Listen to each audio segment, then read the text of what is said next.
Tuesday here at Riyadh Masters, and that is because we have four best of three series. Every single one in the upper bracket, round one of our big playoff bracket that features 12 teams total. And the reason is not just super because there's so many games possibly played today, but it's also super because every single series today has got $500,000 prize pool riding on it, and that raises the stakes even more so. For our upcoming series, our best of three is between two teams very familiar. Team Liquid and Gaming Gladiators, the team, they have met already 31 times this year, just 2023 alone. 31 games have they played in officials against each other, with an overwhelmingly positive win rate for Gaming Gladiator, who won 21 out of that. So we're gonna see if Team Liquid can beat the odds in this best of three, and see maybe if Gaming Gladiator is just gonna continue where they left off, which, by the way, was with a crushing victory in the grand finals of the Bali Major with, well, it was a 3-1, but every grand finals between them is a 3-1, and it goes the same way every single time. So very curious to see how this series will play itself out. I'm joined by Faith Beyond, by Effie, and by Purge. Purge, this series, best of three in the upper bracket, this is unusual to see them facing off this early. It is, and that's actually what makes me most excited about it, is that it's like the low stakes version of them playing each other. So like no matter what happens here, it means if they, let's say the worst thing happens and they rematch again, it's like after one of them goes through a crazy lower bracket run, so there's like, it's like grudge match at that point. So I'm excited to watch it for that reason. I'm happy they're playing here instead of later on in the tournament. Yeah, this is nice. I think a lot of people may have, have a bit of a relief realizing this is not the grand finals, Effie, because they met there so many times. Yeah, and Liquid always seem to fall short. It just feels like GG have their number, and maybe this is a great thing for Liquid. In a best of three, they always take a game off of them in a grand finals. Maybe they can manage to take 2 games off of them here. Who knows? Why do you think, Faith Beyond, Gaming Gladiators always gets the better of Team Liquid? What's the biggest reason you can think of that that's the case? I think maybe Gaming they are too resilient. Like they will get better and better in the game, even they fall behind a lot, and they can still make a comeback. I also feel like Liquid have depended a lot on crushing their lanes as their predominant playstyle this year, and Gaming are just too good at lanes to fall victim to that kind of strategy. With that said though, Liquid did win slightly more games in their group stage. Gladiators doesn't tend to lose a lot of matches in playoff brackets to get to the grand finals, so there's maybe a window here where their meta isn't quite defined yet. Maybe Liquid can strike that right now, knock them in a lower bracket, and someone else to take care of them. Well, if we're talking about someone else, the bracket that both of these two teams find themselves in, just to skip ahead a tiny bit, whoever loses here goes up against Tundra, so the Western European run continues for whoever drops down. Of course, Talon already winning our previous match against Quest makes sure that at least there's going to be a different region opposing one of Western European's finest in the upper bracket semifinals. But that is for later.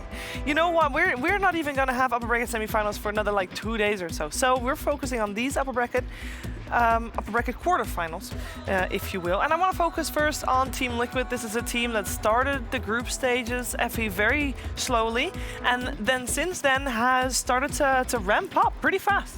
Yeah, I mean, I feel like both Liquid and Gaming during the group stages played a little bit more experimentally with their drafts, which I think is a good sign because both of these teams just came out of the Bali Major. They were both in the grand finals, and had they stomped through the group stages again, I feel like they would have revealed a little bit too much after this patch. So I think that there was a lot of trying new things going on, trying the Enigma combos potentially, seeing how far the Brood can take you, and today we're going to see their best Dodo.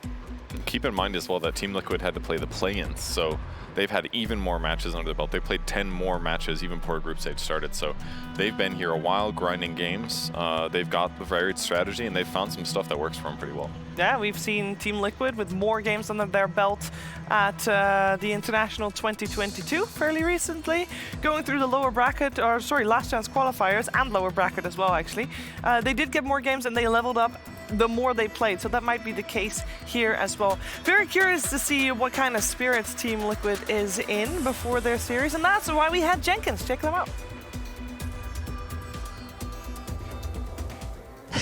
I got you. I didn't do it. I didn't do it. Hello. For the content. Anything for content. Ladies and gentlemen, I'm here with Team Liquid, Insania. You're playing against Gladiators. Is there anything special you do to prep your mind to play against the Gladiators? I had tofu for breakfast, and last night I, put on all the games that we've lost to them throughout the year, and I just went through them and like let the pain take over, and now I will overcome that pain today. Some of them were very, very close, I will say. It was. You've gone the distance in a lot of these grand finals. I don't think any of them have been close. I think we've been getting clapped. I mean, some games have been close, but none of the series have been close. Yeah, the games matter. You know, they add up and make the whole series here, ladies and gentlemen. If that's how it works, then we've beat them like more than 3 times, so we should have at least 1 grand final victory, I feel like. Isn't your match record really good against them? It's just that when it's grand final... No. I didn't do my research. Okay, what are you going to pick in the first phase? What am I going to pick in the first phase? I'm going to pick Zai as my drafter. Okay, ladies and gentlemen, this has been Insania from Team Liquid. Thank you so much for joining me here, and good luck in your match, my brother. Yeah, Zai is the captain and drafter of Team Liquid at the moment. Of course, he took that role after TI 2022, TI 12, that was 11, definitely 11. 11. Yeah. It used to be Thank you, so- Fabian. It used to be so easy to remember. It used to be so It was easy. the year matched up with the number, and ever since then I've been destroyed. Yeah. That was like the one safe thing in my life, and it's gone. Isn't it just -1 now? I haven't thought that far. Please, Effie. No, but Zai has really stepped it up, and he is, he kind of was put in the captain's role. I don't know how voluntary it was, but he did do great. He stepped it up, and the team has been flourishing, of course, together with him and Blitz preparing the draft.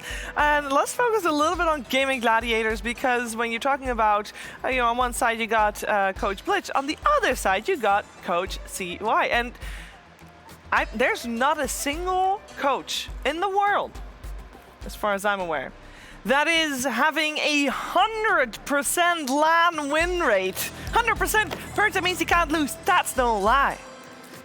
Look, normally That's we how it bring this works. up when like Thompson wins the first big LAN that he goes to, and then we joke and he does it the next time. But this one's actually insane because it has been so many tournaments in a row. It's been a very good performance for him. So he definitely joined the team at the right time, or No. the team got him Yes. at the right time, and Yes. that's why they're doing well. I think that's the way we should definitely treat it. Why not both? One or both, or yeah, both. I like both as well. And Quinn. And Quinn, sure, add that to the mix as well. This team has been on fire, and I'm sure that they are in good spirits as well. But let's see if Jenkins got a hold of them at all. Hello, ladies and gentlemen. I'm here with Porter, CEO of Gaming Gladiators. You guys are about to play. How's the team feeling? How are you feeling? Feeling good. We're ready to go out and smash it. We recorded an interview before, but I screwed up, and it didn't air. I want to apologize to you for that. No worries, bud. He was also the Canadian guy. I've been using it for a lot of content. Quinn is chilling over there. He's got his headset on. What do you know about his pre-game ritual? What does he listen to? I don't know. His playlist is all over the place, man. But I think he likes oldies. Like he gets pretty hype. But yeah, he's more on the oldie side, I think, when he does the pregame. Well, it's working out for him. He's doing a lot of winning. So are you guys. Very nice. Pick up a team 1.5 years later. All of a sudden they win everything. But you guys are playing against Team Liquid. Is there anything different you do against this team, or do you go into it and just think, we beat them before, we'll just do it again, run it back? No, we respect Team Liquid a lot. We go into every game knowing that they're going to come with everything they have at us. So we like to prepare really, really hard against them. And yeah, we respect them. We're going to go into this game knowing that they're going to come at us really strong, and we're going to have to fight back.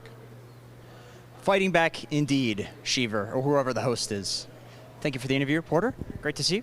Again, my Canadian brother. Back to you at the panel. Thank you very much, Jenkins. Yes, I am indeed the host for this series. And we got to talk to Porter because all of the players were doing their pre-game ritual. I know Quinn likes to sit with his headphones on. Sometimes you see him lounging about, or well, it looks like he's lounging about because he's wearing his headphones listening to music to get into the zone. That's where players want to be. Faithbian, did you have a pre-game, pre-match ritual you did before any official match, like Quinn has with his headphone? You mean like every game, before every game I will do something? Yeah. Before I drink some hot water. Why? Why hot water? Why not cold water or room temperature? Hot water make me feel better. And why not tea? Flavored hot water. Just hot water. Hot water is fine. Just Okay. hot water? Yeah, just hot water. That's very specific. But yeah, every player does something specific. In the case of Quinn, it's the headphones. And in the case of the rest of Gaming Gladiators players, it's not giving interviews to Jenkins, which can also be very good for your preparation on the series. Going into the series, though, I want to talk about the playstyle of these two teams, Effie, because we are in a fresher patch since the last time we have seen them play in the best of 5 grand finals, and surely this time around, surely Team Liquid has learned something to be able to make the series more even. I'm sure they always learn something from Gaming Gladiators, but these two teams are so similar in their hero pools, the way that they play, their drafts, their strategies, their tempo. Like, it just feels like Gaming Gladiators is a more complete version of Liquid right now. Ooh. Don't let them hear you say it. I believe, Faithbian, you just showed me some numbers about heroes and hero pools. There's one big difference, right?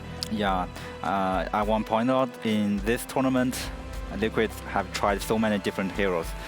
In their team, the play very less heroes is Zai, and he only play 9 heroes. Only 9. Yeah, but for GG, their Duracho is their most different hero pool, and it's also 9 heroes. So Liquid have so many different strategy in this tournament, and I think they have a better understanding on this tournament. All right, well, let's find out which one of the strategies will come to light here in this upper bracket quarterfinals. We're heading over to the stage to get the players online.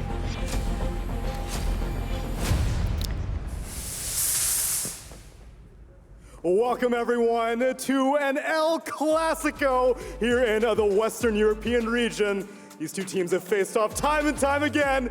And guys, it's time for the grand finals of Riyadh Masters. أعزائنا المشاهدين هذا الجيم بيكون الجراند فاين. Are you sure?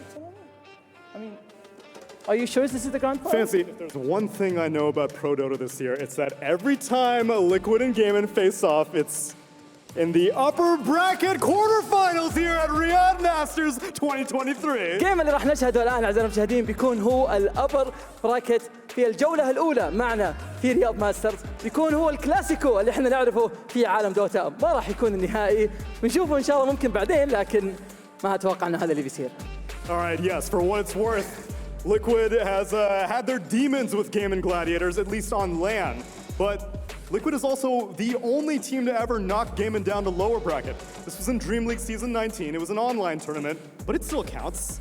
I think so too. صراحة يعني المنافسة اللي ما بين فريق جي جي وفريق تيم ليكويد كلنا يتكلم عنها، كلنا يعرف وين وصلت، وكلنا يعرف انه في كل مرة يتواجهون فيها جي جي هو اللي يكون الافضل، لكن تيم ليكويد هالمرة جايين يردون لهم الصعب صحيحين، وعدونا بالشيء هذا كثير، بس خلينا نشوف إذا الشيء هذا يصير ولا لا. The thing is that the equation may change on LAN because, as we heard from the English panel, their coach has a 100% win rate when it comes to a stage, when it comes to zero latency in the game. Online, things are different, so it's going to be an uphill battle for Team Liquid. اللي ما يدري أيضاً أعزائنا المشاهدين إنه هذا الفريق حتى اللحظة هذه صار عندهم 100% الوين ريت في كل بطولات اللان اللي حصلت هذه السنة. مجرد ما انه دخل معاهم الكوتش، مجرد ما شفنا الراستر الجديد اللي تغير مع كويندي، مجرد ما انه دخل معاهم أيضاً ما عمرنا شفناهم خسروا أبداً. فالشيء هذا ممكن يتكرر اليوم، ممكن تيم ليكويد يكون عندهم رد ثاني. Well then, without further ado, let's get it started. F8 one is not a potential.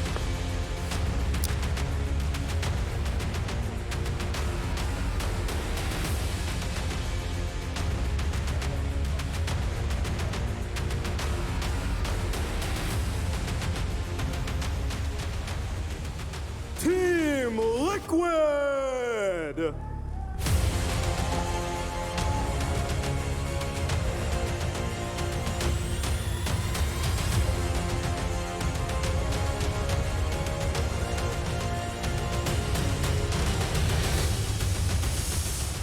these teams were kind of middle of the pack in this group stage, which is kind of rare to see from Gaming, but Liquid are no strangers to it. This is very similar to their Berlin major trajectory just a few months ago. حرفيا المباراة اللي حنا على وشك اننا نشهدها اعزائنا المشاهدين، هذه هي الكلاسيكو حق عالم دوتا بالكامل. هذه هي المباراة اللي شاهدناها في كل ميجر، في كل نهائي وفي كل جراند فاينل كان الفريقين ضد بعض، وكل مرة فريق جيم جلاديترز هو اللي يفوز. لكن تيم ليكويد الان عندهم فرصة انهم يواجهونهم من بدري، فخلونا نشوف اذا يقدرون يوقفونهم عند حدهم ولا لا. بس قبل كذا لازم نرحب بالفريق الثاني.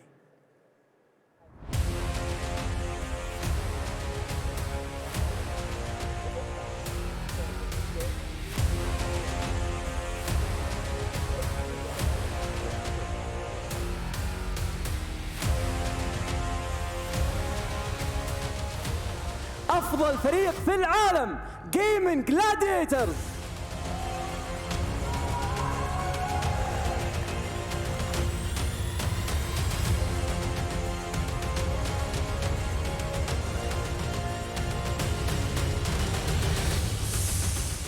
أفضل فريق في العالم، الكلمة هذه ما هي بسيطة ولا تنقال لأي فريق، ولا صار عندنا في الفترة الأخيرة في العالم في دوتا سين إنه يكون عندنا فريق في هالجودة وفي هالقوة. نتكلم عن كل المياجر اللي حصلت، سواء كان في الليما ميجر أو حتى في البرلين ميجر أو حتى في البالي ميجر، دائما هم المركز الأول، ودائما خصمهم هم تيم ليكويد، ودائما يخسرون تيم ليكويد. فالفريق هذا عارف ايش قاعد يسوي، لكن لا ننسى ان كل الفرق مجهزه انها تلعب ضدهم. The undisputed best team in the world right now. Even when it seems like they're relaxing, they're still beating everyone. And on LAN, they're a different beast. If they can continue that trend, magic is bound to happen. اللي ما يذكر اعزائنا المشاهدين، في دريم ليج مره واحده فقط تيم ليكويد استطاع انه ياخذ الفوز على جيم جلاديترز، لكن في اللان تورنمنت في المسارح ولا مره قدر ياخذ منه اي سيريس حتى اللحظه هذه من سنه كامله. الشيء اللي بنشاهده الان بيكون حرفيا من التاريخ، فخلونا نشوف من اللي يمكن يكون هو الفريق الافضل. Well, you guys are no stranger to what happens next, so let's get you into your computers, get you into the lobby, and get this game number 1 underway. الكل منتظر اللحظة هذه من زمان. على طول نروح مع الاستوديو التحليلي نتكلم عن درافت الجيم الأول. You heard Fancy and Tsunami say it, it's El Clasico. That's right. We have got a new El Clasico, and this is no surprise that it's Team Liquid and Gaming Gladiators. One best of 3 to decide who's top 6 here at Riyadh Masters and makes the first step towards claiming their almost rightful place in those grand finals. But of course, one game at a time here, so let's focus on that game. Let's focus on some Dota 2 that we are about to witness. We are gonna head into that draft very, very soon. And I wanna know what my panel is gonna look towards. Is there any matchups, Faith, that you are specifically keeping your eye on when watching Team Liquid and Gaming Gladiators play? Yeah, I think Team Liquid, they perform better in recently because earlier in group stage they not did very well, but at the last 2 days of group stage they didn't lost a single game, and looks like they found some right strategy for the patch. And now they pick a lot of Snipe Fire, and so I really looking forward what Nisha can do today. I'm mostly curious to see how the Broodmother plays out in this tournament or in this match. It is still a popular hero at this tournament, but especially for these two teams, they're pretty much grabbing it. At least Liquid's case, Gladiators too. In a lot of cases, it's pretty much either banned or in the match in the first phase. So, and Gladiators have been playing it very heavily in safe lane as well, slightly more safe lane than off lane. So I think this is going to be one of the key heroes in the match. And past that, yeah, both teams are playing pretty much similar support pools. There's also the IO that we haven't talked about. Both teams run these IO strategies, right? IO plus Storm or IO plus Flash. There's also the Enchantress plus Beastmaster strats, especially from Gaimin, that you have to fear. And Ace's tremendous offlane hero pool. I feel like Gaimin have some kind of strategy to build around every one of Ace's signature heroes, who all happen to be very good in this meta. Yeah, I want to talk a tiny bit about the Meepo because it is a risk when you're playing against Gaming Gladiators. But at which stage of the draft do you have to be worried about? Because I don't think for now. It is a first pick material hero, but when do you need to basically put it on your radar, Purge, if you are Team Liquid? I mean, I see it often banned in the last phase, so when it does get banned, it's often picked there or at the end of the second phase. Both teams have only played it one time so far. Both teams lost with it. With that said, when G.Gladiators played it, it looked solid. That was the one where they had that glorious black hole catching, 10 heroes, including Olympios. So definitely could be a hero that is scary to play against. The hero scarier to play against, that is basically G.Gladiators, and in particular Ace's MO. He has got a lot of those up his arsenal. Personally, I'm looking forward to the carry matchup. I feel like on the side of Team Liquid, Mickey is incredibly versatile, and we see Team Liquid using that versatility. I feel more this event so far than we have seen throughout the year with rotating the hero pool a little bit. But on the other side, I want to talk about Dairatcho before we head into the draft, because Dairatcho has been criticized. I think of all the G.Gladiators players, Dairatcho is the most criticized player. Is that fair to say, Effie? Yeah, I think people have the most to say about him for sure, but the criticism doesn't really apply when they win every single grand finals they're ever in. It's just people looking for something. Like, clearly, Dairatcho's hyper-aggressive playstyle works for this team. If it didn't work for this team, then they wouldn't have won all of these grand finals. Yep. No, I agree. He likes living on the edge, but that is why I like to watch him play, because he's definitely very entertaining, win or lose. Yeah, the way that it works typically is that he is not afraid to get kills in the lane with some aggressive movements, and then when he gets advantage, his supports often just kind of ditch him, but he still plays aggressively. And by playing aggressively, he's farming closer to the enemy side of the map, which means that there is a better chance that the enemies, when they gank him, that they're successful. But you don't, if your team plays correctly and they don't really know where your supports are, then you don't know if he's basically baiting by being there. And so if they're playing, if they're pushing their luck basically, and the supports are somewhere else, they're getting so much more out of the map, and that's part of the reason he gets so far ahead. Yeah, sometimes you just have to die. And actually, I remember reading an interview that Dairatcho did a few months ago, and I think things have definitely changed since that interview, but he mentioned that he thinks that Nightfall's weakness is that he doesn't die enough. Yeah. And he thinks that dying as a carry can give a lot to your team. I wonder how that'll play out now, since BB team is performing so well. But it was a really interesting take on aggression as a carry. We are paused, by the way, if that wasn't obvious. Yeah. Must be a tech issue. They're not trying to figure out what their drafts are going to be at this point, at least for their opening. Normally, that is well prepared. Yeah, especially at least the first ban as a first pick. Surely you got one ready to go. There's one thing that's slightly unusual from what we can see, and we've seen, I think, earlier today, almost every time Radiant was first pick and Dire was second pick. This time it's reversed. Team Liquid's Radiant with second pick. Faith Beyond, do you have any insights on what it is teams prefer about Radiant or second to first pick? I don't really have. I think it's pretty even. It depends on players' prefer, I think. Team Liquid's turn to ban. Yeah, we saw that earlier, at least for Talon, they preferred second pick mostly because of the overall last pick. Getting the curveball in, but maybe all of that changes depending on what kind of first pick you can get your hands on, which is obviously why you would go for first pick. G.Gladiators, they do remove Nisha's Snapfire, so sorry, Faith Beyond, you're not going to see that one in action. Yeah. And it instantly makes Team Liquid taking time. And they want to die out themselves. I think you have to. Yeah, so the question is, because GG removed Snapfire, who is the most sought after hero in this meta, what first pick did they find a bigger priority for themselves? Is it the Enchantress, is it the Broodmother, or is it the Io? The Io gets taken out by Team Liquid, which I honestly think they should, simply because GG just have way too many strategies around it. You think they'd first face Brood? They would, yeah. Yeah. They've done it before. Well, let's see if them not banning it out means that Team Liquid will be forced to instead. Or maybe they have something else on their minds altogether. They really could, and there's also Enchantress for Celery that they often first face. All right, so it's pick your poison in the case of Team Liquid. Potentially leave both in, so you get one of the two. Yeah, they ban out Timbersaw, so now it's up to Gaming to decide which one they prefer, and maybe it's neither. Which heroes do we still have? We have a lot of Enchantress, Rubik, Broodmother. Broodmother. Yeah, it will be the Brood in the end. It was going to be one of those 4 for sure. So that's the flex pick right off the bat that Gaming Gladiators get to play, whether it's going to be off lane or carry. So they're going to be happy with that opener. Yeah. 10 seconds remaining. Question is, what kind of response do Liquid have planned? Because clearly they know this is coming. GG have first phased or first picked overall Brood, I think at least 5 times this tournament. It really depends what they think is good against it. We've seen a lot of Undyings, and we often see Undyings countered with Enigma.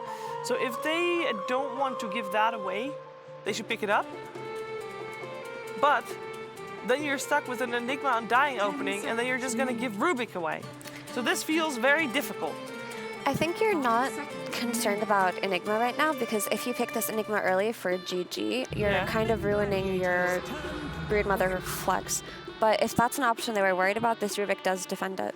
In the couple games that I'm looking at in the drafts where they were playing against a Brood, their response to it, and this was sometimes first pick, sometimes second pick, it was always like some guy that clears spiders well. They picked Pudge one game, they picked Timbersaw the other, so this is the response. 5 seconds remaining. Enchantress is still in the pool. Could also for the Quinn Pangolier. Yeah. I mean, one upside to them, maybe they're not worried about playing against Enchantress, but excluding Enchantress, they probably feel like they have the 2 best supports in this patch right now. That isn't banned, I suppose. Because they've got a save late game with Tombstone that's been very effective, and Rubik is going to set them up for a lot of protections in the second phase as well, like against Enigma. Quinn Pangolier, Effie, you called it. What do you think about the opening so far, Faith Bian? I think Gaming, because they are first pick, so they want make sure they can pick the core they want, and Liquid because they are second pick, so they kind of want to hide the cores, so they pick 2 supports here. But I feel it's kind of weird that Rubik and Undying come out at first phase. Because you already show the lack of disable or lack of BKB piercing disable, which sets up for the only team that is consistently winning with Pangolier to be picked. And now you can just protect it, right? You ban out the Bloodseekers and what have you. Yeah. How's Undying laning against Brood? It's not that great, right? I mean, I guess it's a universal hero, so you are lowering some of his damage, but it's not really the most conventional counter, I feel like. Yeah, Broodmother just too strong at lane. They should ban Naga outright, just so that they don't have the carry who will fare well against the Broodmother. Yeah, and on the side of Team Liquid, we're going to see them target the supports quite heavily. Of course, they have got the ones that they wanted, so getting rid of the ones that they do not want to see in the hands of Tofu and Celery makes sense. But the Enchantress being on top of that list, as we already mentioned her a couple times. We'll see if they ban some core potentially to protect some hero they plan to pick as well. They might give a little tell here with their last couple bans, but I think you're right, it's most likely supports. Are there ones in particular? Because Enchantress was the obvious one.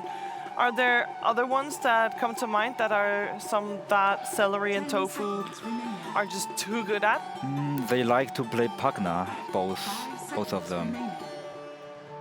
But I feel like Pugna really fell off a cliff this tournament. We're not really seeing him anymore, right? Yeah.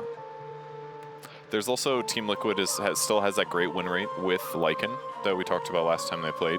They could be planning to pick at second phase here, maybe ban some counters if they really want to.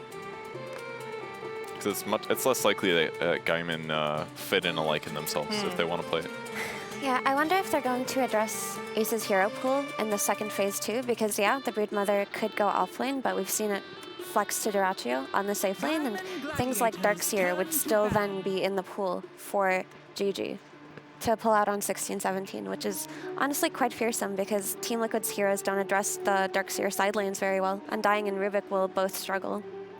It does seem like in this the first half of this draft, we are mostly talking about how Liquid is going to stop Gaming Gladiators draft and try to hinder Gaming Gladiators draft, whereas Gaming Gladiators, I feel like they just have the option here to just ban things that they don't want to face. Like, they can focus on themselves within this first half. And Team Liquid does not have that luxury. It's another downside to starting with these 2 supports also, that you don't really have any clear second phase bans. And now they also face a problem is what they're gonna pick at 15th pick. I think maybe the okay. Darkseer gets banned out, as it should. Surprisingly, GG have left Naga in the pool. Maybe they had a response to it in case it does come out here on 15, but instead Team Liquid go for Nisha's Ember Spirit. Ember Spirit's a hero that holds its own versus Pangolier at every stage of the game, scales very well, and can deal with the Broodmother. Yes, another downside to the double support opener would be the inability to go for Spirit Breaker here on Team Liquid as a response to the Brood. Yeah. Ember does provide some dive and catch, at least. It's not as good as Spirit Breaker, clearly, but I think it's okay. I mean, they can deal with the spiders a little bit. He can lock down Pango, so it's kind of like a decent pick here. It's something they probably wanted, and it can set up for the cores at least a little. Yeah. This 15th pick is quite a bad position, so you just have to pick a not bad hero. That sounds like that's great advice for every pick, Faith Beyond. Don't pick bad heroes. What do you think about the Lion pick coming out? If you last pick, you have to pick good hero at 18th and 24th. That's different. Now, what do we think about the Lion? Because it's obviously a great answer towards the Ember Spirit. I guess so is the Skywrath. A lot of damage and an instant silence. The Lion is the typical Spirit hero counter. Because of Hex, it'll always give you a way to catch the Ember at every stage of the game, and the Skywrath Mage is going to be a way to burst down these nuisancey targets like Undying. It also gives you really strong side lanes, which is something Gaming Gladiators still hadn't addressed. But because you see the support duo of Team Liquid, you make the Lion and the Sky in both side lanes who can hold their own against either of these heroes. With that said, though, I feel like they're slightly squishy if the offense comes from the other direction. If they're the ones getting gone on, I feel like they die very easy. It's really hard for them to even play against Tombstone right now. They don't have good tomb hitters outside of maybe Brood. So it's not terrible for Liquid in this position, but if Gaming Gladiators are being aggressive and they're the ones initiating, Ember's going to die super easy every fight. There's nothing that goes on these two squishy supports, though, like you mentioned. They could go for Lycan here on Team Liquid, and suddenly Skywrath Mage and Lion have a very sad game, but currently they look pretty safe. Sorry, go for it. I mean, I want to say gaming this two pick is very smart because they already can see Liquid, they don't have enough team fight. And so this two hero is very aggressive, but lack of team fight. So they can pick this hero at this point. I think it's very clever. This Monkey King comes out, and it's most likely the carry. As a BKB timing hero, it's going to be really strong because it's a gap close carry that can kill these two supports that Purge mentioned were very squishy in the fights. And it's also something that can lane against Broodmother, which is very important. But, I mean, you can just dodge the lane versus the Monkey King on the Broodmother and just pick a superior core-to-core matchup. It doesn't feel like it pincered Gaming Gladiators in the draft or puts them in a bad position. Like, you could just flex it to safe lane. I don't feel like a Brood safe lane here is threatened. Yeah, and also they have to pick some team fight hero, and Monkey King is definitely very good at team fight because you don't want to play like skirmish or some small fight to against Lion, Sky Mage, such heroes. So Naga went completely ignored this draft. And we're not going to see her at all now, simply because you have the carry and the Monkey King. Yeah, we are looking for an offlane hero on the side of Team Liquid. And for Gaming Gladiators, it really depends on where they're going to put this Brood, and they will not have to reveal this until they pick their hero. Of course, they either play the Broodmother on the offlane or on the safe lane. I wonder why they prioritize this Monkey King over the Lycan, actually, because GG do take it out, and it would have been a really great solution to their two supports, and it would have given them the team fight that they also needed on Liquid. Or maybe it's just scrim. Go ahead. Because Lycan, maybe you will have a bad lane, and also if you can't win team fight, it's actually not so easy to kill these two supports with Lycan. I mean, if like sometimes Lycan is very hard to charge in. So you think that if Lycan showed right now, GG would have just picked something to punish Lycan on lane? I mean, if you pick Lycan right now, you will lost Monkey King. and I think Monkey King is the better hero. Okay, good to know. They ban out Beastmaster on the side of Team Liquid. Of course, that would have given a lot of, especially vision to Gaming Gladiators, which is one thing they potentially lack. But of course, that would have helped finding the Monkey King, who they want to protect a little bit more. Yeah, or the Ember. It would have really Or the Ember. facilitated Lion and Sky's game. And even Pango's a bit, find him the right team fight to go in, so. Is there any offlaner that can do the same? I mean, when we're talking about Skywrath, I feel like I have to mention, is Legion Commander still an issue here? And are there any other heroes that do the same thing Beastmaster does in regards to giving Sky and Lion? Spectre and Zeus. No. Meepo. Meepo. Not a joke, Meepo's good here. Okay.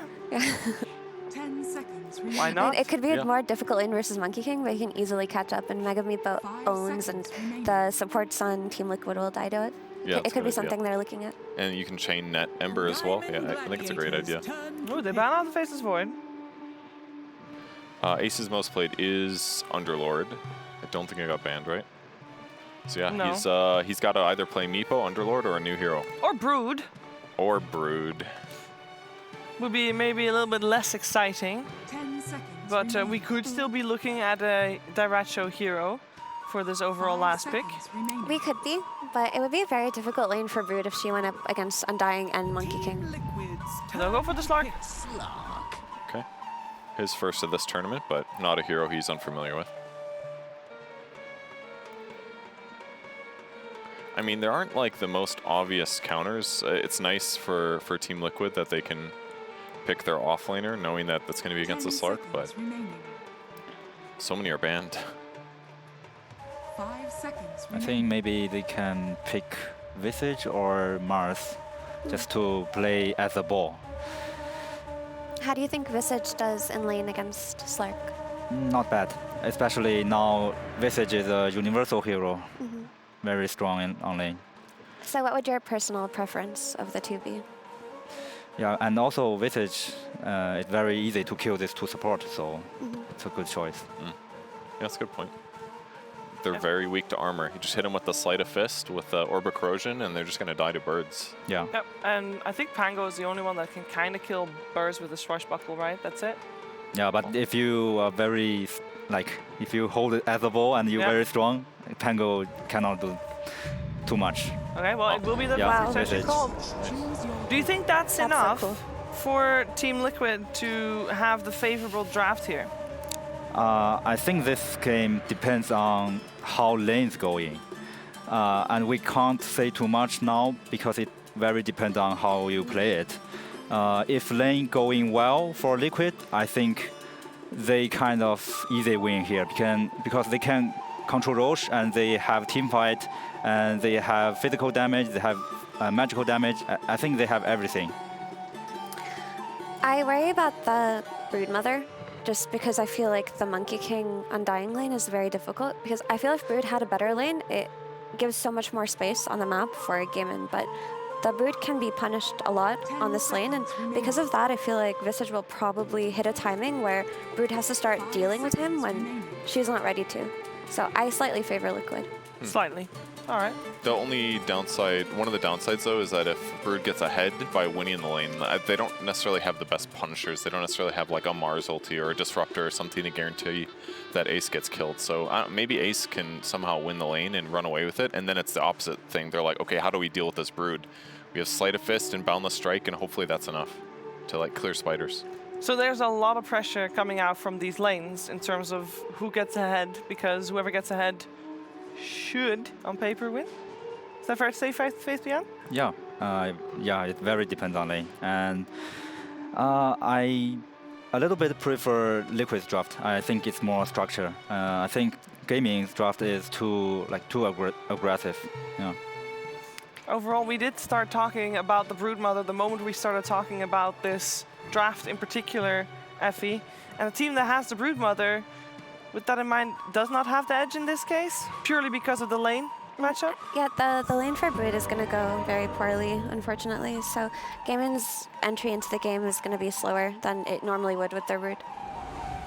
Okay, we're going to find out how the first game of this best of 3 will go down. Will Ace get a good game on his Broodmother? I feel like that's the question we are going to see answered within the first couple of minutes. So stay tuned. Make sure you watch every second of Cap and SVG.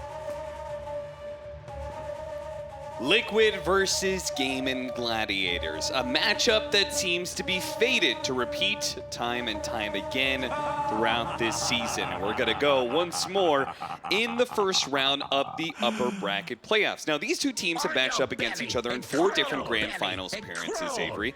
And I think what's very interesting is if you match up in the first round of the playoff upper bracket, that is the position where you are least likely to face each other again in the grand finals. In fact, when it comes to TI level competitions, I've only found 2 other instances where this has happened. Can you guess those? Ooh, that's a tough one. The first round of an upper bracket TI ends up being the grand final? Yes. The reason this would be hard is because it requires very differing positions when it comes to your group stage matchups, and it means one of the teams has to get knocked down to lower bracket, regain all their momentum, go all the way through the lower bracket to meet back up against the people who put them down. It's a very tough position. Pretty much never happens, but it's happened at 2 different TIs. Who was... I don't think it was the Spirit LGD one. Spirit LGD was not. It's actually much gotta be older than earlier. that. The first one that came like up. Whoever Alliance played. I don't even remember who they played. But it was probably that. How do I not remember? So this is a trick. Navi? I'll give you the first one No. that's a bit of a curveball. Oh, it's the TI4. TI4 Yeah. was because Newbie came Newbie through came, the weird yes. bubble bracket. They and ended sucked up, early. Yeah, and they ended up matching up against Okay. VG Gaming. That one's a weird one because it's a smaller upper bracket. You're automatically slotted in top 6 if you get into that position. So that's a little bit cheating. I don't remember any others unless it's like TI1. No, it is when a North American team was in the finals. TI5? No. On your belly and crawl.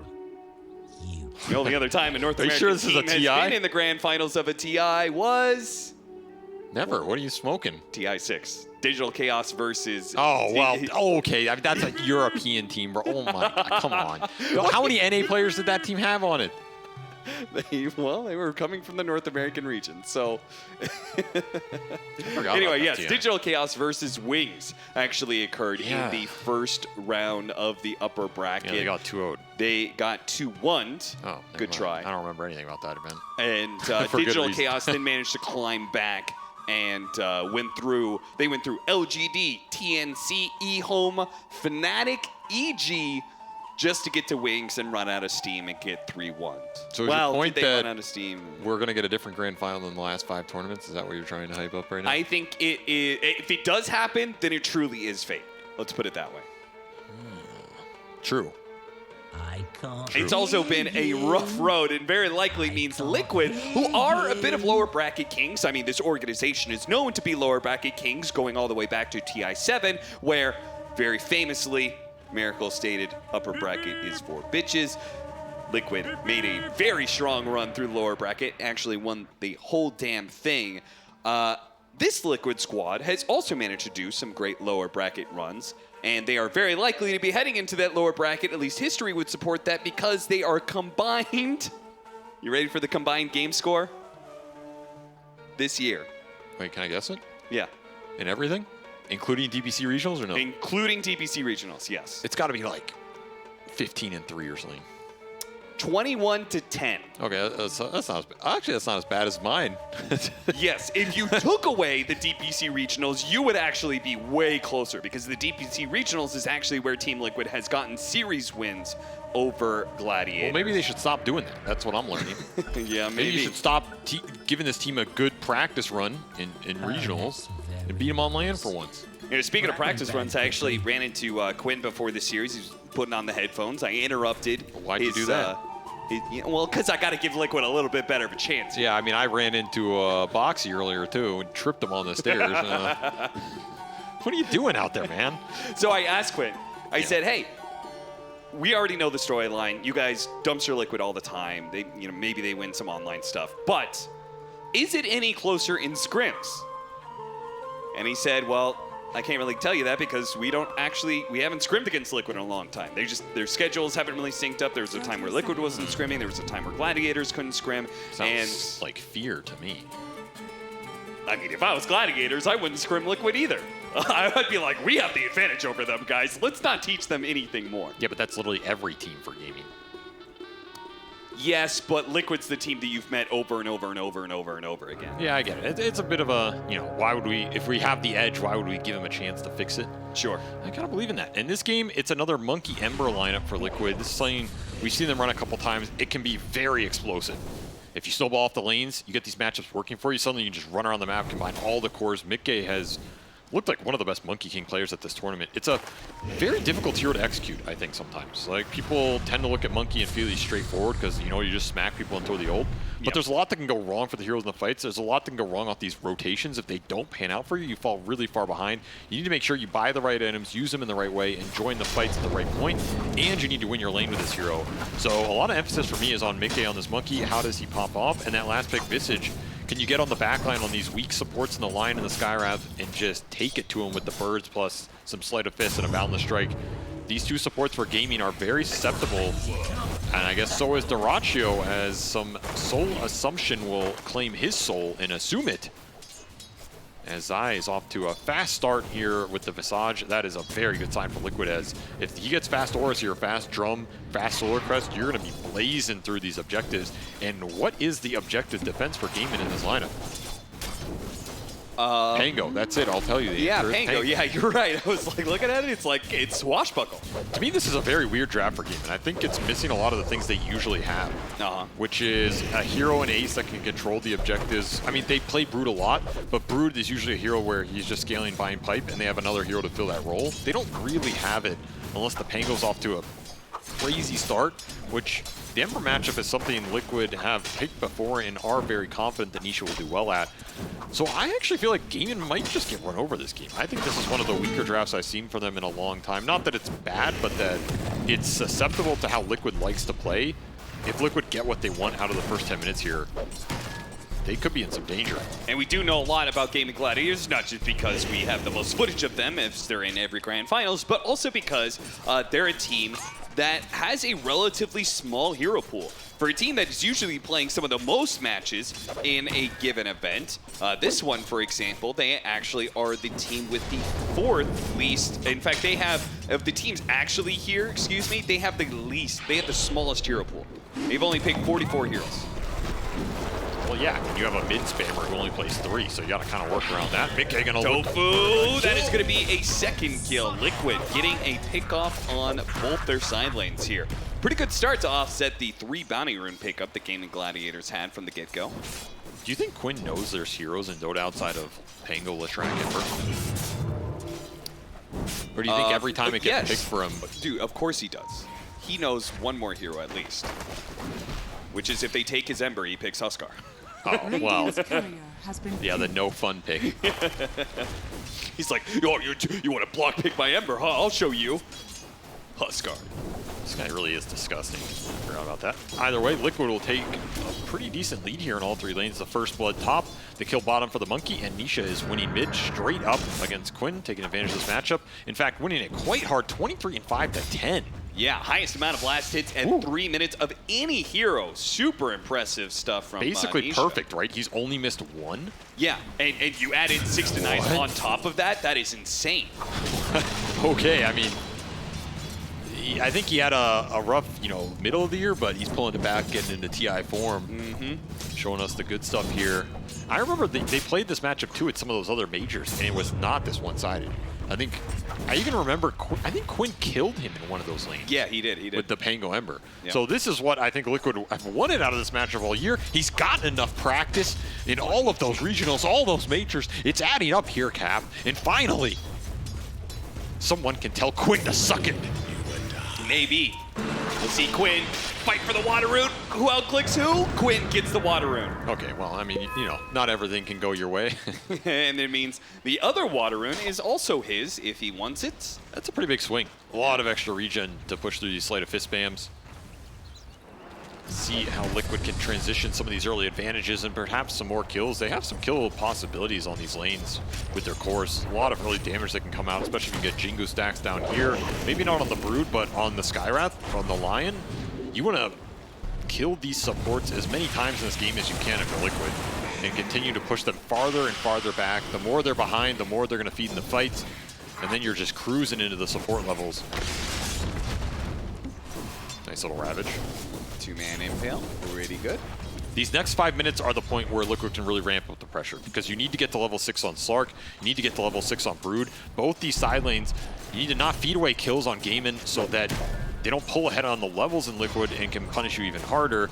And early gate rotation from Celery. He will dodge Roshan in the nick of time. He does not have boots for this play. They're going to go on to Tofu here right as the rotation is coming from the Lion. Is he going to get here in time? They get the Jingu stacks. He's already used the Boundless Strike, and he can't really go toe-to-toe against the Broodmother. That's just too much sustain. Celery, he's closing in. The Blood Grenade, it lands, slows him down, and Mickey is dead. It didn't drop Tombstone for that off the Mango. And Insania, three-man decay, never mind. He's very, very healthy. All right, I mean, he ends up saving his own life, but I feel like that was a attempt where you either all commit or you don't. And there's a little split decision between Liquid, ends up costing Mickey's life with the rotation from the no boots line that ends up connecting somehow. Didn't think that was going to be doable, but it is. Yeah, Blood Grenade is a crazy item. Blood Grenade's a hell of a drug. It's true. The 6-minute power run's very important. We got the rotation coming from the Rubik on the top side here to try and stop him, and he denies the haste rune. Boxy wasn't close enough to pick it up, so a wise decision to deny it instead. That is a very good rune to take away from the Pangolier here. We'll have 6 before anything worse happens to him. He'll even TP in for the bottle refill as Quinn has made the call. I need more regen. I need more ganks. I need more heroes. More! Give me more! As 3 heroes clash for game in mid, this has kind of been their MO a lot of the year. Yep. However, here it's not yielding too much. Ember Spear was too far ahead and proving elusive. And Celery is running for the Wisdom Rune. I don't know if you're going to make this one, son. Not going to make it. Not as I has anything to say about it. They don't even need... Oh. There we go. Seems like Liquid are a bit more ready this game than some of the past matches. They are shutting down the Gaimin supports, which is the first key to beating this team. Not an easy task, however. Again, one I think is more doable with the Skywrath Lion than some of their other support duos that include like the Undying or the Enchantress. Are just very tough to combat on the map. These are supports you can fight here. You can just kill them. Deny them area control. And I mean, if I was Liquid, on the before this tournament started, I would have been studying Gaming Gladiators replays like they were my finals.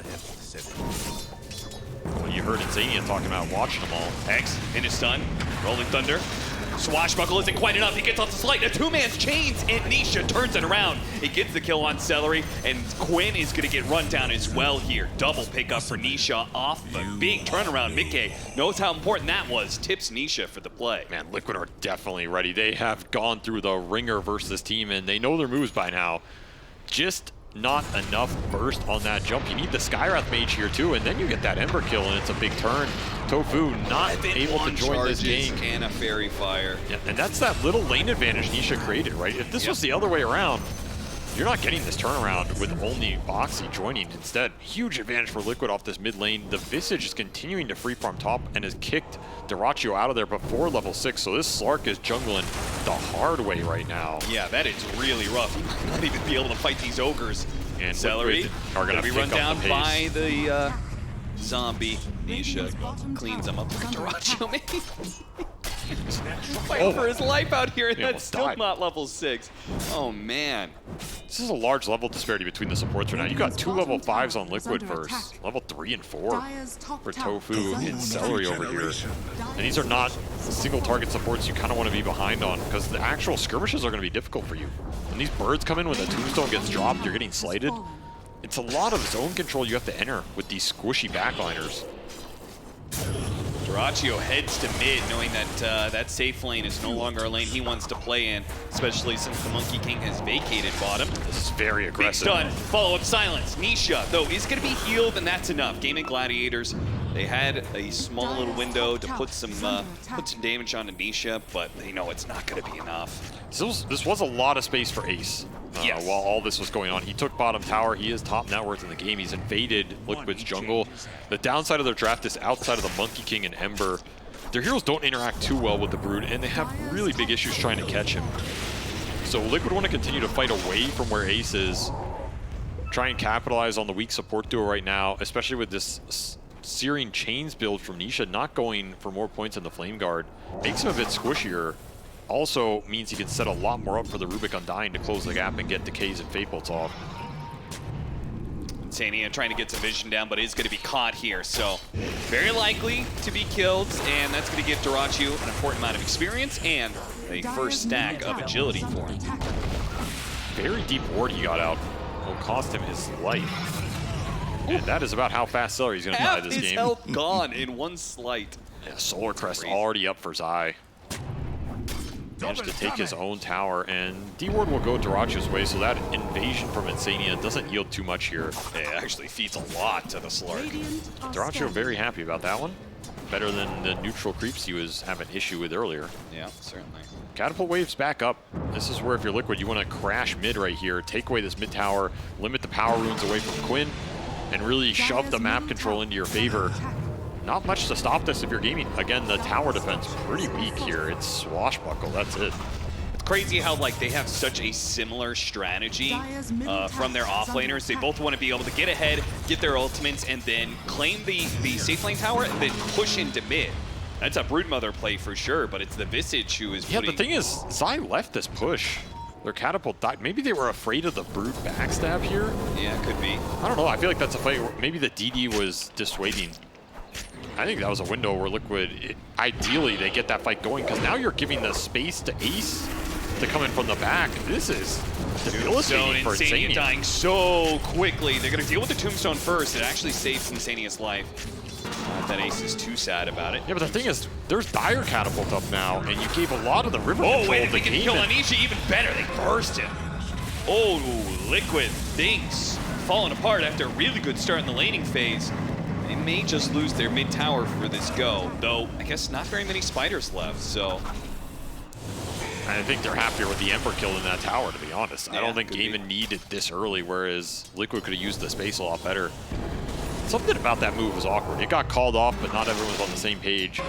And you have to really be careful about how you commit in this mid lane versus the Broodmother, because the backstab is exactly what Ace wants to do here. Every time he sees you push up, he's going to be thinking about it. Gaiman are going to be thinking about it. Fighting in that river spot is also pretty nice for the Pangolier. And Mickey, he's not in a position where he can join the fights this easily. He's going for Midas, in fact. So this is going to be a slow scaling Monkey King, not a Echo First or Maelstrom joining the fights Monkey King. I mean, I'm kind of okay with it in one hand, because I think the Monkey can scale really hard this game. I think he has pretty good matchups, especially if Liquid just abuse Roche control. On the flip side, it's not going to be some super fast Monkey Ember combination that we saw in some of those other games that looks pretty damn good for Liquid. Yeah. Well, Liquid do finally make that move to take the mid tower, but Gladiators had already vacated the area, so nobody gets caught trying to defend it.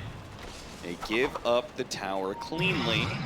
Are they going to read this smoke move, though? Looks like it's going to be too late. They're going to be caught by something here. Visage Familiars, it's going to be Tofu who falls. This is a nice move. You kick the Brood out of your jungle. You're going to shove this lane in with the Monkey King. A lot of space for Mickey. Mid lane has to be dealt with by a Lion right now, so it's not getting shoved out that fast after that tier 1 dies. Get a decent amount of map control. You get to invade triangle. Liquid ramping up the pressure. They'll even move the Monkey top to take advantage of this lane that got shoved in by Dyrachyo, so very efficient right now for them. Especially with the fact that Ace got forced back to the Ancients. Though I guess that is a place Ace is very comfortable being. I don't think I've seen an offlane player farm as many Ancients in the world as this guy. Meanwhile, Zai forsaking Ancient Farm for more tower pressure, but that does put him in a position to be caught here. Nisha's going to try and help him out. There's Dyrachyo, first sign of him trying to be active. Runs into too many heroes of Liquid, though. They brought everybody back down here. They TP'd the Monkey, Nisha Remnants back. They were ready for this counter attempt by Gaiman. They'd say, no, this tower is ours. They got the Slark TP. Maybe that was the signal to commit to the fight. They're tier 1 down at 14 minutes here. Well, if your game plan was to kill tier 1s and take space away from Gaimin, step 1 has been completed. Step 2 might be more difficult, though, as this team has been difficult to close out on the map. Yeah, and they've got heroes that are difficult to close out on the map, right? Slark, Broodmother, those are heroes that operate pretty cleanly without the protection of towers. Pango, too. And the question is, can you catch them? Yeah. Like, what's your catch look like on the Brood? What does your catch look like on the Slark? It's not amazing. You can kind of run at them and force them out of areas. It's just they're going to farm their way back, and you're not building a huge lead here. What to go for Quinn. If they have the telekinesis, maybe, but at the same time, the Visage is going to die. A big foul. The Shrike goes out, tries to follow it up with Wukong's command, but there was no follow-up disables. Pango is going to die, though. A core-for-core trade-off. Nisha's going to push for more. Chasing after Tofu. Should be able to get that kill. No, Duracio's fighting in the middle of all these heroes. Finger of Death put on the Boxy, and Duracio will use his Shadow Dance to make sure they get a support in return. Trade for trade. Celery, a desperate TP away. That doesn't work. The Visage Familiars land in time. A third kill goes the way of Liquid. I was like, Liquid are pretty happy with that exchange. They got a lot of the Ember and the Monkeys. Zai goes down, but Zai is rich enough in this game already that I don't think it matters too much. You blew the finger out from Gaimin for a support. You get a finger charge, not the core kill you're looking for. And Stolen Ancient Seal did some serious work here on Quinn. It's why he just can't get ult off in this fight. The first time, you get chains canceled, and then Stolen Ancient Seal gets thrown straight back on him. Did not expect that one. That's a very clutch steal by Boxy. Like, there's not a lot of other spells that you get there. At that point in the fight, you're able to shut down the Pangolier. That's why this fight just goes as bad as it does for Gaimin. Still able to recover it a little bit at the end with another stack on the Slark and the Lion. And of course, Ace takes that bounty before leaving. His greed goes unpunished here. That is nice. Zai really can't afford another death here, but he's in no danger from Duracio. If he keeps the familiars on him, Duracio might have been in some trouble if Mickey could have caught up, but lose sight of him. Duracio gets the full heal and dashes away into the trees. And with his nighttime vision, might be able to spot some of these heroes here as well. You also have to keep in mind, that was a fight that this Mightiest Monkey King went to with no other item, right? Yeah. Like, if Mickey gets to join a fight, get a couple assists, repel Gaimin, help his team out on the map, and he's doing this without a real item right now, that feels nice as well, because you're getting this Monkey back in a position where he's going to be top net worth in the next 5 minutes if everything goes according to plan. Oh, an early Roshan here, but they had the heroes to do it, I guess. Yeah, it's the power of this Visage pick. It's going to open up all the objectives for you guaranteed. They're going to fall pretty damn fast as Sleight of Fist takes a Millennium to clear through these spiders. Arcane Rune helping out a bit as well. Gaimin just going to let it go. Technically, they hold the gold lead right now. Most of it feels like it's on this Brood. Yes. With an early BKB for Ace, he is just gearing up to carry this game. It's going to be triple right click from Gaimin with two single target supports that kind of need individual items. I mean, you have a Pavis for Tofu who's going solar. This is going to be a very low utility lineup from Gaimin. Not something we're used to seeing from them, right? It's usually big auras from Ace's hero, and then Force Staff, Glimmers, Drums, whatever it is from the supports, especially Celery. This is going to be a lot of single target focus with 3 right clickers plus 2 jumpers with single target ults. You get some utility up on Liquid, I think you're in a very good spot for those 5-on-5s. Force Staffs, Glimmer Capes, any of this thing that can kite out the BKB duration or the ultimates, you're really happy after that exchange. So if I'm Gaimin, I'm thinking about how we start these fights, who we start them on, and that burst has to be instant. Like, you go in with the Slark or the Brood, you harpoon someone into you, you land a pounce, you throw a finger, you throw that Skyroth ult, you get that kill as fast as you can. If it goes bad, you probably need to get the hell out. Some of these fights are going to be pretty crazy when it comes to the saves. We saw that Insania is he's going to purchase a shard. So that means the shard, he's not only going to have grab ally, but it means either, very likely, the Rubik or maybe the Visage is going to be able to get a shard as well, which is another form of saves. We've got the Slark, who has Shadow Dance, but also eventually he's going to get a Depth Shroud to help with the Wukong's command, which is a pretty interesting one. So there's going to be some crazy back and forth in these team fights, and it's all going to come down to who's clicking their spells faster sometimes. Or maybe which carry can stand in the fight longer between this Monkey and the Brood. They're going to try and burst him. No save online yet. They'll claim an Aegis. Okay, free Aegis, or is it free? Are they going to be able to catch up to anybody? It looks like Celery may be in trouble here. Man, those birds are so fast with the drum. Now they Doesn't are get going to him, be able to though. clean through the Visage super quickly. Celery doesn't even die for that one. Mickey's back into play. Wukong's command goes down. Quinn getting off the Rolling Thunder here, and Ace can't really be touched once he's got his BKB up. Gaming Gladiators have the advantage, and they know it too. They're going to keep chasing after the heroes, but Double maybe kill off the Celery slight. shouldn't have gone for it. Both supports would die here. Nisha and Mickey will stay up. The only reason this fight was at all okay, well, it wasn't even okay, but it could have been so much worse. That double slight kill was so important. Did so much damage to that Visage in a single second there off a stun. Yeah, I mean, they burst through his shield with the spiders, and then the Mystic Flare comes in. It's a lot. It's a lot for Zai to deal with. That fight was looking better for Liquid than it ended up being. It's just Ace with the positioning is way too good here. It just cuts off the backline. Sure, you get both supports with the slight, but they've done their job by that point with their ultimates already going out. Pretty decent exchange for his first BKB here as well as he continues to power up. And yeah, like you said, these saves are pivotal for Liquid because so much of it is going to be one hero at a time from the gaming lineup. Grab ally, you have a grab ally there on a Visage or that monkey on the Aegis, changes the whole fight, right? Yeah. You also have Rubik Shard, which could save somebody in this game, and you have the Visage Shard, which can maybe buy time for Zai in the fight. Yeah, you Visage have unfortunately really is good not in soulmates. contention for the shard. Mickey is going to be the one who gets it. That's not the one you wanted here. Yeah, this early in the definitely game. not. I mean, it's another kind of save potentially, depending how he That uses is the true. balance strike. It is also another gap close, like maybe you can just balance strike the line, go in and kill him. It's not the worst shard. I think they really were looking for the Rubik and the Visage one here, though. For sure. And it's something that gaming are going to have to think about as well. You go on these heroes, they get pulled in, they're gone. What does that team fight look like? That's where this 5-man ball lineup is really going to shine in the next 10 minutes here when all these saves come online. You can just play around the Monkey King, prevent the burst. Gaming really want the long... They want a hero to die at the start, and then they kind of want the long fight in a way. Slark going in and out, Brood going in and out. Ace is just going to claim a free tier 2 bottom. The supports are going to have a rough time, though. With the Monkey King getting that shard and having a Desolator, he could pretty much one-shot some poor support by instantly getting on top of them. And Zai is making a move to go for Aghanim Scepter. So he's going to try, go invis, use his familiars to get on top of the Lion and the Skyrim Mage, kill them at the start of every fight. So much of this game feels like it's coming down to, do the game and support stay alive to get their spells off, or do Liquid find them first? Yeah. This is a very glass cannon Monkey King build. Like Midas into Deso. Dire's top tower is under attack. One impale and a Mystic Flare, you're dead. This is terrifying in this game, right? You get stunned, you're just dead. I don't even know if you have enough. Also, I feel like when you have saves, HP becomes better. Yeah. Because it frees up more time for your saves to go to work. This is not a lot of HP on the Monkey. Something goes wrong, it's going to go very wrong. Yeah, this is Liquid definitely operating on the edge of a knife here, and their smoke is going to break as the Slark moves on forward here. Quinn gets the roll off, Rolling Thunder off, but Boxy stole it.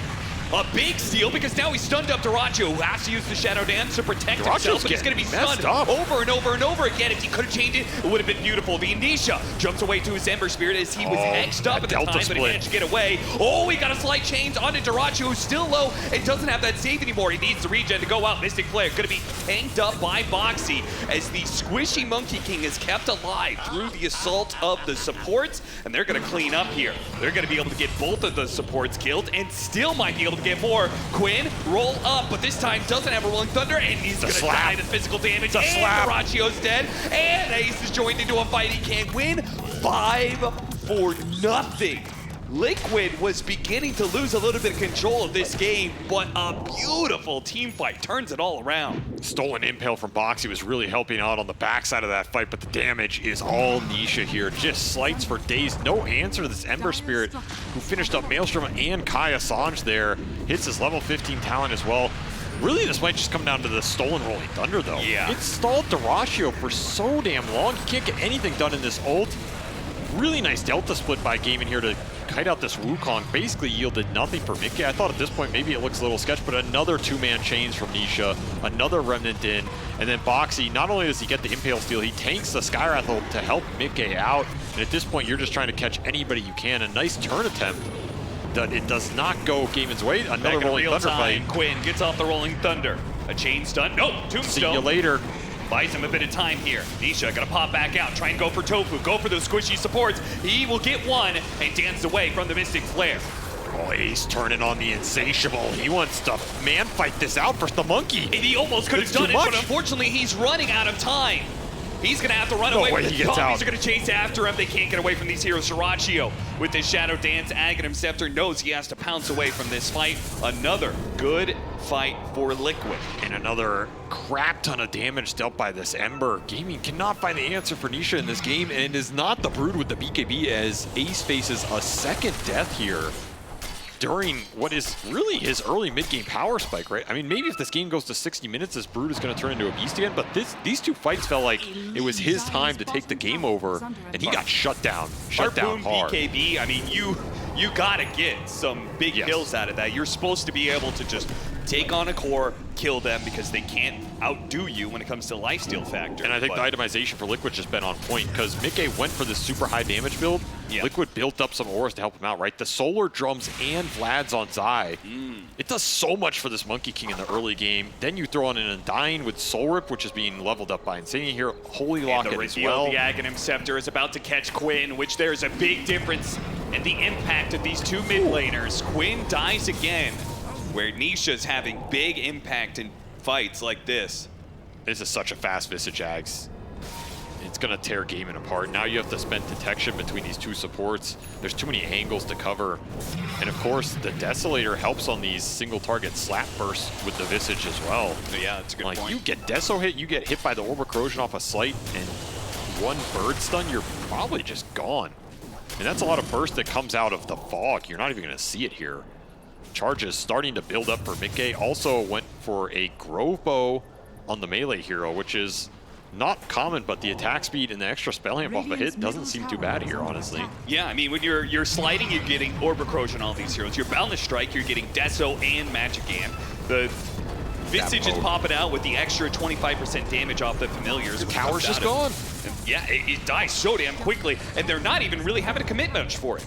No, this is just sending the birds in with an Ember that I don't think Gaming can burst, especially with the saves starting to come up for Liquid, and Boxy's going to need a quick pause to think about what's happening in this game. Well, what's happening is pretty good. I think Liquid are confused.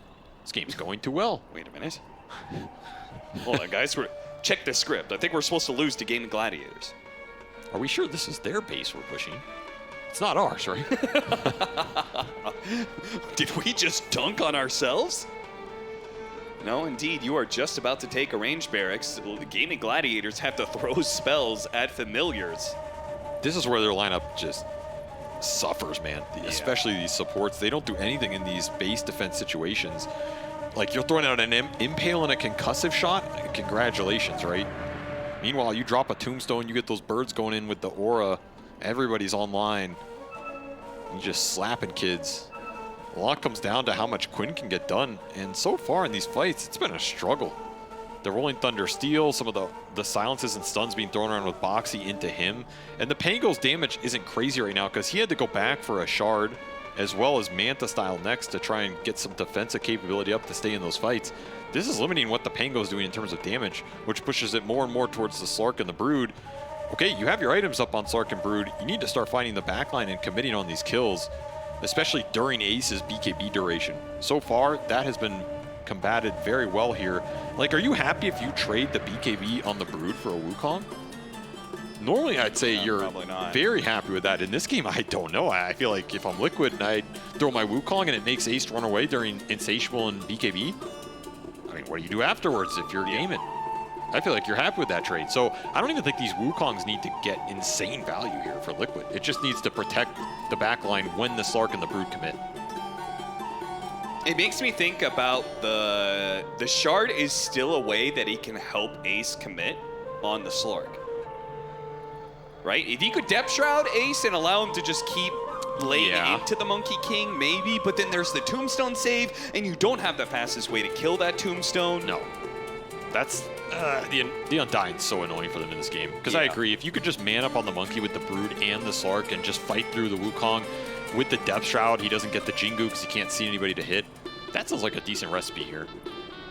We're having a quick headset swap out here, so hopefully it won't take too much longer. 5,000 net worth lead. This is Liquid being able to perhaps get a series lead over Gaming Gladiators. I mean, we talked about in the past how they have struggled against Gaming Gladiators. Everyone knows that story, and it's not terribly surprising, but it is worth noting that they very rarely ever get a series lead on this team either.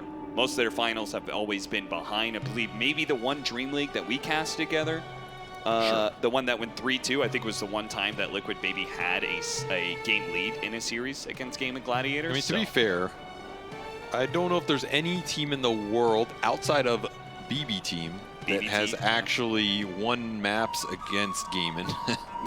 Yeah. So I don't know how much that's on Liquid, right? It's not like anybody else has done better. That's true. Yeah. It's just, I also say it's like, is getting second at 3 majors bad? It's still depends on who you're good. asking. You're asking the players themselves.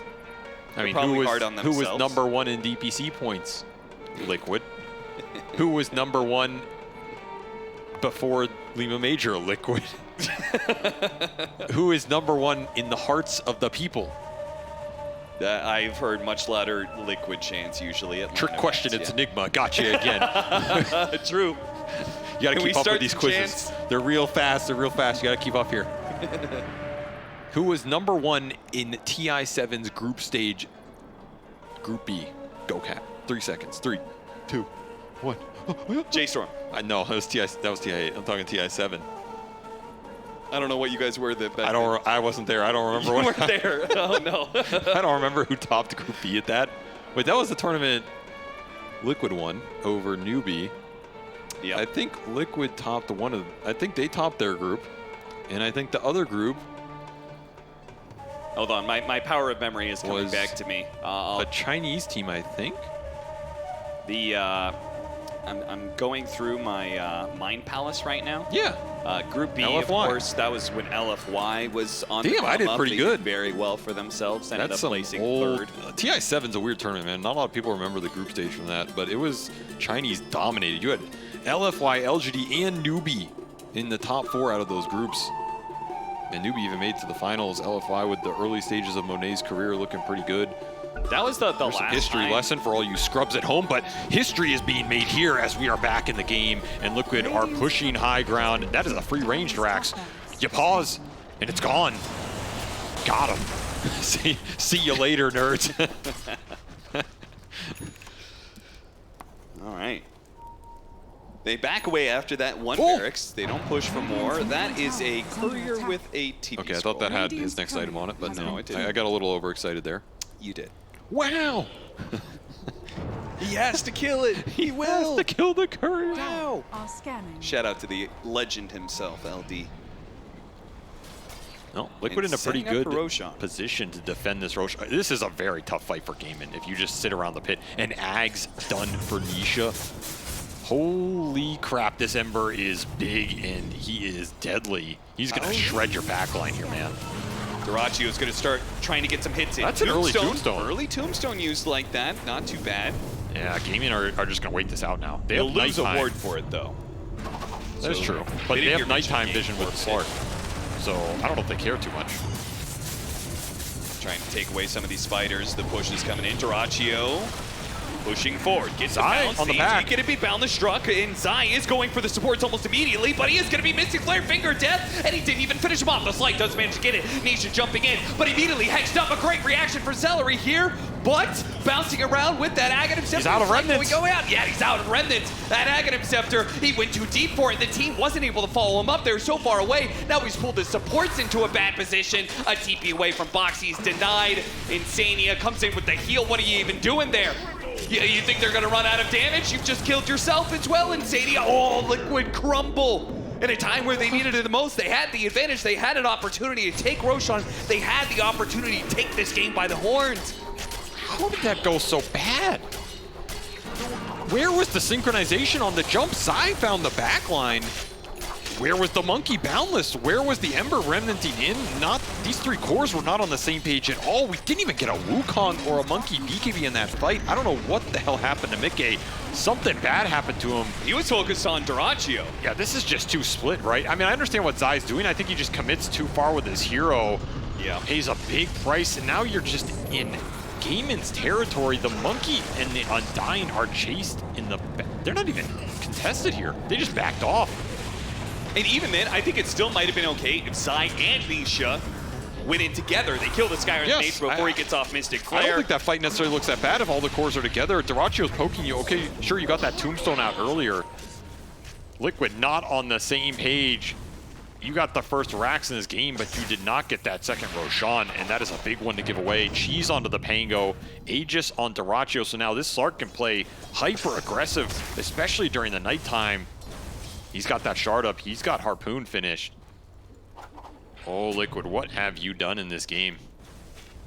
This was an opportunity for Liquid to, I mean, maybe change the narrative here against Gaming Gladiators, getting a first game series lead over Gaming Gladiators, maybe even being able to win this series, but also just like the mental block that has to be there when you keep on losing to a team over and over again. And I think that was their fight to win. Yeah, it was. I think the poke there, I don't think you drop Tombstone like that. I think it just set up the fight very awkwardly. Like, you just force him out, or just tank some of the hits, right? Make him commit a bit longer. I guess you're afraid of getting Blink Hexed. Like, that's what Insania is thinking, right? Sure. I get poked. If I get Blink Hexed here, I just get all in. Still, you should have this Rubik who's ready to bail you out with that Force Staff, and you'd be saving that Tombstone. Either way, if you take that Roche fight with Wukong Tombstone, that should be your fight to win. Instead, today just going into the hands of Gaming, who are struggling in this game, but have found a foothold now, and they're getting some big items up. A lot of extra control and damage. Nullifier for Ace is going to help find these supports, kill some of the save utility. That Manta for Quinn gives them more survivability on top of the cheese. And of course, Duracio powering into this Scotty. If he gets there, he is going to be a force to be reckoned with, because he's just going to go in and start poking you, and you're not going to have the ability to deal with it. None of these cores from Liquid want to sit there and fight the Slark back. That's why this pick is very strong right now. Oh, he's hunting some wards too. Oh, almost got it. Man, what a series of events that would have been for Duracio. That was a crazy pounce angle. Now, we do have the Aghanim Scepter almost done for the Monkey King, but yeah, that's still, like, even the Monkey King doesn't really want to stand there and let the Slark hit him, even if he's got his statues next to him. He also just can't see him for a lot of the fight. Yeah. He's not going to be able to do much. This is a game where Liquid need to continue to find that backline. That was what was working for them. They have the tools to do it. You have a Monkey King plus that shard on him. You have the Ags on the Ember, and you have this Ags on the Visage. All three of your cores can start on the supports from Gaming if you can find them and you get the good angle, and then you get a numbers advantage. Gaming Gladiators so good at putting the pressure on. They put the pressure on to Liquid in that Roshan fight. Liquid mess up as a result. A forced error around the pit. Now a tier 3 down to half health already. And as Liquid scramble to put up a defense. That smoke got wasted as well from Liquid. These are costly smokes when you're in a base defense situation like this, and you know Gaming are just taking everything off the map. Aggressively force staff him in. Impale goes out, and dying Tombstone. Oh, he's trying to get it. He gets it off. Okay, that's a really deep bait. That's what you want here. Insania pops out. Nisha goes inside instead. Don't think that's what they intended there. I mean, Slark used ult and shard here. This is not the worst fight for Liquid if Gaming commit to it. I don't think they will. Yeah, they're just afraid of fighting into that Aegis. Zai's gonna scout here, Invisible Birds. He keeps on scouting this area, but if he runs into Duracio in the wrong area, it could be very bad. He's still holding on to that gem. Some of the instant lockdowns hurting Liquid here. They don't have good ways to start on the Slark or control this Brood when Ace extends into the fight. I mean, your best stun is a lift here. That's pretty much it. Probably need a Hex at some point. You just need a lot more items to help fight the Slark as well. Another deep go by Duracio. He does not have the Tombstone to save him this time around. Duracio is fighting and so damn deep. He is actually caught by a stolen pounce. He's not going to be able to get very far away, but he does still have that Aegis for another 20 seconds. So once again, Liquid unsure if they want to commit too much. There is Ags up for the Monkey, so you get some extra base defense now. Something was lacking a little bit. Birds will bonk Ace here, but no real damage. And Ag's done for Quinn. Tango damage is starting to ramp up. Rachio back in again. He's stealing a lot of stats. It's building up, but the telekinesis pulls Ace out of position. He has to use BKB, and they got the Rolling Thunder out of him. If Shard they can goes stay off. alive here with the Visage protecting himself with the stone form, that was a lot committed. Oh, an instant impale, and it's silence. Nisha's dead. He thought this was an opportunity. Mickey, he gets off the Wukong's command. Can't see anything. Trap's not gonna last long enough. Sorry, Tofu. Oh, and a misboundless strike. Uh-oh. Telekinesis goes out. The Visage Familiar stunning 3 different heroes. Once again, the Tombstone's going to be laid out. They have to clear through the Tombstone to get to this hero inside. Mickey pops out, kills Dyrachio. They thought they had this, but now without their carry, Gaming Gladiators, eats the cheese, Quinn. Is he going to be able to swashbuckle his way out of this one? They're still in okay fighting shape here. They bought the Slark for this. Gaming just want to commit and try and end the game here or something? This is a very aggressive buyback. Used your cheese, you used your Aegis. Ace flies in a butterfly, so maybe he just feels like he's a god right now, and no Wukong. Do you have the capability to defend your base? Should get a Rax out of this. Yeah, Liquid gonna have to give up one for sure. Nice Psychic Headband, recreate the gap, found the strike on 3. Stun, that's pretty good. Zai into his stone form. 10 more seconds till Nisha's back up, but Mickey, he died so damn quickly. Ace is pumping out the damage now, the nullifier onto the Visage. He said as well, they bought back on Monkey King, but they can't actually take a fight. Nisha's back up. You gotta get something off this if you're Liquid. Dyrachio got way too much value out of this buyback that I don't think was in a position to do that. He's got 100 agility stolen. Yeah, he has a lot of stacks here. He has that level 20 talent cooking, and they're just continuing to push. Man, Gaming are leaning on Liquid's neck right now. They want this game to just get closed. No comeback available if they get multiple lanes here. Death Shroud on cooldown, Shadow Dance about to come back up though. He's gonna let Ace put the damage out. I mean, you can poke here, but at some point you're gonna have to commit into the cores. This Brood is taking your buildings, taking them fast. You have got pretty the much shard, everything up. so now, aggressive force snap. Mickey, I don't think he can stand toe-to-toe here. Pops BKB, they get him inside the Tombstone. Tombstone's gonna die fast, but the supports die faster, man. Nisha got on top of them, wiped those two out, and that is Gaming Gladiators overextending themselves now. Can they get anything else? Does not look like it, as the spell immunity will get Quinn out of there. That cost you a Visage buyback as well. You find Ace, but that's pretty much it. And they got another melee Rax on top of everything. Man, the damage numbers are there for Liquid. These fights are just getting so weird. Really nice aggressive Force Staff play to set this up though, because you needed some way to force the engagement and grab ally right on time as well. Suddenly you're stuck in Wukong and Nisha just cleans you up with the remnants through. Yeah. I mean, if one thing has been going well for Liquid, it is this Tombstone. Insania has been putting in work. And another stolen Impale by Boxy as well. This is a huge spell right now. Earth Spike with the cooldown that Rubik can put out. Oh, an aggressive move. Catches Quinn, perhaps. Oh, big stun. Mystic Flare going to be bailed out by the Tombstone. Sport's going to be kept alive on both sides. Nisha committing. Oh no, we can't finish him off. The Glimmer Cape is going to keep him alive. Nisha has to jump back to the Remnant. He committed his BKB for a kill he wasn't able to claim. Celery able to limp back to the base, and this, I think, kills the push of Team Liquid. They wanted to take advantage of Ace being dead, but they will not get any objectives during this time. And Roshan just respawned.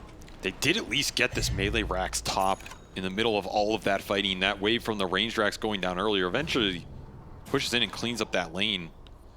So you did trade some buildings out here, but man, did those buybacks hurt you on the Monkey and the Visage. And you gotta be thinking about this next Roche fight. Who has them up? It's only supports right now. There are no cores in this game with buyback. So dire side advantage for Gaming, not doing a whole lot for them if Liquid can find the right angle. These backline jumps have just been hit or miss. Sometimes Nisha cleans them up. Sometimes you're getting glimmered and he can't see anything. It's very iffy. Zai, Human Ward. A lot of vision from Gaming Gladiators out right now. Two different sides of the entrances to this Roshan area and covered. look at the spiders. They have spiders everywhere. They have a floor deep inside your base. Double obs committed from Gaming just to see the entry points from the Radiant side for this Roshan. Really, the only advantage for Liquid right now is Zai is pushing in mid constantly with his familiars. Yeah, he's taking he is Rax. taking the tier 3. He's taking a range barracks. This is really good pressure. It's going to make Gaming think about what's happening. I mean, this Roche is uncontested by Liquid. I think It's very hard to do this in the nighttime when you don't have good deep wards of your own. So I don't blame them for giving that up. At least you're getting something out of these birds in the meantime. Butterfly done for Mickey. Okay, this is something that can help you stand your ground, especially in that Wukong. He needs his saves to bail him out. Gonna push into the high ground telekinesis, but Duracio's not afraid. He dives right on in. Depth Shroud immediately harpoon to pull in Nisha. He has to use BKB, and Mickey, he needs to kind of get out of here. I think this is a dangerous point. He pops his own BKB. This is getting awkward. Duracio just keeps on pushing forward. Insania's going to be targeted. He gets off the tombstone. Well, but damage. Duracio might just lose his life. No, he gets off the Shadow Dance. He still has the Depth He's Shroud just to work with. 1v5. And he is doing so much right now, but he will finally, no, maybe the AoE damage. He loses his Aegis. He doesn't have anything. Where is Zai? Zai has been keeping all the rest of the heroes at bay. He cost him his life, though, and he's now dead for 95 seconds. I think Zai and Duracio were both wondering where their collective teams were. Yeah. As they dealt with 4 heroes solo. Unfortunately, that is Zai's dieback here, so one of those is not like the other. And the question is, what was the game plan there? If you're holding that high ground, you started off the initiation of Duracio, but there was no follow-up. I mean, you can't just Wukong him there, right? Yeah. No. And if you can't Wukong him, then no one's sitting there trading with him. Duracio's aggressiveness has paid off here for Gaimin. He has absolutely no fear versus team. Perhaps for good reason, as he's straight back in again. A super deep harpoon. After it. He has to do another remnant to be able to get away. That's his last ult.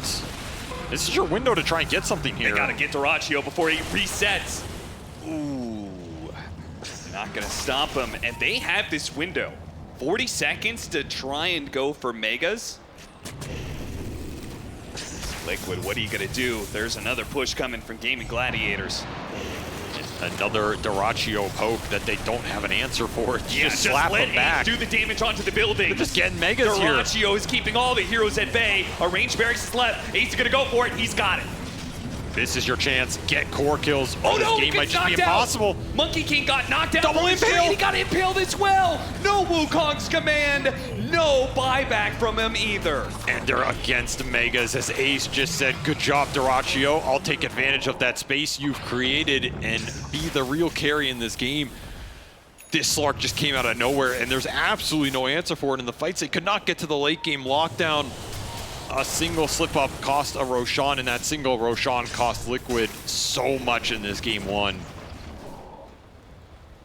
Time to put the finishing touches on it here if you're Gaimin. And Duracio, he might not have level 25. I don't think he gives a damn. No, Duracio's been aggressive this entire game, and he's going to keep it up here.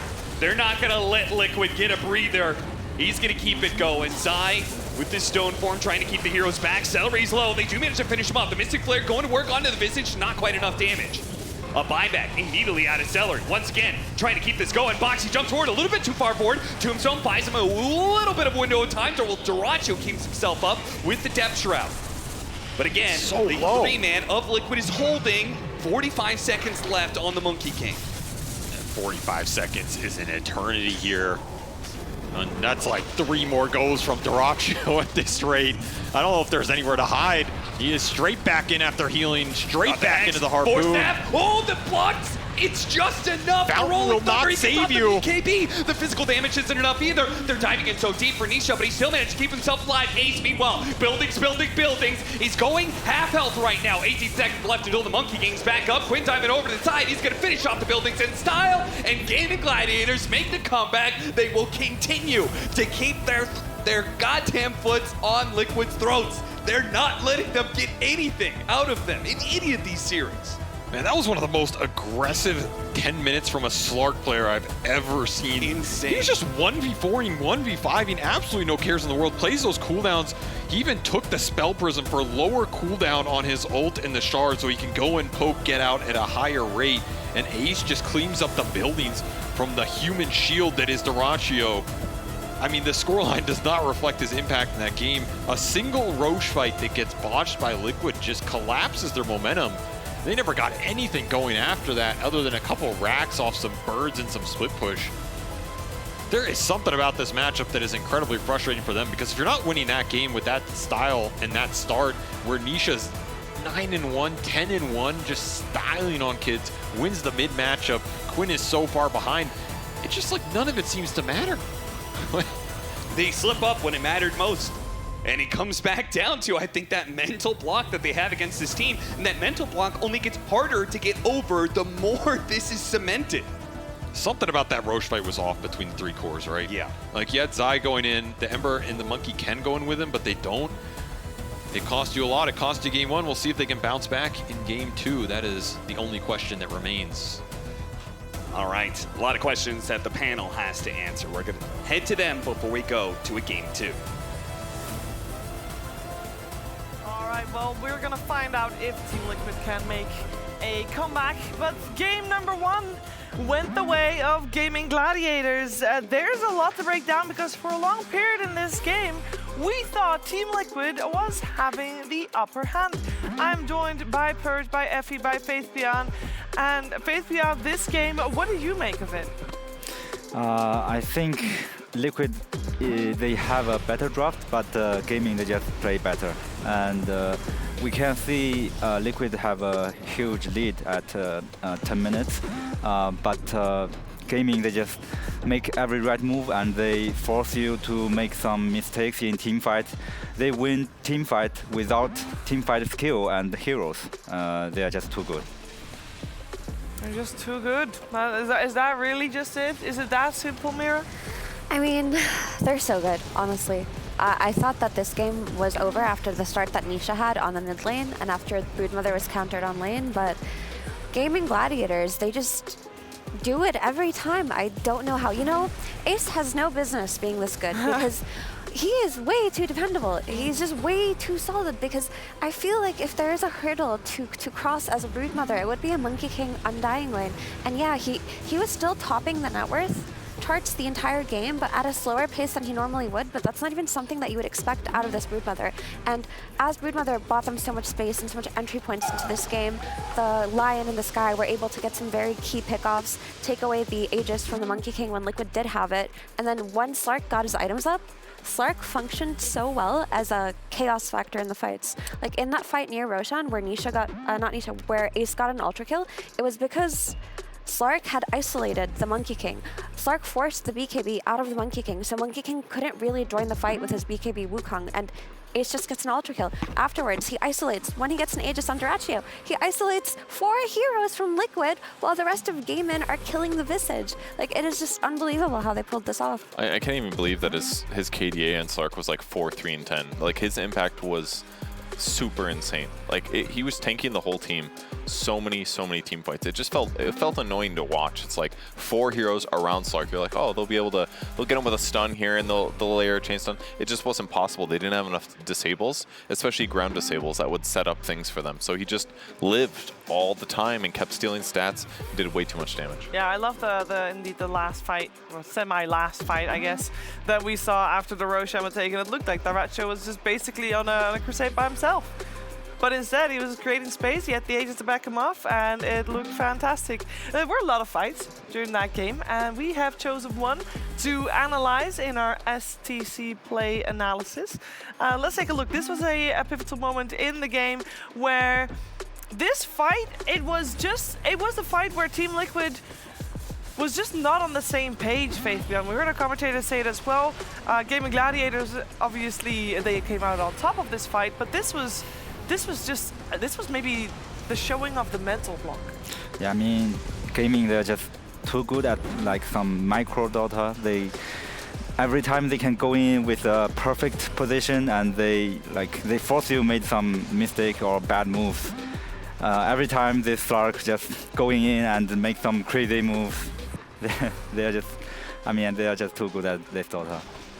And as we saw in this fight, Duraccio on the Slark went in on the Ember Spirit and the Monkey King, forcing the Monkey King's BKB and pouncing on the Ember Spirit, so he was leashed and couldn't rejoin the fight where Visage was dying. So I feel like Visage was such a key factor in Liquid's early game tempo, and he was a really key factor in controlling the Roche area, but they isolated Visage so well at a certain point of the game. It felt like he couldn't get any backup from his teammates. He was just getting burst by the Mystic Flare in the finger, while the rest of his team was getting chased around by a little fish.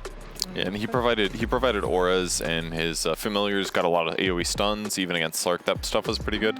And he even like used his shard effectively. He would get gone on, he would turn into stone, but there wasn't anything to follow up on it necessarily. There wasn't necessarily enough team fight to like overwhelm the counter initiation, so him just buying 5 seconds just meant delaying his death. Yeah, I know there was... my panel thought that Liquid had a slight edge. It was mostly a slight edge in the draft. But while watching the game, Faithbjorn, you wanted to have seen something different from Team Liquid. They picked the Monkey King as their 4th pick, and you would have liked to seen a Lycan. Would that have changed a lot of the game? Was that not the case? He said that the Monkey King was higher priority than the Lycan. Yeah, I think after watching this game, I still feel you have to pick Monkey King. Okay. Yeah, because it's a way to win the game. If you pick Lycan, like you will isolate by yourself. So it would have gone worse for them. Yeah. Even so. Well, then there's definitely still a lot to work on. Maybe not so much on the drafting side, but maybe a little bit on the mental side, on the side of Team Liquid before going into game number 2. There's a lot of pressure on this game. It's a lot of pride for Team Liquid for this match to try and get the chip off their shoulder that is Gaming Gladiators, but it's also $500,000. Let's see how they deal with that pressure as we come back after a break with game number 2 of the series.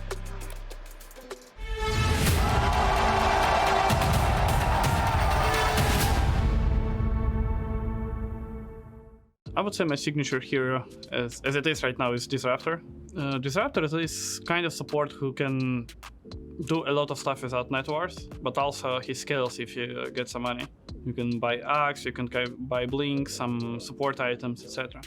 So basically he can do a lot. It's definitely Fishman who basically showed me a new way to look at supports, or like a new way to look at the laning stage.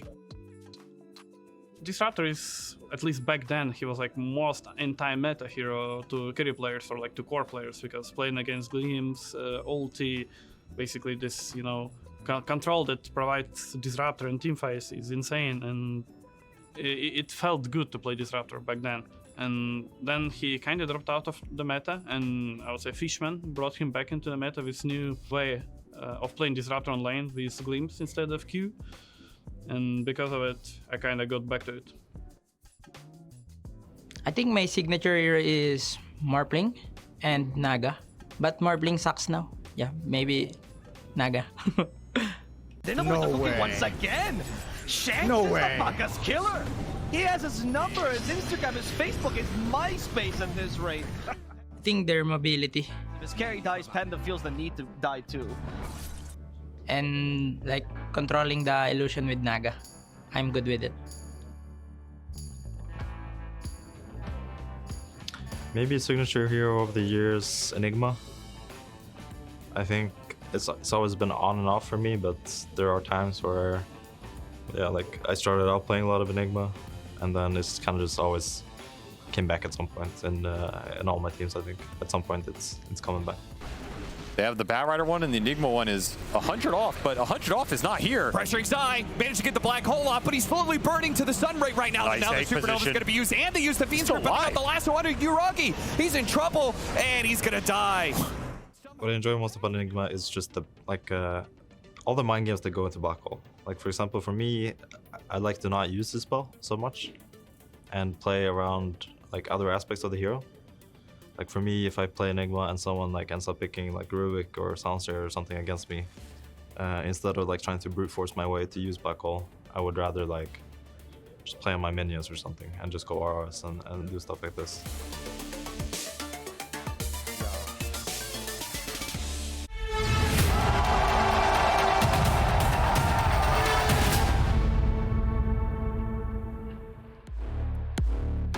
Some of the most taxing comebacks are Mega Creep comebacks, especially at the International. Zai has been a part of every single Mega Creep comeback at the International, so if anybody were to bounce back, it would be him. On top of that, we know and we have seen Team Liquid bounce back from the most crazy games, from the most high-pressure situations on the biggest of stages. So surely, a best of 3 in a upper bracket series, no elimination on the line, upper bracket series merge. Walk in the park. Yeah. I mean, they're a very talented team, but there's so much history here that I think losing game 1 is going to hurt the morale a little bit. I can't help but assume. In the same vein, they're not eliminated if they lose this series, and they were really close. Like, they genuinely were really close at winning that game, which has kind of been the story consistently. So I don't know. It kind of depends how they're feeling right now, because they were within striking distance of like closing the game out. But yeah, I hope their mental state is still good, because I would love another close game. Me too. Yeah, I wonder if what Cap and SVG were saying about a mental block when it comes to facing gaming is a real thing for them. I mean, you do go up versus them a lot and you lose versus them, and at some point you start to feel more discouraged every time you lose, because if there was a game for Liquid to win, it would have been in that one. They were in a very favorable situation to take over that game, and they just couldn't do it. So I actually worry about them in this game too. Yeah. You too, Faith? Yeah, and also for Liquid, they will think like, we already win the mid lane so well, and we picked the hero we want, and but we didn't execute it very well. So it will feel like upset, and will disturb how they draft in game 2. At the same time, this was, of course, one of those games where they let the Broodmother through, who has been a dominant force for Gaming Gladiators, and they thought they had a plan against it, and it failed. And that happens sometimes. Be that because it was the Brood or Daracho playing crazy good in his Slark. Whatever the reason was, they did know that they were going to have a tough game against that draft from Gaming Gladiators. So perhaps this time around they'll remove the Brood and play a different game altogether. I do want to emphasize what Faithian said, this mid lane. Nisha versus Quinn. And I know Ember is on paper supposed to win against Pango, so we knew that Nisha had a little bit of an edge, but Quinn very, very frequently, regardless of the matchup, still has Nisha's number. This is one of the few times, I'd say, in all the games that we watched them play over 2023, that we saw Nisha come out ahead big time in that mid lane. So that must have been, regardless of the loss, still a confident boost on that side of things. It's going to be interesting seeing the changes in game number 2. We got Team Liquid on the Dire side this time around. They get first pick. Gaming Gladiators second pick with a Radiant. That means that everything is just completely swapped.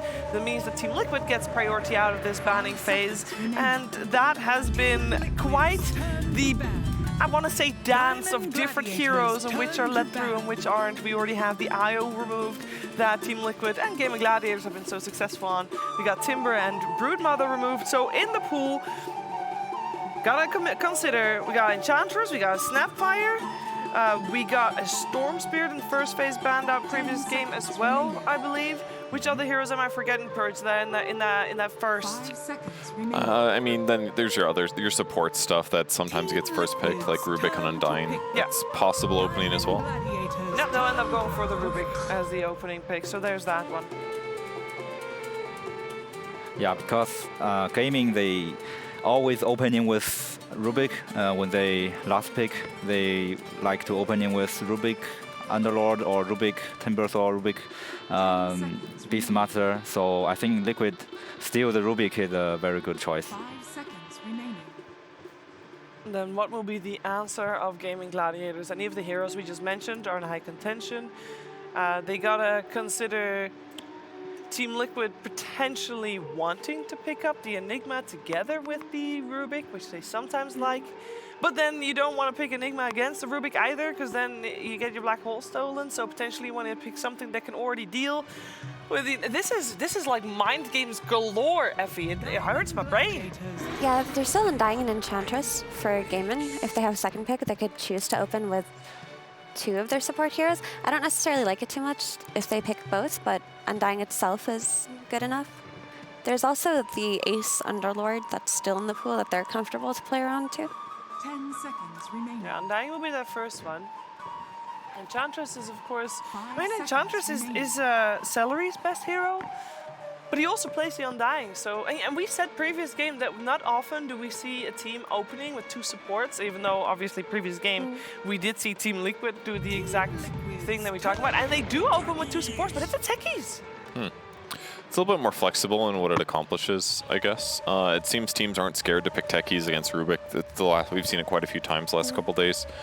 And sometimes they do open this as a response. They actually did this response against 9 Pandas 2 days ago. 9 Pandas open Rubik. They pick, I'm sorry, they did enchant techies instead of undying techies, but slightly similar. I can understand this techies though, because of all the supports that you can pick at this stage of the game, this probably is one of the more comfortable ones versus Enigma.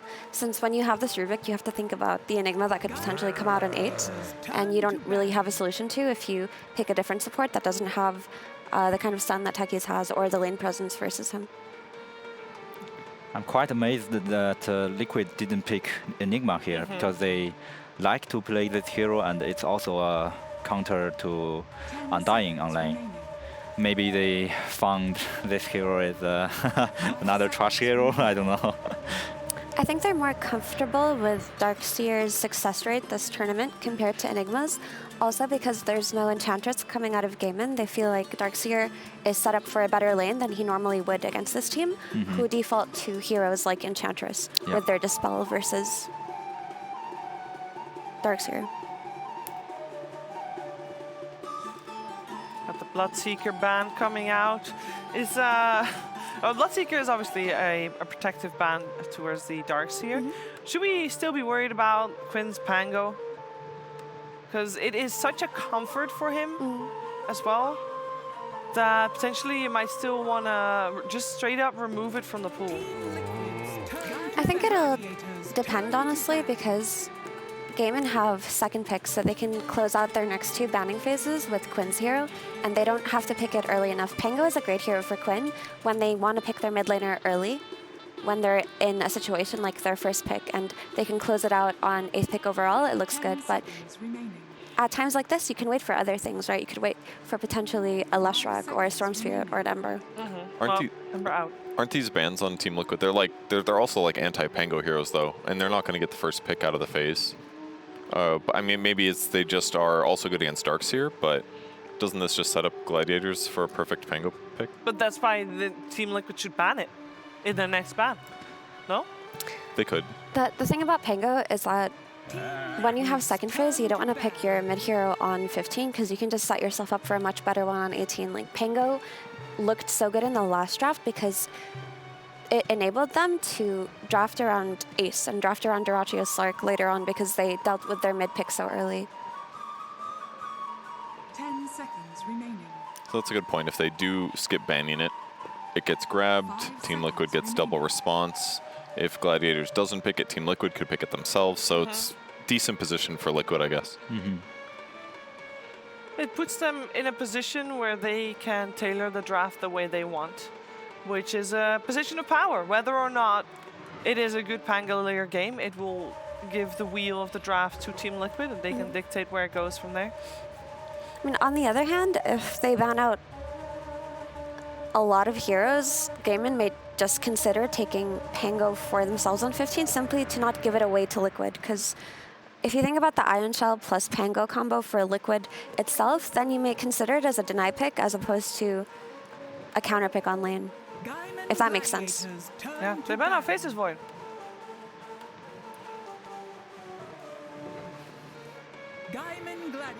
Well, that should lead into a fast Primal Beast ban and a fast Pango pick. I don't think... So, obviously, we saw that coming from a mile away. We have to assume Team Liquid did as well, so they have to have a plan against it. What is a good plan against a Pango, Faith Bian? Bloodseeker, Ember Spirit. No! They can't be those. Surely there's more to it. I think Silencer plus 1 stun is really nice to kill Pango early on. Oh, this is a good solution. Don't you just get Beastmastered by Gaimin on 18 if you go for TA here? Beastmaster? For Gaming Gladiators. But TA is mid, I think. So maybe you can pick another hero to counter the Beastmaster. 5 seconds remaining. What kind of hero do you think that would be? Or do you think that Gaimin are looking at a different offlaner? For gaming, I think they have to see this another pick. Maybe they go for their 5 here on the Team Liquid side. CM provides a route, which is kind of good against Pango. It's one of his most picked heroes. I was banned ET maybe, but it's not. I mean, it's pretty good with like Darkseer. It can be kind of good with TA as well. Help protect the TA from some high armor agility hero pick.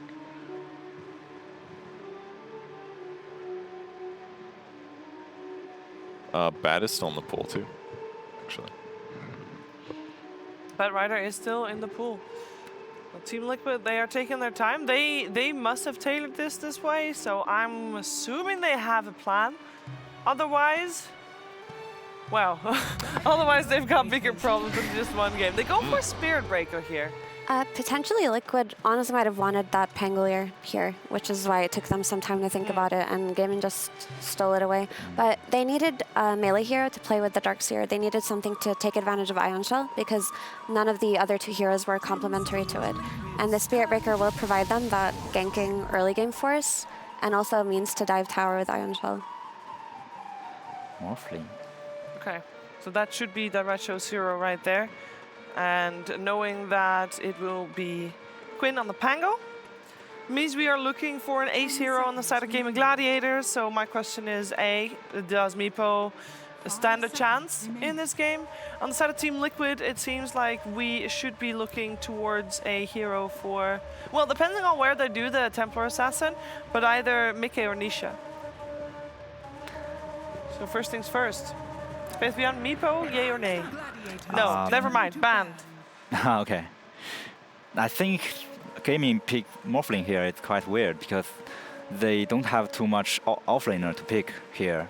And also you can't pick Underlord against Rubik. So if they ban like Meepo, Beastmaster, there's no hero for Ace right now.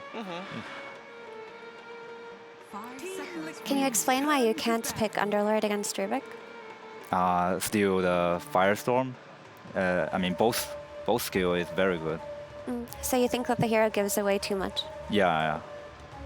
I mean, Beastmaster is still available for Gaming Gladiators if Liquid don't address it. Yeah, I mean, Beastmaster maybe gonna be buying out in this ban. 5 seconds remaining.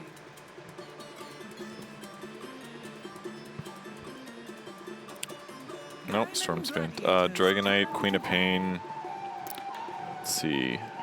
Is Primal Beast gone? Primal Beast is gone. Wind Ranger's still in the pool for possible mids for Team Liquid. Or a potential carry as well. Yeah. Lycan, did I say Lycan? No, they Lycan could. is more likely for Gaming than it is for Liquid.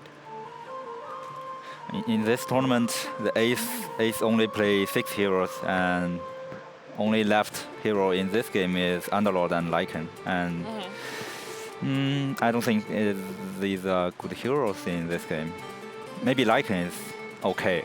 There's not a lot of catch for the Lycan. Yeah.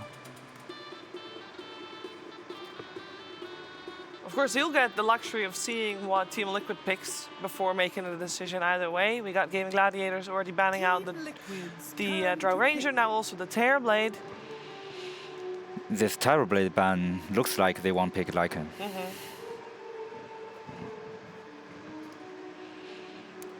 And with that in mind, what could Team Liquid pick here to make their choice of Lycan be more awkward, more painful?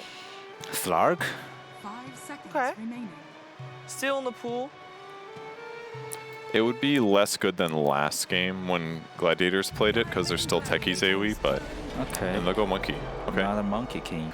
And I think Monkey King is a pretty solid hero versus Morphling because it can play a really early tempo. It also takes advantage of Darkseer spells.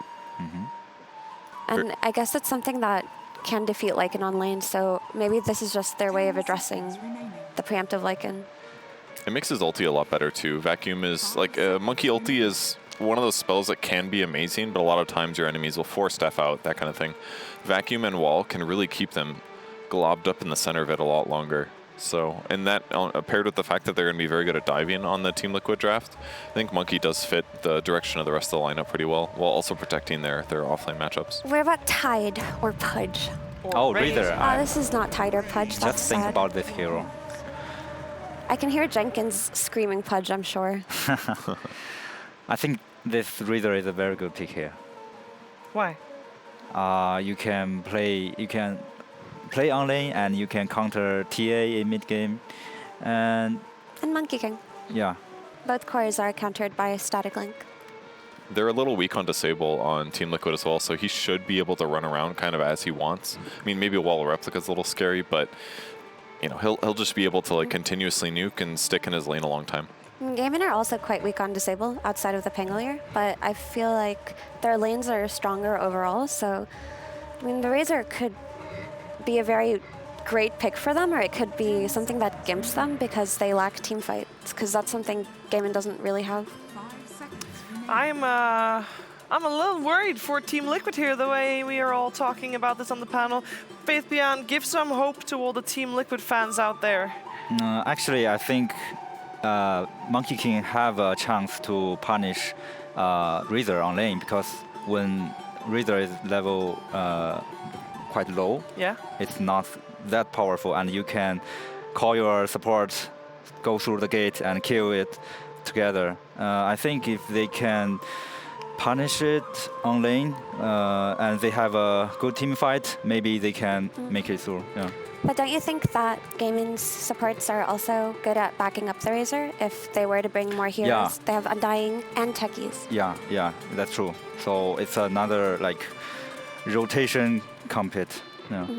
And the one thing that I am worried about for Razor is that he's very often paired with IO at this tournament. Typically what happens if some team abuses a combo like that and then it's just not there, the hero usually feels a lot more mediocre. Lesh is the best example. So it might work, but it might also look a little mediocre. But does that apply if your Static Link counters both cores on the enemy team? That's a good point. It gives you an upper hand for sure. Normally Razor comes out when it's only countering one core, and that's when the IO feels really good. But if you're a solution to both of the team's win conditions, then that changes things for Razor. All right, so there's a lot of pressure once again on the early game, and especially keep an eye on Ace's Razor. We're finding out how Game 2 is going to play itself out. We're heading over to our commentary duo of Cap and SVG. True to his name, the Ace of Spades has been one of the most high-value players this year. Big part of why Gaming Gladiators has had so much success in playoffs and grand finals. In this game, though, he's going to be put onto a hero that he hasn't played in quite some time. In fact, it's been a full year since the last time he played Razor, and going all the way back to really when he was playing carry on Team Secret when he played it a lot. So Ace, who has provided so much consistency for Gaming Gladiators, maybe part of that has been the consistent picks that have been revolved around him in the draft. Liquid do manage to make him pick up something a little bit different, but it does seem to lead to a draft advantage for Gaming Gladiators. At least that's what our panel believes anyway. Avery, do you hold the same sentiments? I think it's a little closer. I mean, this is another draft where I feel like you did force Gaming a bit out of their comfort zone, right? There's no massive aura buyer here between the three cores, which I think is kind of a win. Like, you have to take the downside somewhere against this team. They're way too consistent, way too good. And I feel like this series, I feel the drafts have been the most interesting I've seen from Liquid in trying to push Gaming a little out of that 5-man ball zone and make it favorable for them. Okay, that first game, it didn't go your way. You know, that ball crumbled at a certain point, but I feel like it was more execution than the draft. Sure. And I think in this game, too, I like their chances. I'm not saying they outdrafted Gaming or anything here. I think the last pick, Razor, definitely has a chance to just beat this monkey up on the lane and run away with the game. At the same time, you have some decent tools to deal with him in the fights, especially if you can get utility on later in the form of Lotus Orbs. Like, Lotus Force Staff are still extremely good versus Razor when he doesn't have the IO to boost him up in the fights or help him reclose the gap. On top of that, you have Surge. And on top of the Surge, you have a Breaker and a Rubik, two heroes, at least one of which goes through the BKB, and the Rubik Shard can lift throw someone away. There's a lot of tools in this game that Liquid can use to break the links. And the second that happens, Razor tends to be a little lackluster of a hero. Yeah. So in that sense, I kind of like what Liquid have going for them. On the flip side, I do think if you look at these three gaming cores, it's a lot of damage. It's a lot of just right-click going into the monkey in the TA, where Breaker and Rubik are not necessarily going to help you swing that for a long time in this game. So you kind of have to just build some momentum through the Breaker Darkseer here, in my opinion, and get that massive team fight in the charges, the shells, the Surge going for you, and really kite out the Razor and the Morphling. Now, another interesting part that happened in the draft is that Liquid, in some ways, forced Gaming Gladiators to take this Pangolier because they actually banned some of the better counters to the Pango and forced Gaming Gladiators to, okay, in this second phase, you're going to have to pick up this Pango right away. And their idea as a response was Templar Assassin, who I feel like is very middle of the road against this hero, and then the Spirit Breaker, which does have some answers. But there must be a little bit more to this in the matchup that I'm expecting. And a lot of it, I suppose, has to come down to laning phase. I mean, this Templar Assassin, Nisha, big part of their game 1 win, or excuse me, their game 1 attempted win, and the way they got the lead was the fact that Nisha was able to win the laning phase pretty hard against Quinn. And he's winning it here again. Really trying to abuse this early level advantage he has and the early region advantage. Bottle comes out way faster here for Nisha than Quinn.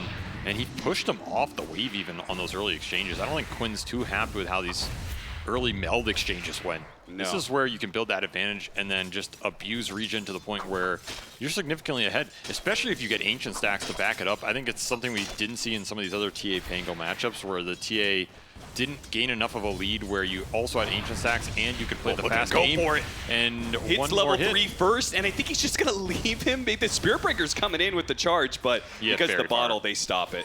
Too much region to commit an all kill. You don't want to throw something away here. Sure. He's going to drag the breaker off the lane, which means Zai is going to get zoned off bottom versus an Undying Morphling lane, a pretty damn tough lane. But they get find first it. blood on the other side. Yeah, Monkey King able to put level 2 Tree Dance to work earlier on this lane and connect for the kill. Pretty much an uncommon build for Monkey, but pretty nice when you're getting your damage stolen by Link anyway. Well, nice little pick that up for support Mickey. death does help out Quinn because he certainly needs the refill on the bottle with the way that Nisha is establishing some dominance in this laning phase. So he'll get a refill there and a better chance to contest Nisha. The thing about Pango is that I think it's a hero, when you pick it, you're almost happy if that lane is your roughest lane. Because Yeah. it's just Pango. Like, this hero can always play from behind, it can always catch up. Now, I don't think it's looked that good at this tournament from that position, at least compared to some of those Pango patches, which you could sacrifice it more. Still, this is going to be one of those games where, you pick this Pango third, you know it's going to have a rough lane, it's going to have a counter pick. You're just making it elsewhere on the side lanes and going to let Quinn come back off of some team fighting. Oh, we got him with the side blades! I saw that lining up in my mind, and it came into reality.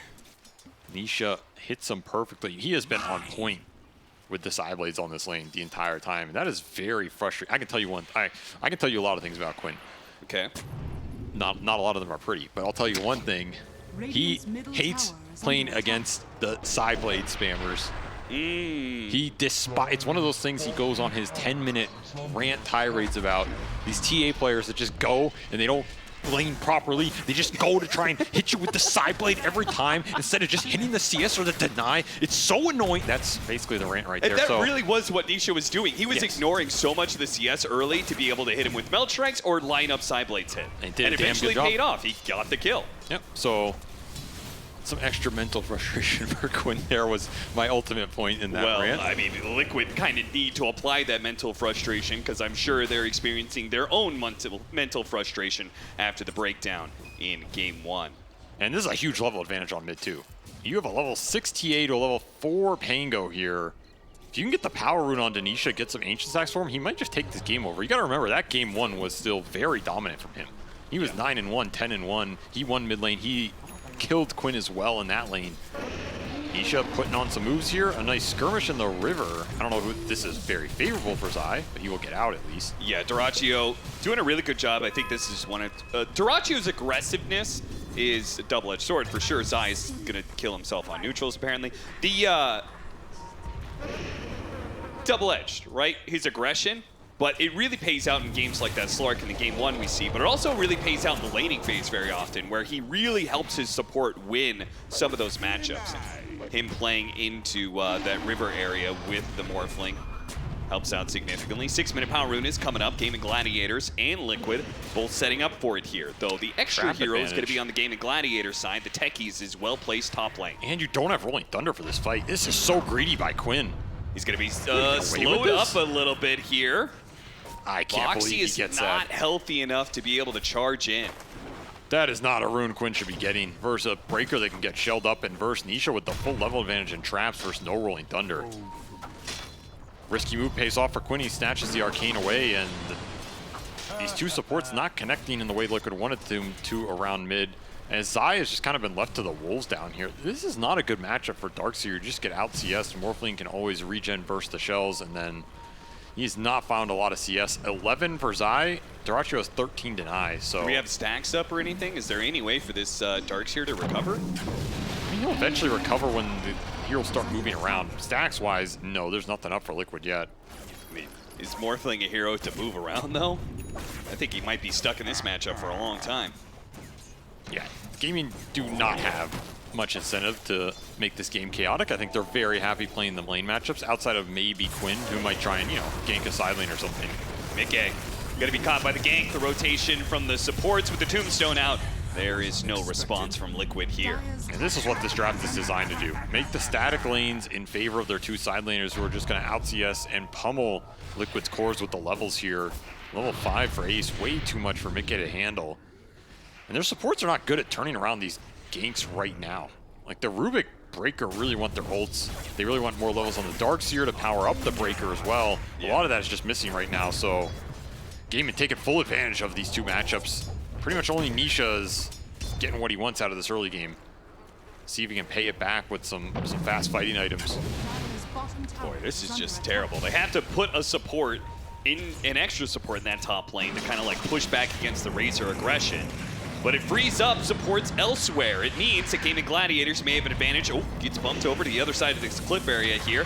Nisha gonna be hit a couple more times perhaps. Quinn is gonna go for the support kill instead. Lining it up on the Rubik. Dyrachyo joining in on this fight. Still not quite enough, but the swashbuckle will finish him off thanks to that Arcane Rune.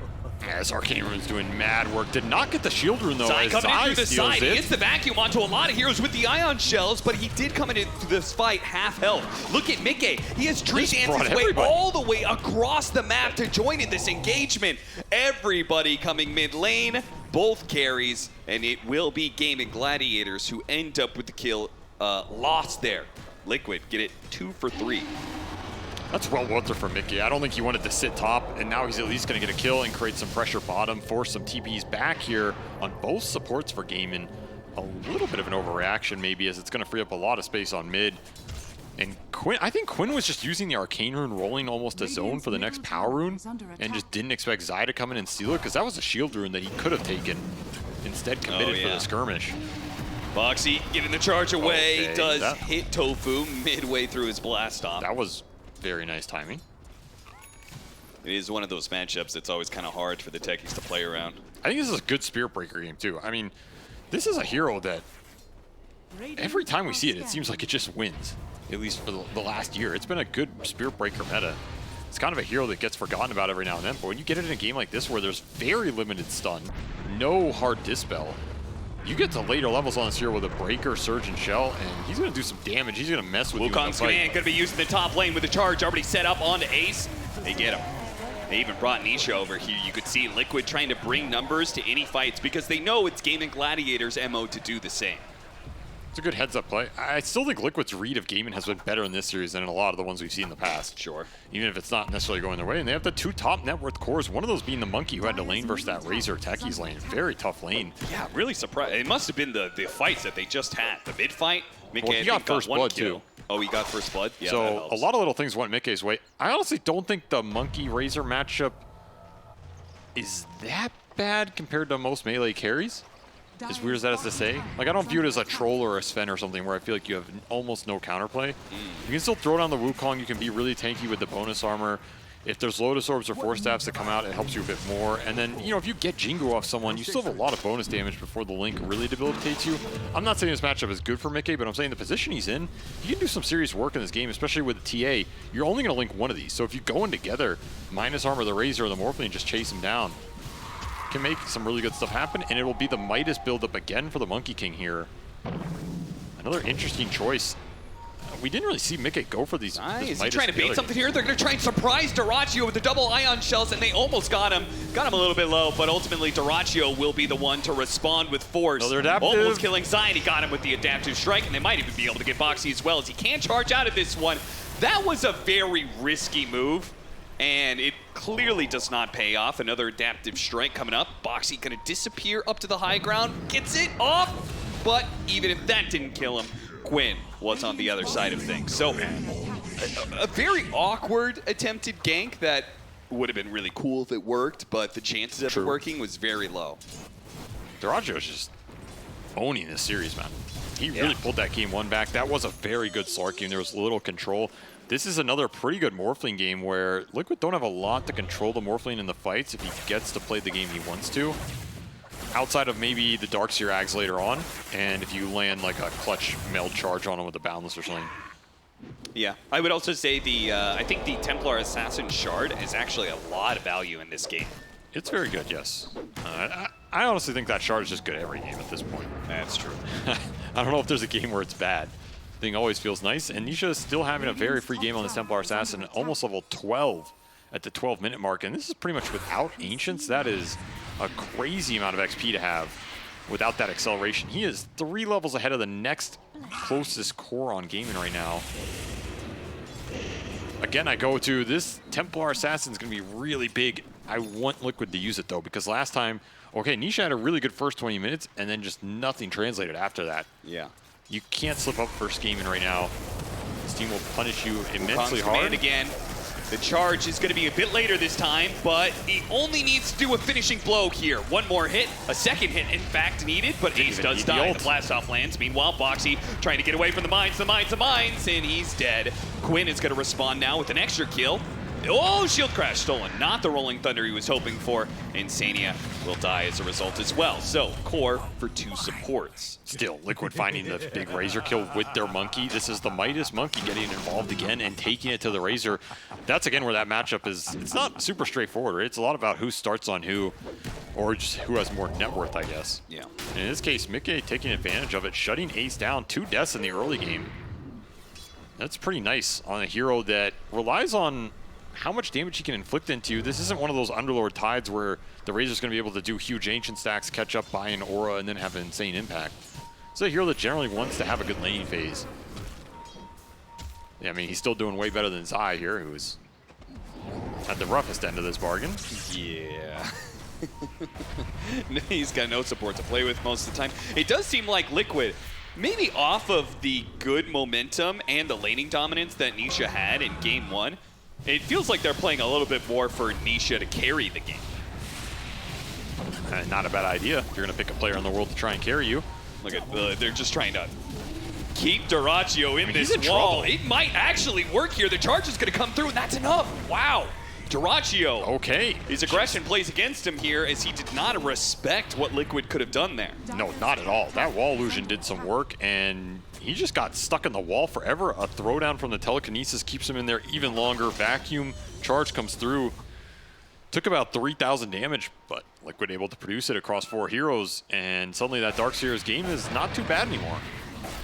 This is also a game where the Darkseer doesn't need some crazy aura timing. I think as long as your other 2 cores are finding damage, you just get to a pipe and you take a good fight off that, plus whatever Nisha has. Surge the breaker in with some shells.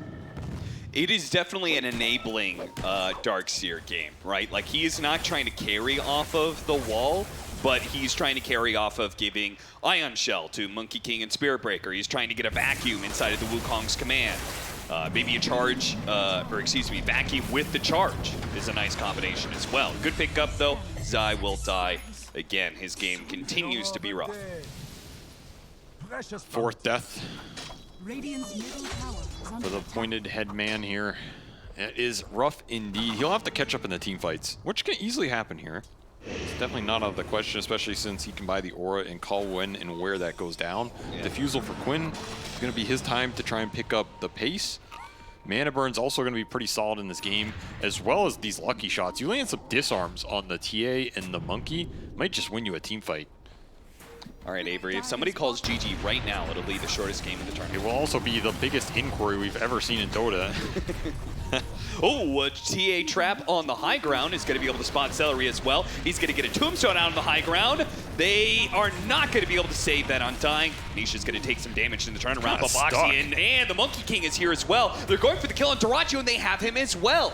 Damn. Liquid, once again, coming off of a laning phase and immediately start getting some wins. It's a huge pickup for them. 2nd death on this Morphling in a game where you didn't really expect them to die. And 6 charges on that Deso already for Nisha. Walks into a haste room. Ace, you gotta be careful. They're gonna go for Tofu instead. Tofu can't get the taser off in time to protect himself against the physical damage. And they're just again, they need to be right careful. now. Up this, hasted up to get a disarm onto the Templar Assassin, but there's too many other heroes of Liquid here. Okay, Boxy Boxy's gonna die underneath sacrifices. this one to get off the Rolling Thunder. He gives his life in order to win yet another little skirmish for Liquid. Oh, Nisha is feeling like a god right now. He just got 12 extra stacks on this Desolator off that fight. And you got 4 full plasma fields off from the stolen plasma field on Insania. That's huge, right? This is a max plasma field. It's one of the best spells you can steal in the early portion of this game. I also like the fact that Liquid are just playing very aggressive with this lineup and not feeling like, okay, we lost game 1, let's play scared, right? Sure, just go the hell in, man. Like, you know this TA is way stronger than everybody else. They're bringing numbers, they're playing very fast.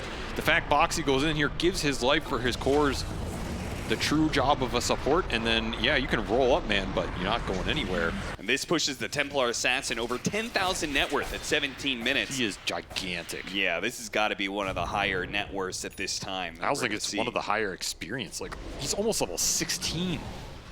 What? It's just ridiculous the levels Nisha's found in this game without a lot of ancient stacks. That's what I go back to. Normally when a core is this high level, it's because they went and did some 8 and 9 ancient stacks off the 2 camps. Okay, fair enough. Yeah, he has a lot of neutral keeps, but man, he's been involved in a lot of kills. That solo kill in the solo kill in the lane, plus all the solo XP he got. This is level 16 efficiently here. Yeah, for context, everybody, it's usually like a good game is keeping level 10 by 10 minutes. That's like, wow, this guy's insane. To be able to keep that pace a level per minute, you have to be having some insane performance on not just farming up, you know, being able to get ancient experience, but also being a part of kills, which Nisha has constantly. Yeah, 10 at 10, you're having a good game. 15 at 15, you're an absolute god. Yeah. 16 at like the 17, that's pretty damn beastly. Dragonlance, Deso, Shard completed on this Templar Assassin, plus a Grove Bow. What? What? It's not reasonable, man. This is not reasonable. Gwyn, he might be baited by the fact that Boxy cancels his charge and won't be expecting more heroes to be here. TV get off the Rolling Thunder. Tofu's going to try and clear some way. They have a stolen charge out from Duraccio. He morphs into the Spirit Breaker, and they do manage to get that Spirit Breaker kill. And Nisha is struggling to put damage onto a single hero. Gets disarmed by the Pango. Something he's going to have to deal with all game long because he's also going Heaven's Halberd.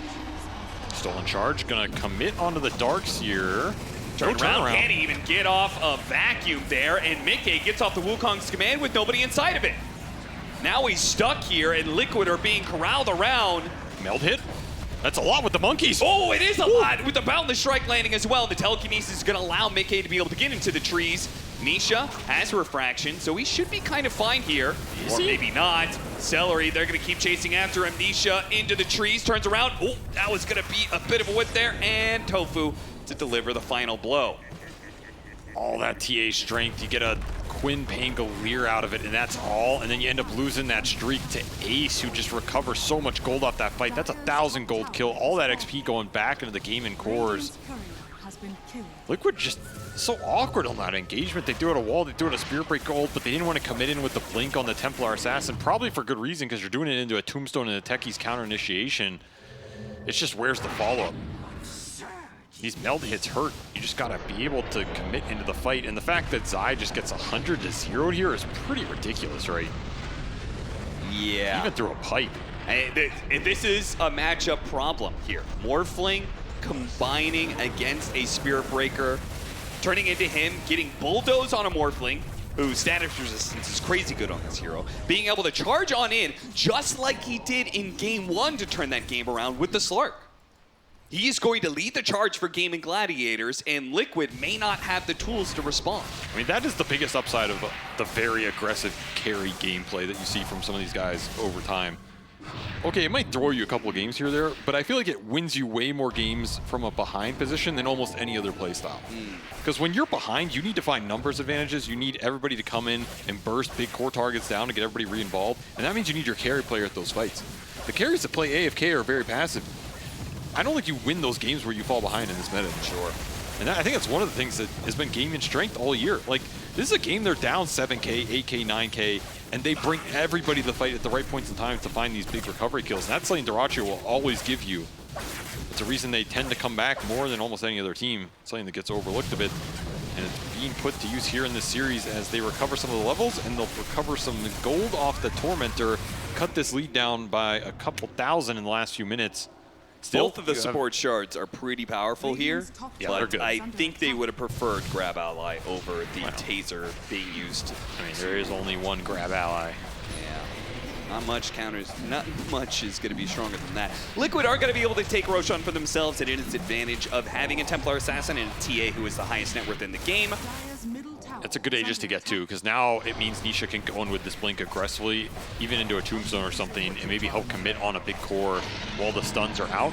You also have Mech and Pipe done for Zai, so he's recovering pretty decently here. And you also have Shadowblade on Boxy, so some of this initiation power, you shell him up, you surge him in, he just finds a target planar pocket on top of it for maybe some sort of Morpholt or whatever. Some decent value coming out. Also, keep in mind, this Rubik is playing versus a Morphling, which means Insania gets to pump up his HP numbers here a little bit, over 2K. Yeah, 2100 HP. For the mage in the back with the golden cape, which means he should be able to live pretty damn long and get some good spells off in this fight. The Plasma Field has been there. Tombstone is an option. Even... yeah, that's pretty much it. Okay. I mean, if you get mines off techies, it's pretty good. But I'll be honest. Yeah, if you get Rolling Thunder, that probably shouldn't happen either. Yeah. If you get some of these ults, you're going to be really happy. But in theory, isn't getting anything crazy. But either one of those will be very nice. Little dust action. Can they catch him is the question.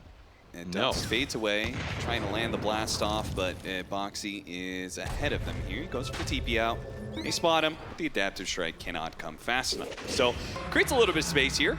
He gets a charge on bottom, too. This is a charge Liquid could commit to. The mine does kind of give Celery a heads up here. I mean, they know the chances of getting on beat TP in. Once again, Boxy just making a little move that forces a reaction out of Gaming Gladiators. These little things are nice. It means you have to play a bit more scared on the lanes. Gaming, if a fight breaks out or Liquid want to smoke, that engagement's just free.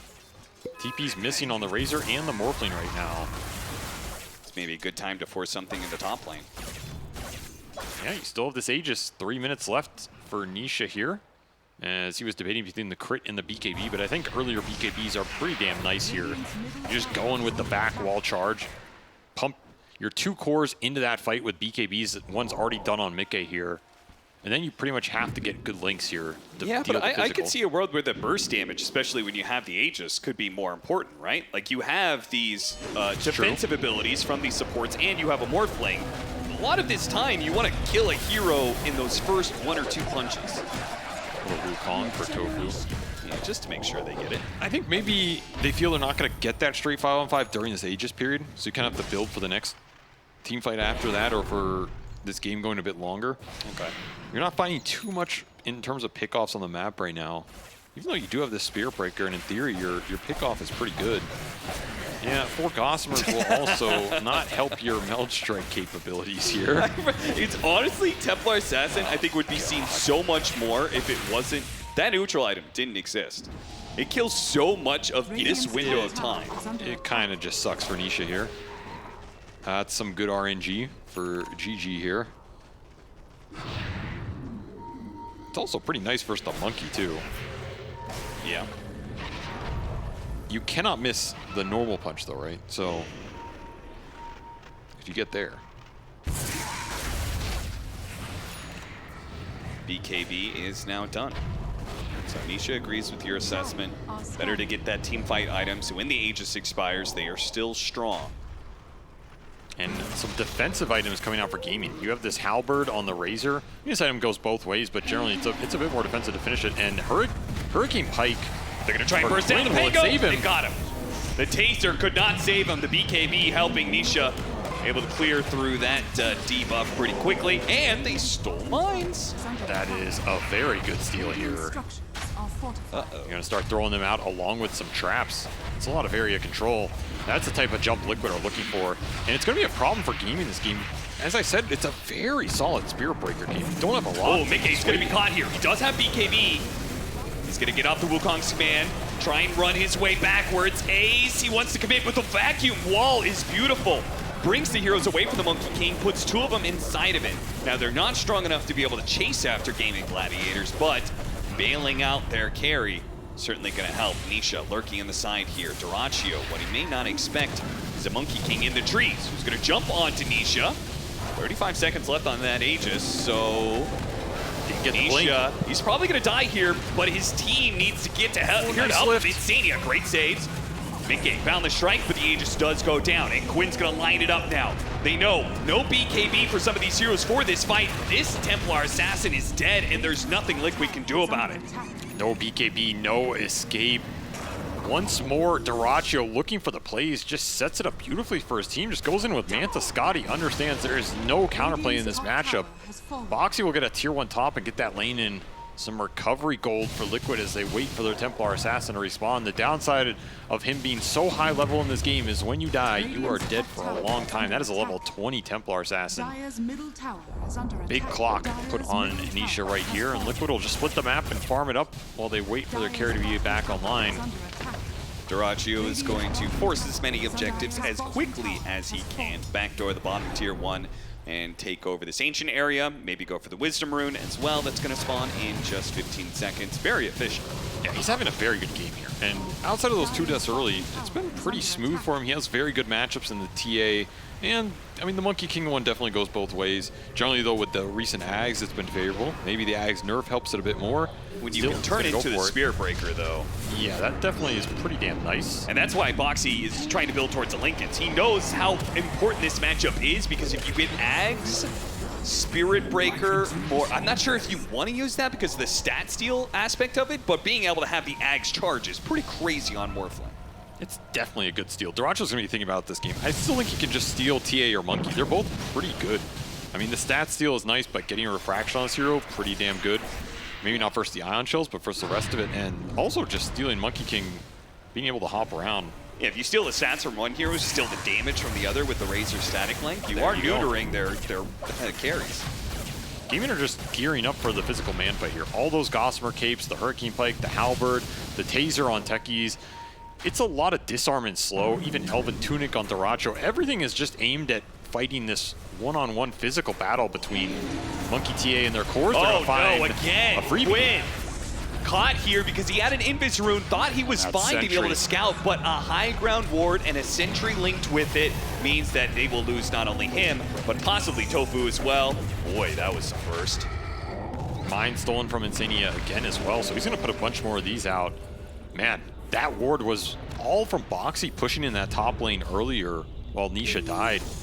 Killing that tier 1 top, opening up this space. Gets rewarded later on. 13k gold lead here for Liquid. A lot of it on their 2 big cores, but also a lot of it on those supports who are going to continue to scale pretty nicely in this game.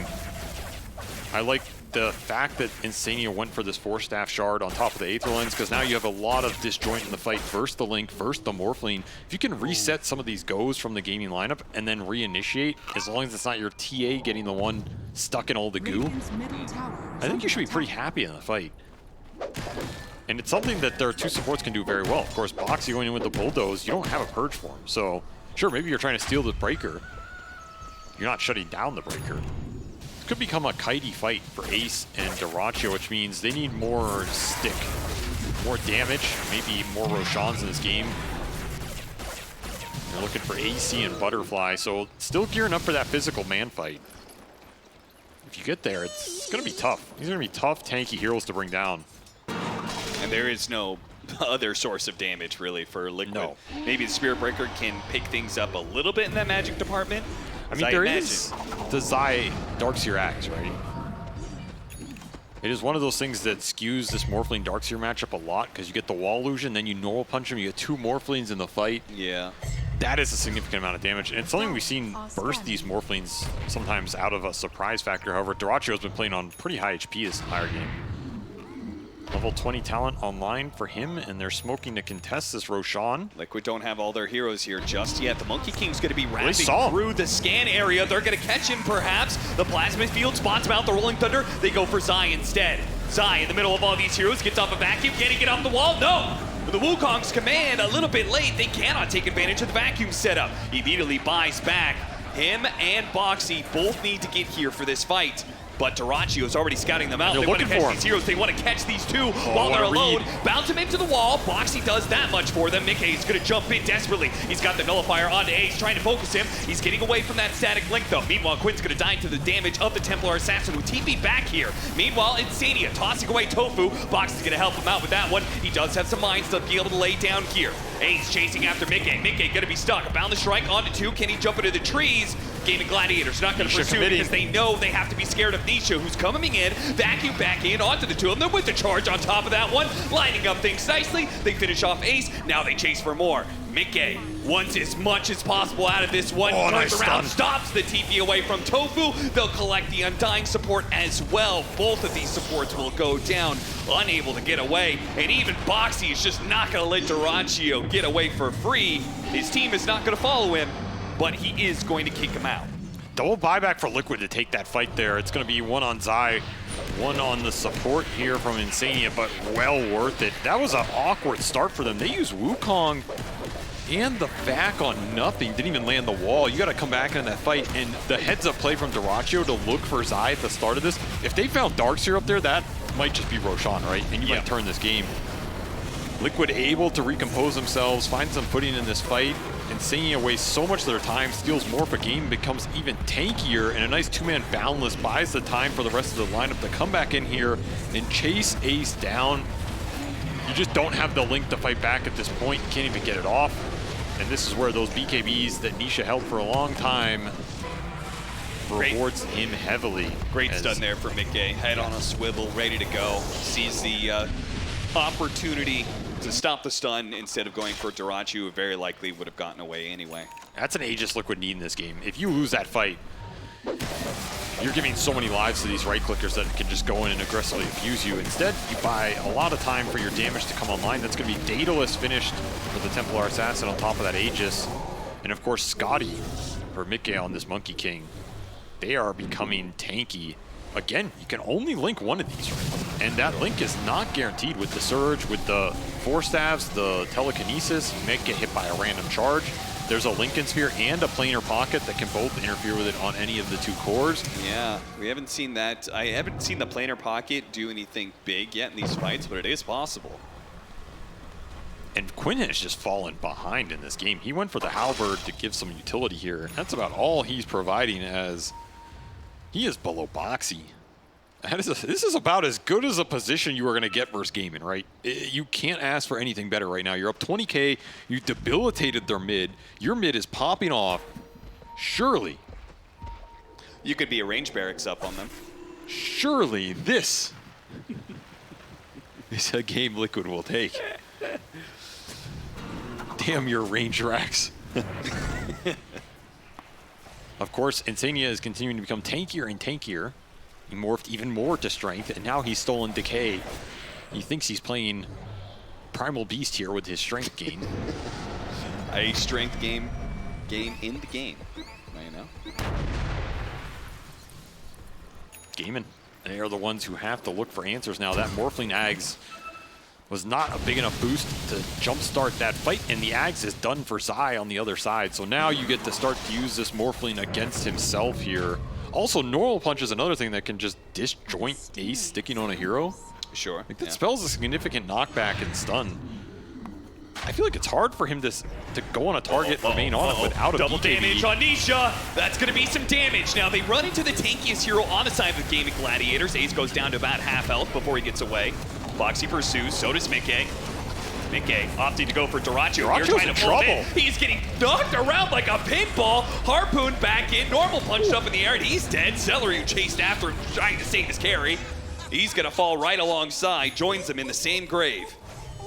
The aggression did not work for Duracchio in that fight. Sure, you steal Templar Assassin stats, you get some Refraction, but Refraction cannot walk you out of Wukong, Nullifier, Vac back into the punch. His Darkseer has caught up, he's online, and he's ready to take some names. A slow start for Zai, but it's starting to pick up here. And all of a sudden, this game is just exploding out of control as Gaming are looking for any sort of teamfight presence. want you to know, Avery, the last time you said that about Zai, he did immediately die. What was that? That was like 18 minutes in. Yeah. Darkster's not in too bad of a place, beginning to catch back up. Yeah, well, I believe in not caster Kirstein people. Insania catches Ace. Again, the tankiest hero, but they're going to go for him anyway. Convinced that with Dyrachyo gone, they can maybe get the kill, but no. They do manage to reset away from the Rolling Thunder. Not too bad. Quinn is taking a ton of damage. Bounced back by the Spirit Breaker. Still not quite enough unless the side blade hits. No! One of those shots missed, and as a result, Quinn lives to see another day, and they will live long enough for Dyrachyo to come back and save the day, perhaps. And look at the range on this Templar assassin, man. He's outranging a tower. Is this fair? Is this balanced? He's almost level 25, too. This is a huge talent to hit. The refraction charges are good this game, right? What is breaking it? Another vac into the stun, into the Harpoon. Harpoon pulling back in. Dyrachyo has to use the waveform to jump away while Ace jumped into the fight. Wukong's command is going to force both of them backwards, but the Spirit Blade manages to knock him back into that. Now the normal punch. Boom, boom, boom, and Dyrachyo dies again. He cannot stop these chain stuns. And once again, Celery diving after him will also fall. Once you're locked in that arena, man, it's really hard to get out. Boxy is just having a free-for-all with these charges in the Lincoln Sphere. There's no control for the Breaker.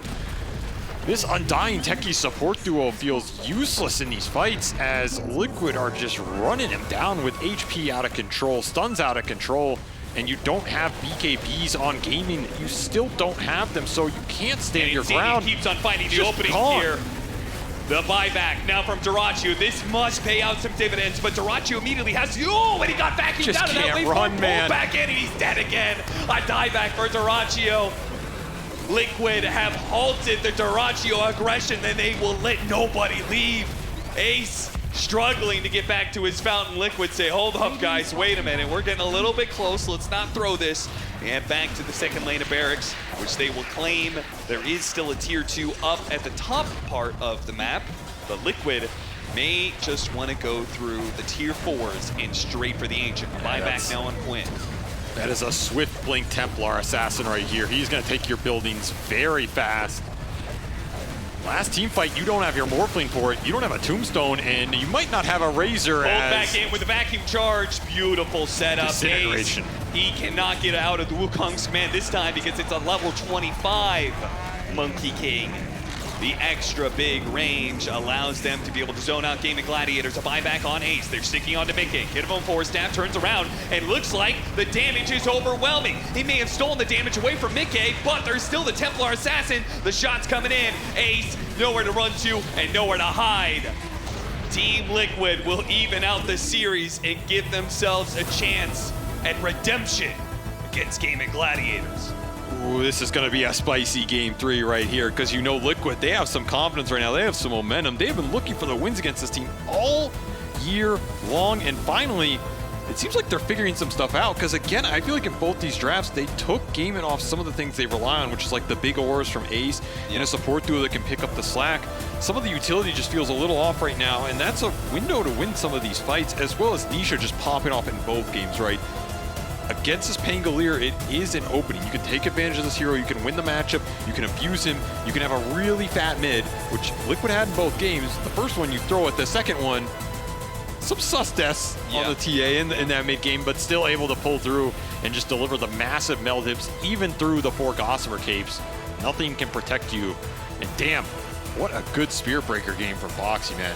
That felt like the nail in the coffin. Like, you just can't win these fights when this Breaker is getting 3 or 4 charges off and bouncing people back into the Wukong into a normal punch. See you later. Mentality could make the difference here in this series for Team Liquid. Do they go into this game 3 and fall under the trap of the mental block that they struggle to close out series against Gaming Gladiators time and time again?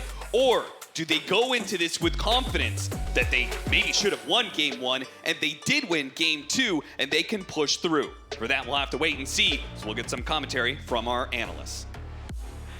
Thank you. Thank you very much, Captain SPG. Can they take the series? That's the main question. We're going to answer it in game 3, but let's focus on this second game first because a lot of things happened. I'm joined by Purge, by Effie, and Faith Beyond. Faith Beyond, at the end of that draft, I asked you, like, what does Liquid need to do in order to have a shot this game, as it looked like it was going to be a good game for Game of Gladiators. But you said all they need to do is this Razor. This Razor needs to die.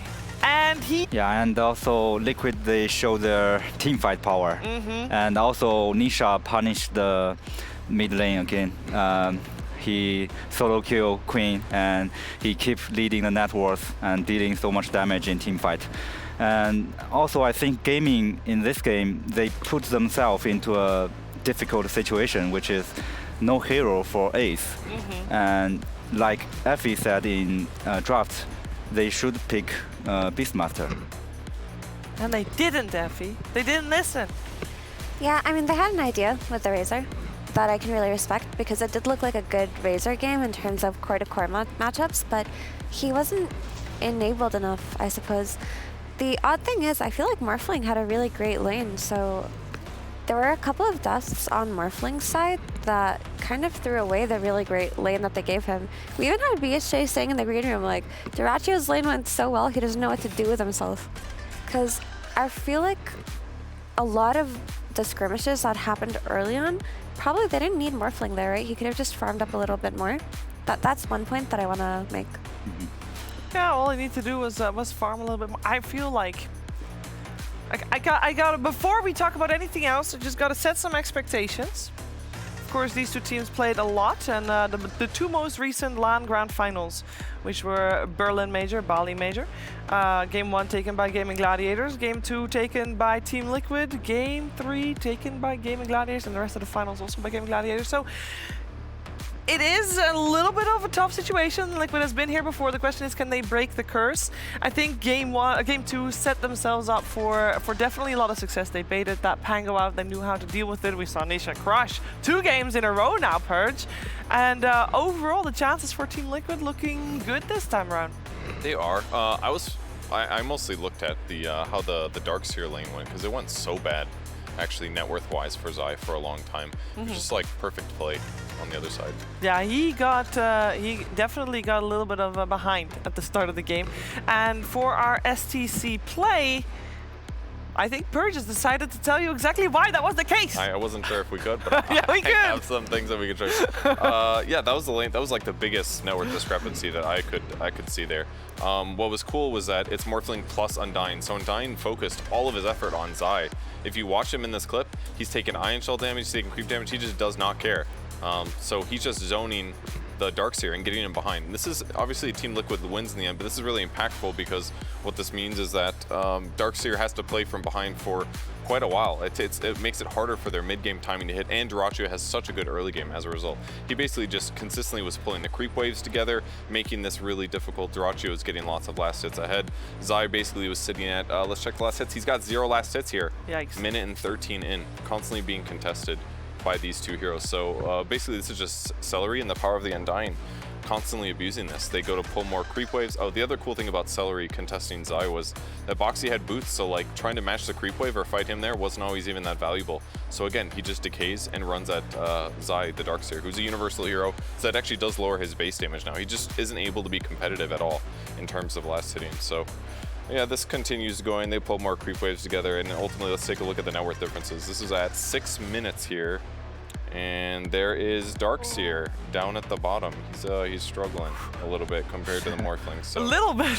So yeah, basically it's cool because Liquid basically took this hero, this Darkseer, they laned it against a terrible matchup, and they still won the game. I thought that was pretty cool. So good plays by Game of Gladiators, but yeah, Liquid's draft was just too good. I get punched, Zai, in that one, but he got his revenge at the end of the day. Credit a lot to Nisha and the Templar Assassin. I think that the draft was definitely, Faith Beyond, don't you feel like the draft was very calculated by Team Liquid to dictate what Gaming Gladiators should pick? For example, when the Pango. Yeah, and also Liquid just, they won't go to team fight. And also, yeah, I think it's calculated because at last pick, they banned 2 offlane hero, Meepo and Beastmaster. Yeah. And they know there's no hero for Ace, and maybe they also know they will pick Ace for something like Razor to play on lane, and they will win the team fight. Yeah. How much, Effie, do you think this is based on first pick going the way of Team Liquid? We saw both teams that had first pick being victorious here. How much of a part does that play? I think that, honestly, Gaimin were in a good position in this draft to pick what they needed because they had second pick and a lot of their heroes still in the pool. They prioritized Morphling in their draft on 18 over the Beastmaster, which I think was really great given all the heroes that were shown because they valued how hard the Morphling would crush the Darkseer. But unfortunately, like looking back at this game, it turned out to be a wrong call, so maybe in Game 3 they'll shift more priority onto securing Ace's hero early on. Another thing is I feel like Gaming Gladiators after this game should respect that Nisha is in top form. Yeah. Like he has been in top form this series. He crushed the lane in Game 1, even though they lost, and he crushed the lane in Game 2, and he counterpicked the Pango with a TA. So picking the Pango on 15 when they could have, in theory, drafted something for Quinn on 18 or 24 is also something that they're most likely going to adjust in Game 3. I'm going to be curious to see what that is. I'm also very curious to see what Jenkins has been up to, because I have no clue. Hello, I'm here from the stage. I was going to be a reporter and follow Team Liquid, but they went to do some Liquid. They went to the bathroom. They did win. They did win. Although they didn't look too happy about it, I will say. I would believe because they're against Gaming Gladiators. This series has not been easy for them. They probably feel like they should have won Game 1. But that's Gaming Gladiators for you. They can kind of always take the game. Anyway, here we have the beautiful stage from this angle. Team Liquid won. They're going to be getting set up on their computers in just a second here. And we get to see a Game 3 between arguably the two best teams in the world. So let's get into it. Back to the panel. Let's get into it indeed. There's a lot of talks that need to be happening right now. Both teams actually need to be talking quite a bit to decide what's going to happen in this third game because pressure is high, prize money difference is high. Winning here just to make sure people are aware. Of course, both of these teams in the upper bracket of Riyadh Masters, so they're guaranteed top 12, just like everybody else in the playoff brackets. But winning here will guarantee top 6. And the difference in prize money between top 12, which is, by the way, if you got top 12, everybody already secured $300,000. But if you go to top 6, you get $800,000. Yes, that's a $500,000 difference on one game of Dota 2. So pressure there. We already established that's not what the players should be thinking about, or at least they should try to not think about it as much as that is possible. And they should really think about who is what they're going to do in game number 3 draft-wise, because it seems like that is what it is going to come down to. I think at this point, Purge, the mental aspects, can we put those aside? Do we feel like Liquid has proven that they can break through the block, or does the block start here, considering this is where they've been before in Grand Finals?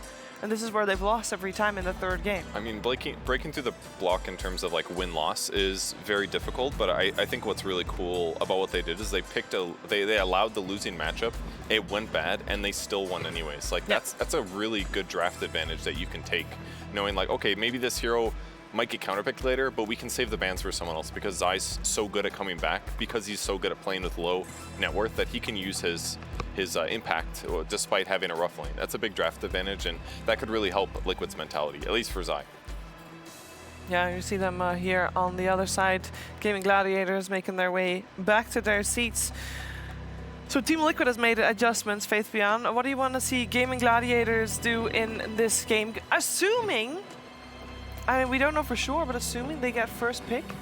Yeah, I think first point, like Effie said, they maybe need to try to get ace hero first. Yep. And also I think they need to focus on a little bit more focus on team fight, because Liquid obviously Liquid very focused on team fight in this series. And before, I think because they will pick ace pick hero like Underlord or Beastmaster for ace, and you have some team fight. So I think maybe they should pick hero like this earlier in draft. Yeah, I would agree with that, but also the point that I mentioned earlier about maybe a more favorable mid matchup for Quinn, because it's going to add up. If Liquid are playing like this and drafting like this, picking Pango into unfavorable matchups is going to bite you in the rear end. So out with the Pango. You want to see something different? Not necessarily. Like, if your first pick, I think picking Pango on 8 is not a bad idea and protecting him with 3 bans, but picking him on 15 where you got T8 on 16, maybe not something that they're going to repeat. Yeah, and previous game, of course, I mean, not previous, but the first game, we saw Pango counterpicked by an Ember Spirit as well. So, yeah, both games, it seemed like Quinn maybe a little bit too confident. Let's go with that one. A little bit too confident in the matchup. To be honest, start to look like a very good Pango game. Of course, didn't turn out to be the case. But I would imagine that all these things that we say that Gaming Gladiators should adapt for, this whole series has been mind games upon mind games. So Team Liquid is gonna predict what Gaming Gladiators is gonna adapt, Purge, and then they're gonna pre-adapt. That's 2 levels deep for me. That's okay. Well, we're just gonna have to see it played out, and we have the draft on our screens very soon. This countdown will take us to that third and deciding game of the series. Winner will go up against Talon in the upper bracket semifinals.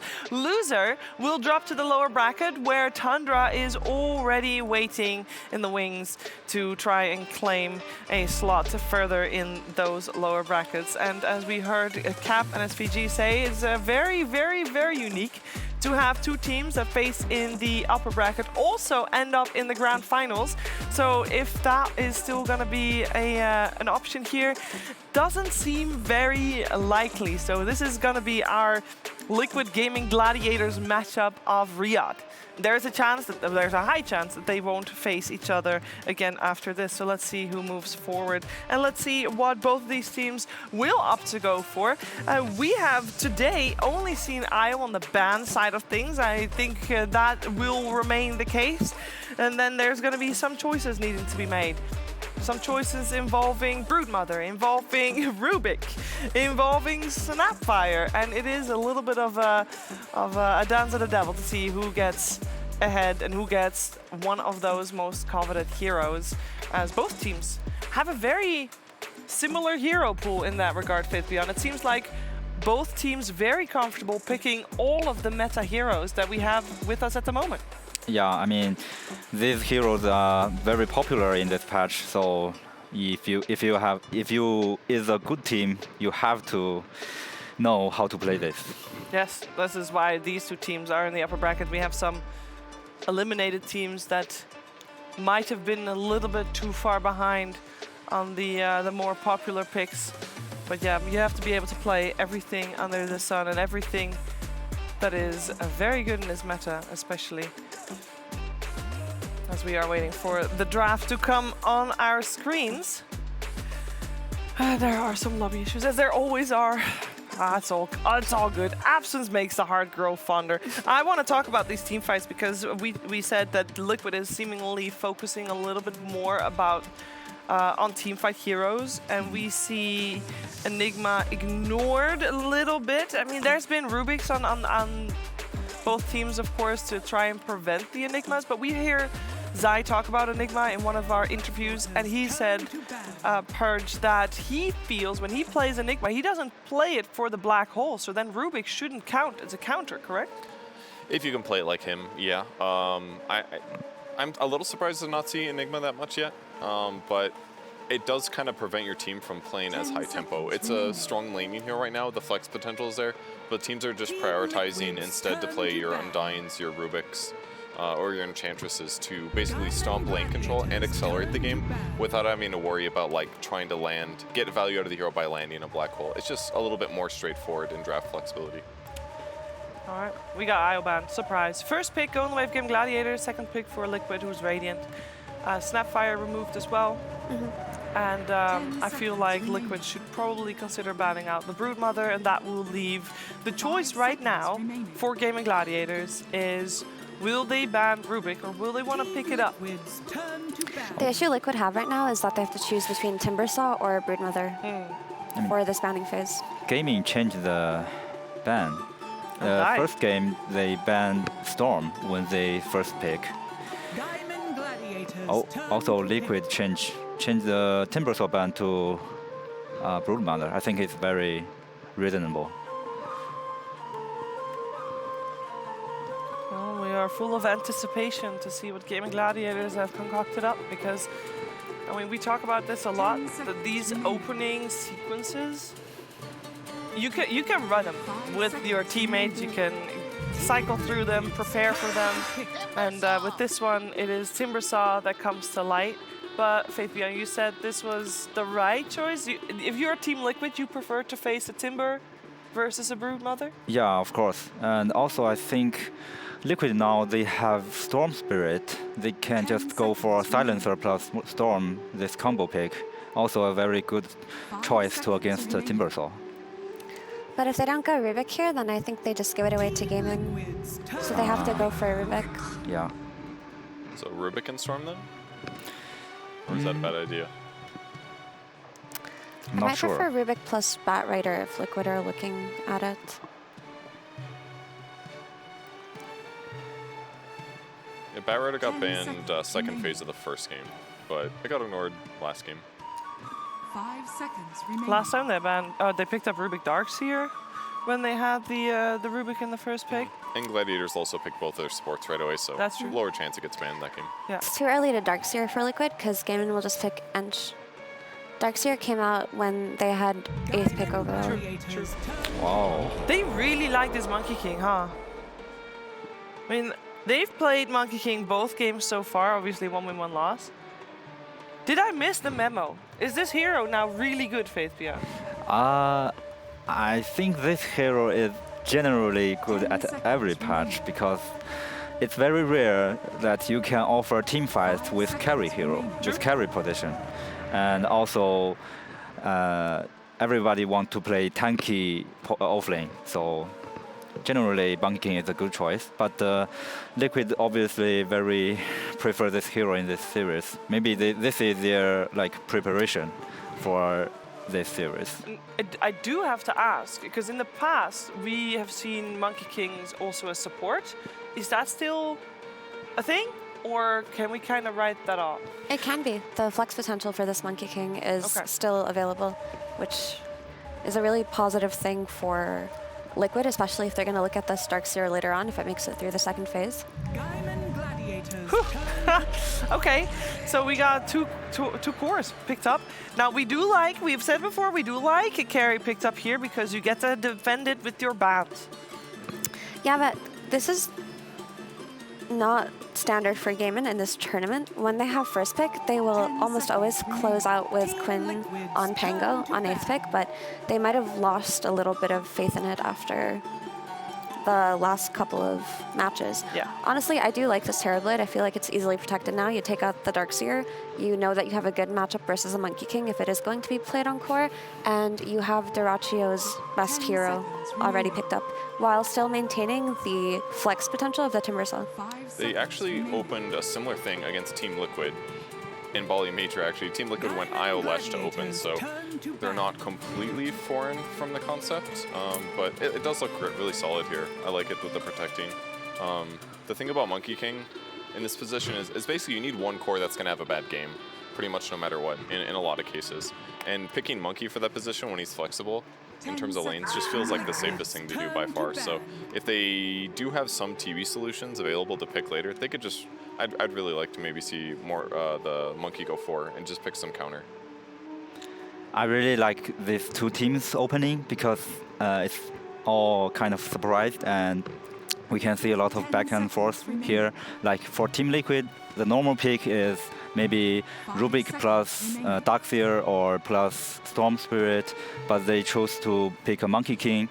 It's a little bit uncommon pick here, and Gaming, they also have a different solution to pick Terrorblade, and also for Gaming, they are first pick, so they pick the 2 cores first is kind of the things they like. So I really like both teams opening here. And also, I think Monkey King flags is a very interesting thing here. Maybe they can pick a counter pick to Terrorblade on carry position. Is it because now the bans for Gaming Gladiators, they have to protect their Terrorblade? Does that mean that Team Liquid is a little bit in a more flexible position because they can have a wider array of bans. Yeah, very true. And also the second pick. So yeah, they're definitely more flexible. Also, picking the TB discourages Lycan on Team Liquid as well, so they almost just don't have to worry about that now. It's kind of cool. Yeah. Yeah, but I'm wondering what Liquid's approach to Enchantress is going to be, because I feel like they want to expand more bans that are protective of the Monkey King, but if they give away this Enchantress to Gaming Gladiators, then they're in a really strong position where their safe lane is going to be very hard to take out, especially because the 3 offlaners that would have stood a chance against Terrorblade are out of the pool. It shows here on Dodobuff that Axe is very good against Terrorblade if you want to win the early game and then lose later. I don't like the sound of that for Liquid. I just don't think of an Axe team when I visualize them, right? I feel like that's something Team Spirit does in Game 3s, but not necessarily Team Liquid. What about from the support position with a Shadow Demon? Does that sound good? You mean against Terrorblade? Yeah. Support position, that must be ET power. That's true. Yeah. ET plus Monkey King. But then you give away your Monkey King flex if you pick your Shadow Demon now, which I don't think Liquid should do if they have second pick. Well, that means they have to go for a core. So they either have to reveal their mid laner, which will basically make Gaming Gladiators have a guaranteed counter pick to whatever Nisha will play, which is a position that they probably do not want to be in. Or they have to pick up their offlaner, which is fair enough because you already know you're going to go up against Terrorblade with most likely an Enchantress. So that should be the conclusion. And as Purge said, Axe very good, but they'll go for Legion Commander instead for the offlane. Cool. Cool. Very cool. Why is that very cool? Illusions, very cool. It kills illusions so fast. Yeah.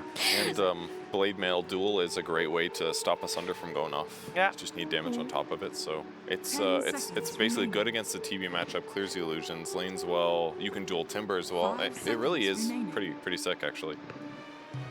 It's a heavy disable from the off lane without having to pick Doom basically. I feel like Enchantress still looks solid for gaming here. Yeah, why not? What would be the reason to not do it? They could be worried about a Sky or a Lion coming out of Liquid as the burst damage to follow up on LC's duel, because that's what they're lacking right now. Lion is at least banned, so just a Skywrath of those two to still be in. So maybe they're discussing the potential of taking away the support that would have enabled this LC the most. Or they could defensive support on Gaimin too. Shadow Demon would be good. Ulti against Monkey King if it's a core. Disruption. Yeah. Could work. A save in general, we've seen how powerful those can be. We have had quite a few Tombstone saves today. That's true. Why pick Shadow Demon? Storm Spirit though? It is bad. Oh, they go. Okay, so Keeper of the Light actually, as far as heroes go, I believe everybody with a laptop in front of them can see that Keeper of the Light's got a massive win rate at the moment. He's doing really well for himself. It's not quite good enough to pick blindly, but with combos like this, it works really fantastic. We saw PSG LGD use it with the Pango off lane. Using it with Storm is fantastic because most of the other giving Storm mana ways are banned or not good like they used to be. So yeah, this will be kind of interesting. It's not the worst to play Monkey King against Coddle as a 4 because you can dodge the damage, but it definitely can work decent since you play more Blinding Light right now anyways. Yep. That also makes it so that Skywrath is a good pick though, because great with instant silence on the Storm. Does remove the flex from the Monkey King. As position 4 should, barring any kind of weird plays, be the core. But anyway, you know it's Timbersaw offlane, so doesn't matter. But I'm surprised they didn't pick Wind Ranger here. It looks like a free game for Wind Ranger. For a Liquid? Yeah. Why?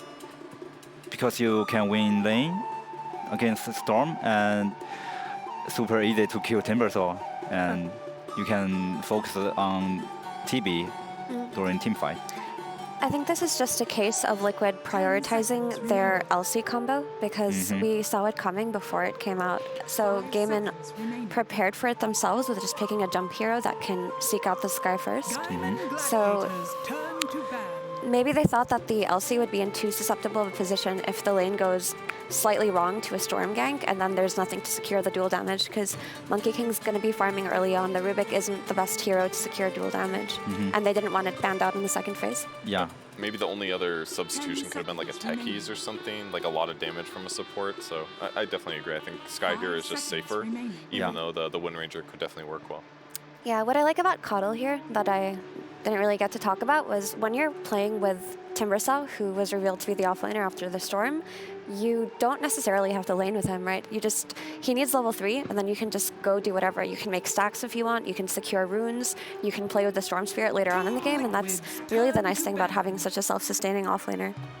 So it enables the Storm Spirit combo even more, and it's going to make the Terrorblade stronger once he takes those stacks in the triangle. A lot more freedom also means that Coddle can rotate to the top lane through that portal, the gate, maybe help out the Terrorblade a little bit. I'm curious to find out which support he is going to be supporting with, though, as we have Enchantress already banned.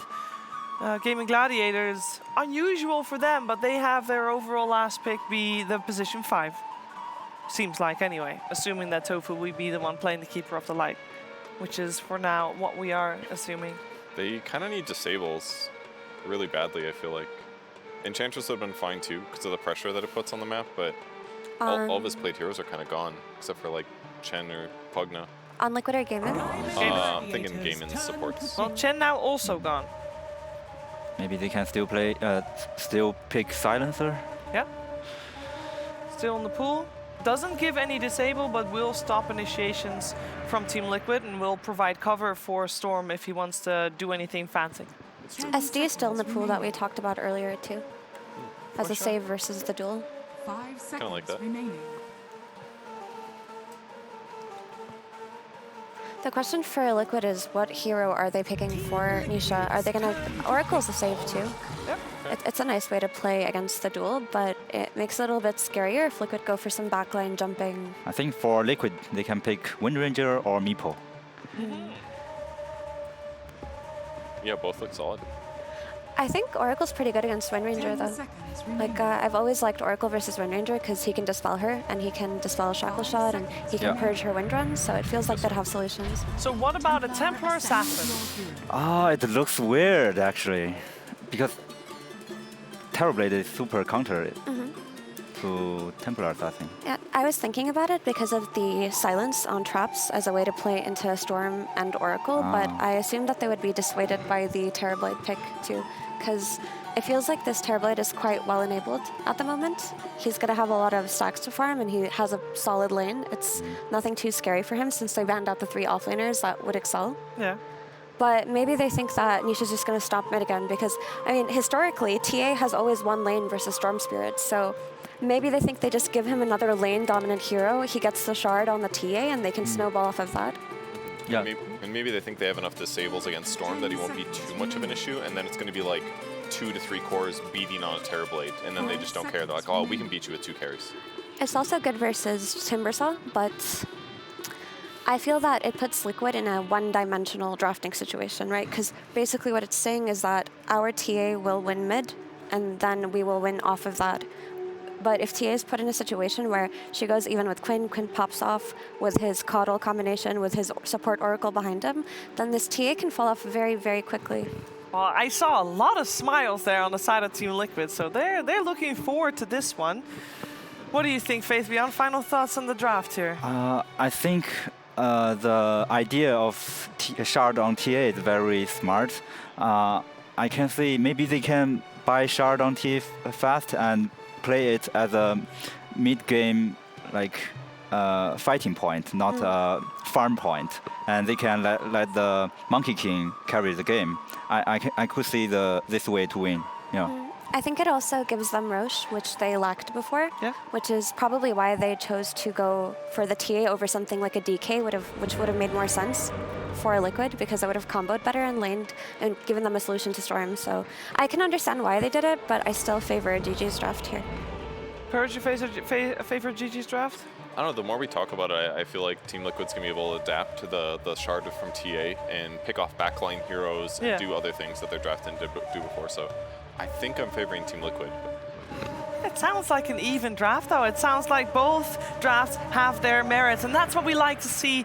A third deciding back and forth competitive game for $500,000. Take it away, Cap and SVG. And we'll be taking it into a game 3 where we've got some serious things to discuss here as Liquid have a chance to be able to break the curse, and it seems like they have come closer to it than they have in the past. Avery, you've been, oh, hold up, Tofu. That's going to be an early first blood for Liquid, so they're going to be very comfortable as long as they get this final hit in. And Insania is forced to take it. They're not able to give it to one of their cores.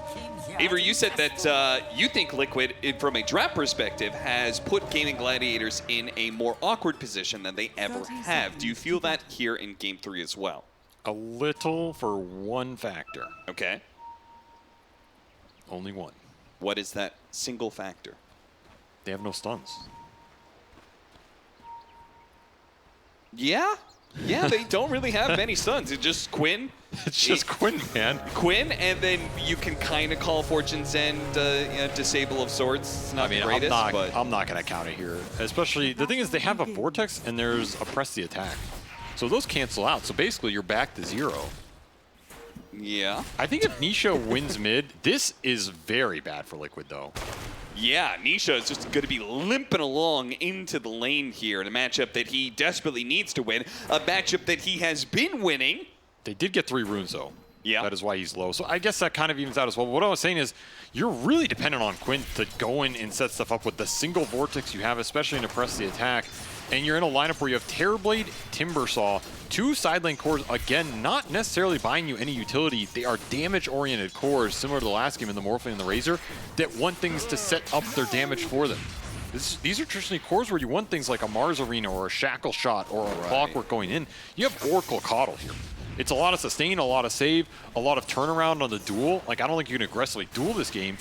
If you pull ahead, though, and you put the Storm Spirit in a position where he's not strong enough to jump in, because remember, the Storm also has to jump into a Skywrath instant silence, a Rubik instant lift, a Boundless Strike, the press attack on whoever he goes on, and then there's potentially a dual turnaround, the Shard on the TA. You kind of need BKB on Storm in this game.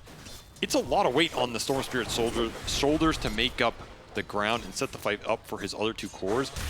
And therefore, I feel like Liquid's draft is kind of easier to execute, as much as I like the power level on gaming. It's like the power level's definitely there, right? Timbersaw, Terrorblade in great games, and you have an Oracle behind him that can save versus the Legion duels and the Skywrath ult. All of that looks amazing to me. I don't think there's all their heroes serve a purpose here. I just wonder if some of these fights are going to get very awkward if you run into that problem, which is, well, how do you hold heroes in areas for you to hit them? Particularly in a matchup where if they are so dependent on Storm Spirit, Quinn has lost 2 different laning phases against Nisha, and a 3rd loss could be the nail in the coffin. Well, he's winning this one, so that crisis has been averted as the problem has been fixed. Even against the 3 runes, he's going pretty even here on the early waves. Well, you're speaking a little soon here. I feel like it doesn't this matchup get worse for the Storm Spirit? Yeah, as you get closer to level 4 and 5. The 3 to 5 is not great. I think you don't really have kill threat on the TA a lot because she just stays way higher regen than you. But hey, he's not losing it early on. That's true. He's not losing it just yet. I would say another factor has been Ace. You talked about the fact that he's been pushed away from some of these aura buyers, and in that last series, or in that last game rather, he picked up Razor, a hero that he hadn't played in quite some time, and got shut down really, really hard. Team Liquid made a concerted effort to be able to kick his game out the window as early as possible. And in this game, he's going to be playing Timbersaw, a hero that he hasn't played very often for Gaming Gladiators, hasn't played it once this tournament, just like the Razor. And one final thing about that, as Quinn almost dies to the side blades, one final thing about that is the last time they actually played Timbersaw was the Bali Major Grand Finals, where they did win that series, but they lost. The only game that they lost was actually the Timbersaw game for Ace. I mean, I'm telling you, you put Ace in this position where suddenly he's just another damage dealer and you don't have the utility to back it up, and it's where gaming fall a little short compared to when they're just incredibly dominant, which is still very dominant. Yeah, you know, it's not much here. This time around, they have two supports that offer a lot of utility, though. Both the Oracle and the Kalo are going to buy a lot of the utility items, and a lot of their spells help you in the fight. So this time around, I'm not as concerned about it compared to the Razor game, for example. Okay. I think they have that part of it covered. It's just, again, a question of, can you go into these fights and start stuff? What does that look like? I also think there's roam potential for Liquid. Just to discuss the last point of this draft, like, you can roam this Skywrath and potentially even the Rubik to mid, because your side lane matchups aren't terrible here with the Monkey Legion. And if you can get a gank on this Storm before 6, that really opens up the game. I think that is the biggest thing that could happen for Liquid in the first 5 to 6 minutes here, if they can line it up, particularly that 6-minute power rune. If you can stop the Storm getting to ult, and Nisha is opening up a little bit of a level advantage here. Yeah, it's beginning to grow, and also that off lane is not faring so well for Ace. Least CS by far. He's actually got half the CS of the person who's right above him in that chart in the Legion Commander. So this matchup, which is not terribly surprising, Monkey King is a very good laning matchup against the Timbersaw, especially if you're enabled by a support. But it may be another game where Ace is not super comfortable with the way his early game goes. Mickey has gotten full advantage out of these early waves while they're waiting for the Coddle to power up here. I mean, you can give this Timbersaw mana, it's just not doing much for him into 2 points Jingu. A lot of denies onto Mickey as well. 19 for the Monkey King down there. That is a lot of XP gone from your Timbersaw. This is another reason I think that gank can go towards mid. You have some independent side lanes here, or at least you have the ability to move your supports around and leave Mickey bottom. He's not going to get exposed, right? Maybe he doesn't dominate as hard, but you have 2 supports top. All of a sudden, Dyrachyo in trouble. Yeah, they moved Boxy into mid, but then somebody made the call, let's gank Dyrachyo instead. It was a good call.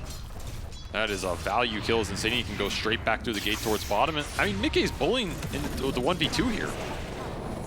That's not what you want to see. This is why I feel like this draft is, it's not that unfavorable, because I think Liquid have things, again, going for them that have been problems in this game and matchup in terms of the supports, right?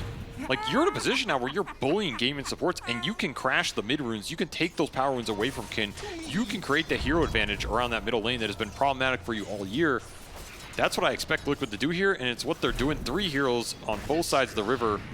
This will guarantee the rune does not go to the Storm Spirit, and it was a regen, so that is a valuable one to take away. Things aligning. Funny note, here. they not only just the supports, but even the wards. Game of Gladiators have laid 2 different observer wards in this lane. Both have been countered. Now, they managed to deny both of them, but it goes to show that Liquid are putting a lot of insistence onto this lane. De-warding both to be able to keep the traps alive, but also to be able to keep the vision advantage for Liquid. It's a very solid early game Liquid is playing here. They have won 3 lanes, denied the power runes, and killed the vision, as you said. This is about as good as it's going to get. I feel like we've been saying that a lot, but Liquid has shown up today, and they're looking smooth. Large waves on both of these side lanes pushing in right now. Means you can create some pressure points. And it's going to be used. Zai forced away, but they're going to turn around and fight because they have the supports coming in once again. A big burst of damage. Celery only doing more harm than good in this situation. He just adds another body to the level 3 overwhelming odds. Betrayed his carry in a sense, as now you're just going to get this top tower for free. I think there was double Lotus on Zai.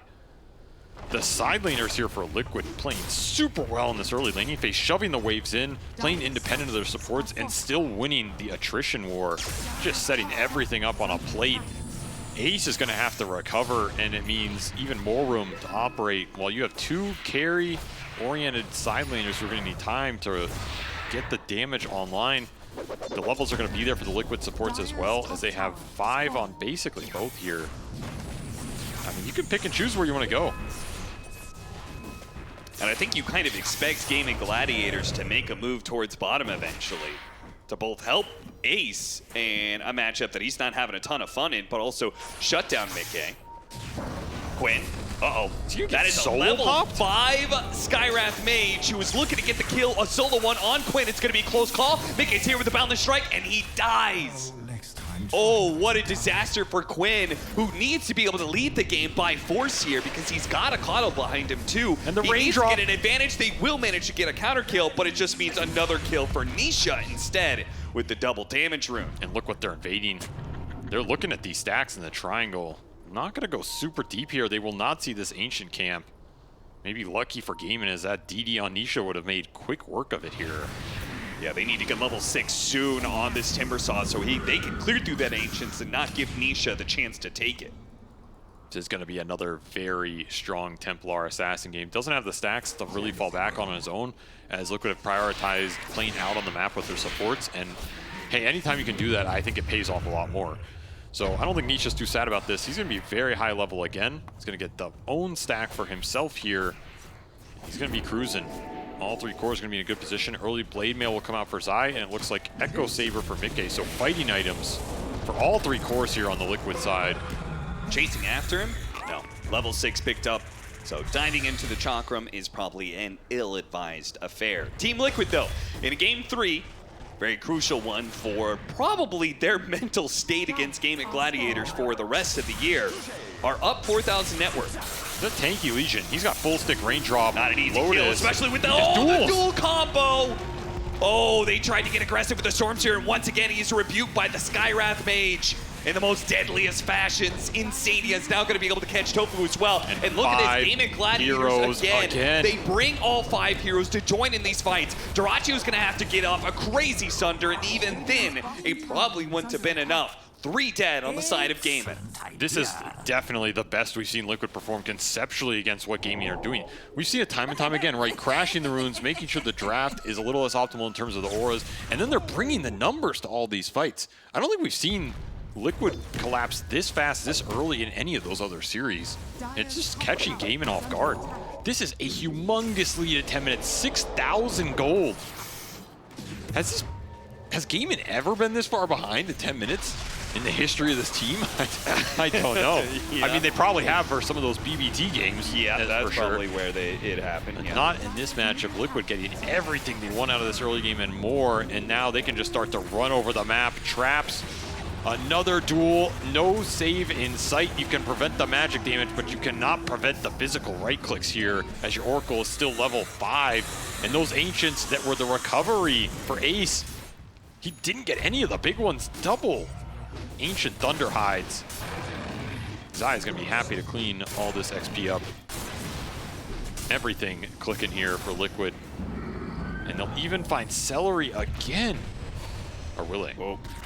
Fortune's End. Oh, Insania with the Timber Chain, still rocking that one and putting it to good use to once again catch an extra hero for Gladiators. As you can see, their TP scrolls are on cooldowns because they're being pushed and pulled around the map by Team Liquid and their constant aggression. This support duo has been abused so hard in the first 10 minutes here. It's sometimes the issue with these defensive duos in the Oracle and the Coddle.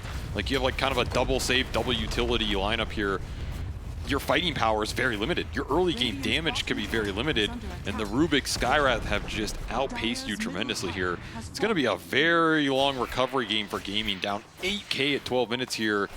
You're going to need to push these lanes out on the sides, get some stacks going, make some space, delay the push that will come through, and it's not going to be a Midas for Mickey this time. He feels this game is going fast enough that Maelstrom will be his item of choice. Probably a pretty decent option here versus the Timber and the Terrorblade in terms of scale anyway.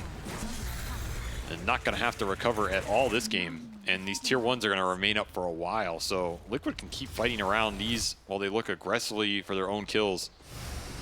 Very solid position. And of course, you're still missing level 6 on both of these gaming supports as Durachio gets dueled again. Yeah, when you're talking about level 6s on supports and then Boxy is level 8, that early pickup of Mystic Flare resulting in a kill on the Storm Spirits, this is his free high blink. levels resulting in 3 different kills so far. That's just Tumbler Toy. Man, Tumbler Toy is it is a hell of a drug. It's a hell of an item, that's very for true. sure.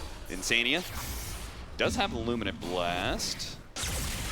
And you always got to be careful of the boundless strength from the trees. Quinn has to respect the turnaround power of Team Liquid and their instant disables. There's just not a lot to play with the Storm. I mean, you could Chakra Magic him. It's a level 2 Chakra.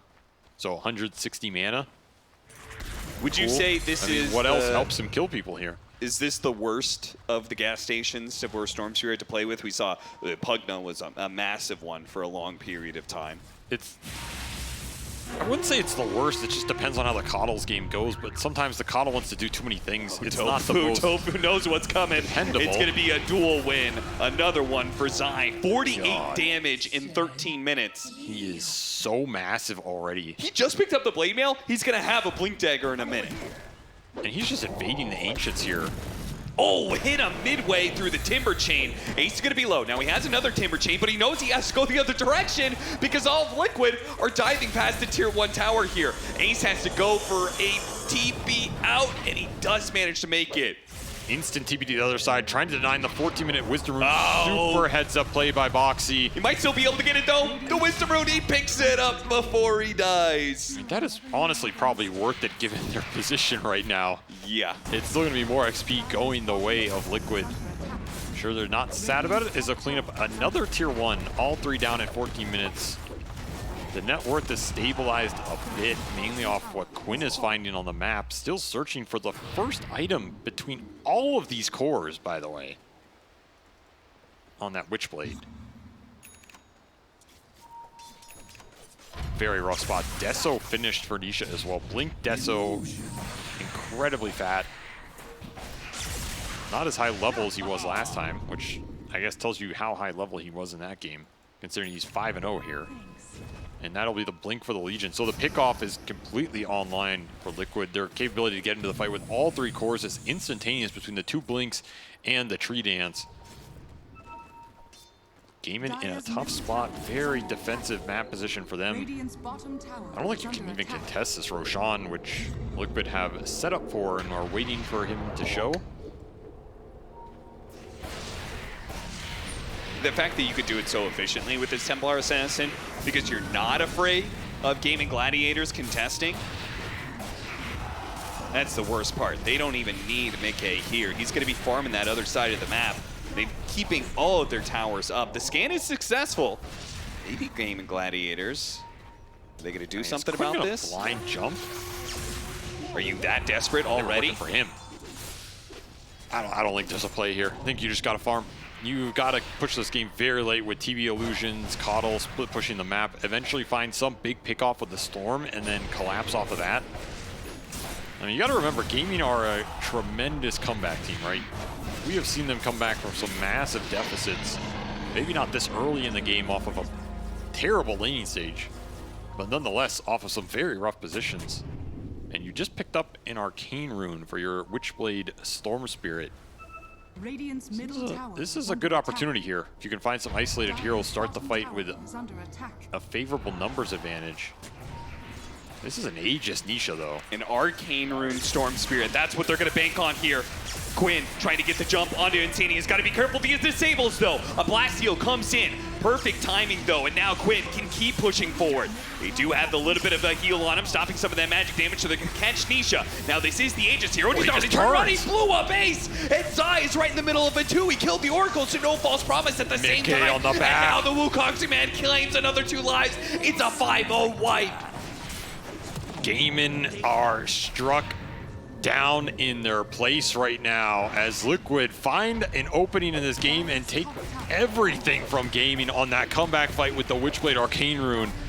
Nisha says, no, not even the Aegis will you get. That is insane. The damage turnaround there was intense. This initial setup was, I think, pretty nicely set up at Gaming Gladiators, but Liquid really didn't bite. And you have Zai just waiting, right? Zai just waiting to see who he wants to duel here. Boxy holds his ult. So when you go in, you find this Oracle. That is basically the best target. Take the save out of the fight. No false promise. Even Sunder used to try and bail Celery out. That is why that Terrorblade cannot fight Mickey once he finds him on the backside. And that is they walk into the Stone Soldiers on their retreat. That is rough. Very well positioned fight by Liquid. Get him on both flanks. A fight that Gaimin needed to get back into this game. Now they will have to continue to split push. Crazy stat about this series. All right, hit me with it. In playoff LAN series, the match record is 11-2. Oh, the stolen Storm. That is beautiful. Jump the false promise is going to be able to bail him out, though. This is not going to be a dual win, but it is going to be a Storm Spirit kill. And Tofu, he took a lot of damage there. He will survive for now, but it's the Timbersaw who can't survive. Once again, Ace cannot get in an engagement and stay alive. This Timber Saw is not tanky at all. They're tearing through him like paper. I mean, this Timber Saw is nothing, man. Ace is 0-2-0. Have we ever seen him not have impact in the first 20 minutes of the game? I mean, a lot of people have been talking about Ace as one of the best players of the year. He has had MVP performances time and time again, and this is maybe what it looks like when Gaming Gladiators cannot rely on him to have an output. As Liquid have shut him out of this game. They're shutting Celery out of the map, not letting him get anywhere out there before he's immediately punished. Boxy might die for this one, though. Oh, a Chakram off the mark. Ace not able to land it. It's up to Quinn with the long zip in to help catch and burst down at least one of these heroes. Zai's going to try and turn around with the Blade Mail duel. Won't be able to get that much, but with those two is still a lingering shot from Nisha that will claim the Timber Saw. I mean, at least Gaming gets something on the map. That Legion kill is worth a lot here. They get a kill, but they can't stay out of the map. Sunder. Nisha, Sunder goes out. Nisha, he's going to use his Aegis trying to blow up Dyrachyo with the Blinding Light. It might just save Dyrachyo. The final shots from Nisha can't seem to do the damage, and they take away that life. They kill Insania. A turn, perhaps. Nisha, is he going to chase after him? Mickey here, he wants Dyrachyo. He's Dyrachyo. going for Dyrachyo, he's committing. He gets off the Wukong's command, but he can't get the hits in. The disarm, oh, the body blocking. It's so You've gone good. too far. What a play. We got him. Supports, but somehow the shot still comes in. How did the damage? Nisha somehow with a side blade hit finishes off the Terror Blade. Who did he even side blade off of? Is it like a Storm Jump or the Coddle? I think he hit the Storm Spirit and it popped over to him. We'll maybe see that one in the replay here. Look at this body blocking, so damn good. This is such a good bait by Gaming. Oh my god. It was the TA trap, he did the TA trap. No way, dude. He did the TA trap trick to be able to kill the Terror Blade. Oh, it's so good. That is one of the most disgusting things we've seen in a long time. Nisha, we asked where was this man in recent months? Where is his 100%? Well, he's bringing it out here as just every trick in the book. Immediate silence. What? A use of the Fortune's End. That was a cool play. They preemptively casted it on Quinn, so when he got silenced, uh-oh. Well, a cute play like that still does not result in a clean win for Gaming Gladiators. Fortunately, Mickey was not able to get the Bound the Strike off in time. They still trade out supports, but now he's found Ace. Double silence. Used the Lotus Orb, but there was a second TA trap there for a second silence against the Timber. This man can't find a win anywhere, Avery. I don't know, Nisha's just way too good right now. He's actually just way too good. These are some nice comeback moves from Gaming. Whoa, Mickey's in deep here. Mickey is all by himself here. A Boundless Strike that hits 3, but he couldn't get the Jingu stacks in time. Liquid are slipping up a little bit here. Don't get me wrong, they have a huge lead, but they're giving more to Gladiators than they should. Definitely a little overextensions here on the big chorus heroes. The upside for Liquid is even if you end up trading here, you are finding Deso charges on the TA, and you're finding a lot of dual damage on this Legion. Yeah, they are a lot of dual damage. He's up to 94 already, so even if it's not 100% optimal, you still got to feel good trading out and just continuing to scale with the LC here, who's already finished BKB on Zai. That's insane, because now you just go in, you BKB duel anybody. If the Oracle Silence are taken out of the fight, it's a guaranteed core kill. Nobody is surviving this on the map right now. Yeah. You have Trap Vision to set yourselves up preemptively to find out where these heroes from Gaming are going, and a quick 3-man smoke with that item flying in for Zai. Gem already purchased as well on Insania. So they're going to control the vision with all these traps and wards and just route Gaming out of the last area of the map they're in. If you ever find the Oracle first, it's a free fight. Are scanning.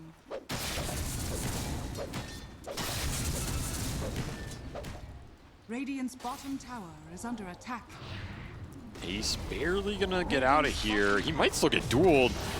He is going to be dueled. Now he's going to be Mystic Flare. They do not have Celery here in time. He TP'd as soon as the initiation started, but it's just the damage is too damn fast. Another duel win. Dyrachyo trying to get away with his Manta. Very scary, that damage in Celery. Just to make sure, uses the False Promise early because he cannot risk his carry dying again. Surprised Liquid didn't go for the Tormentor steal. I think Nisha is thinking about it here. Can he do it solo? Yeah, I guess he can. Power of TA. It'll be a nice little Scion Armor shard for Boxy. A little more tankiness to go with everything else here. Gaming keeping this lead stable for now. They found another Arcane Rune for Quinn, and the Terrorblade Illusions are splitting out this map. Spot Mickey. Another pick off on the carry of Team Liquid. I think you cannot afford to give too many of these away. These are some bad deaths on the Monkey King. Zai's gonna find another duel win, so. I mean, he's got 2 other carries, I guess, so maybe Monkey King isn't the be-all, end-all, as at this point, Zai is actually much bigger than him with 150 damage and 1,000 net worth lead on the Monkey King. 150 damage. That is a ridiculous amount of damage at 23 minutes here. So yeah, you do have 2 other carries. It's just you're giving these cores and gaming away back in the game, right? You look at this Storm net worth. Should he be here? The answer is no, but he is. And you have a Terrorblade not close behind. I mean, there's potential to win some team fights here on game if you get the right jump and you pull him into some Terrorblade damage. Blinding Light and Oracle, 2 saves for this duel. I mean, the Blinding Light's not so useful now into the BKB, but it's still something that can prolong those engagements, maybe turn it around, guarantee a Sunder here. This game is not won yet by any means. Quinn is still looking aggressively. Long zip in with the Glimmer Cape. Did have a shield up. Do they have any follow-up stunts? Not quite. That's all his mana. Of his mana. He's going to get a bit of a help from the Chakra Magic. They're going to try and play around this ward. Mickey's going for it, though. Nisha follows him up on this one, too, but I think Mickey is nervous about giving away too much like he's done before. They're still going to chase. Boundless in 1. They're looking for the duel. Zai closing in. He's going to get the duel on the Terrorblade. It's a false promise. It barely goes off. He has a chance to be able to get off a good Sunder, but do they have the staying power in this fight? They all run away from Duraccio. They don't give him the chance to get off a Sunder. Oh, man. That was the closest of saves, and it's still not enough. That Boundless Strike was way too good to turn that fight. Just hits the Oracle and the TB. The Oracle almost just died flat out to it. I mean, Nisha finishes him off quickly. I don't even know if you, I mean, even if you get Sunder off there, I don't think it changes anything, right? You're still stuck in a Wukong. All the heroes from Liquid are full. Very clutch Force Staff to get Celery out of there in the first place. Again, Gaming are playing about as well as you can play from this position. Oh, that Sunder almost went off, but the telekinesis from Insania stopped it. And the issue is all of the cores from Liquid are online, so all of these separate damage threats are very difficult to deal with when you have these single target focus saves. Yeah. Gaming want a type of situation where you try to all in somebody in this duel, you save that hero, you turn the fight. Here it's you duel somebody, Nisha's killing somebody else, Mickey's in a tree slapping somebody else. Oh yeah, there's Boxy running down another one of your supports. Way too many damage sources right now for Gaming to deal with. They don't have that Aura buy either. It's a single Lotus on the Timbersaw, so you're not even going to get a Pipe or a Crimson in this game. And second Roshan, because that first one went down pretty damn fast. 26 minutes, it's going to be Aegis and Cheese for a Templar Assassin that is 11-0 and not looked back once. He already has BKB done on top of level 20 here. Give this man an Aegis. He deserves it. He certainly does. He's put on one hell of a performance in this series. Won the laning phase 3 different times against one of the best mid laners in the world, and managed to carry through in Game 2 with Templar Assassin, and looking like he might be able to do it here in Game 3 as well. Are scanning. If nothing else, it's given Liquid the best chance to beat this team that we've seen. Zai doesn't have much vision to operate with here. Gaming Gladiators, they're the ones with the high ground ward. They actually are going to spot... I mean, he has Cheese, Halberd. Yeah, he's not an easy kill. This Legion punches hard, and he is hard back in terms of what are you going to do to him?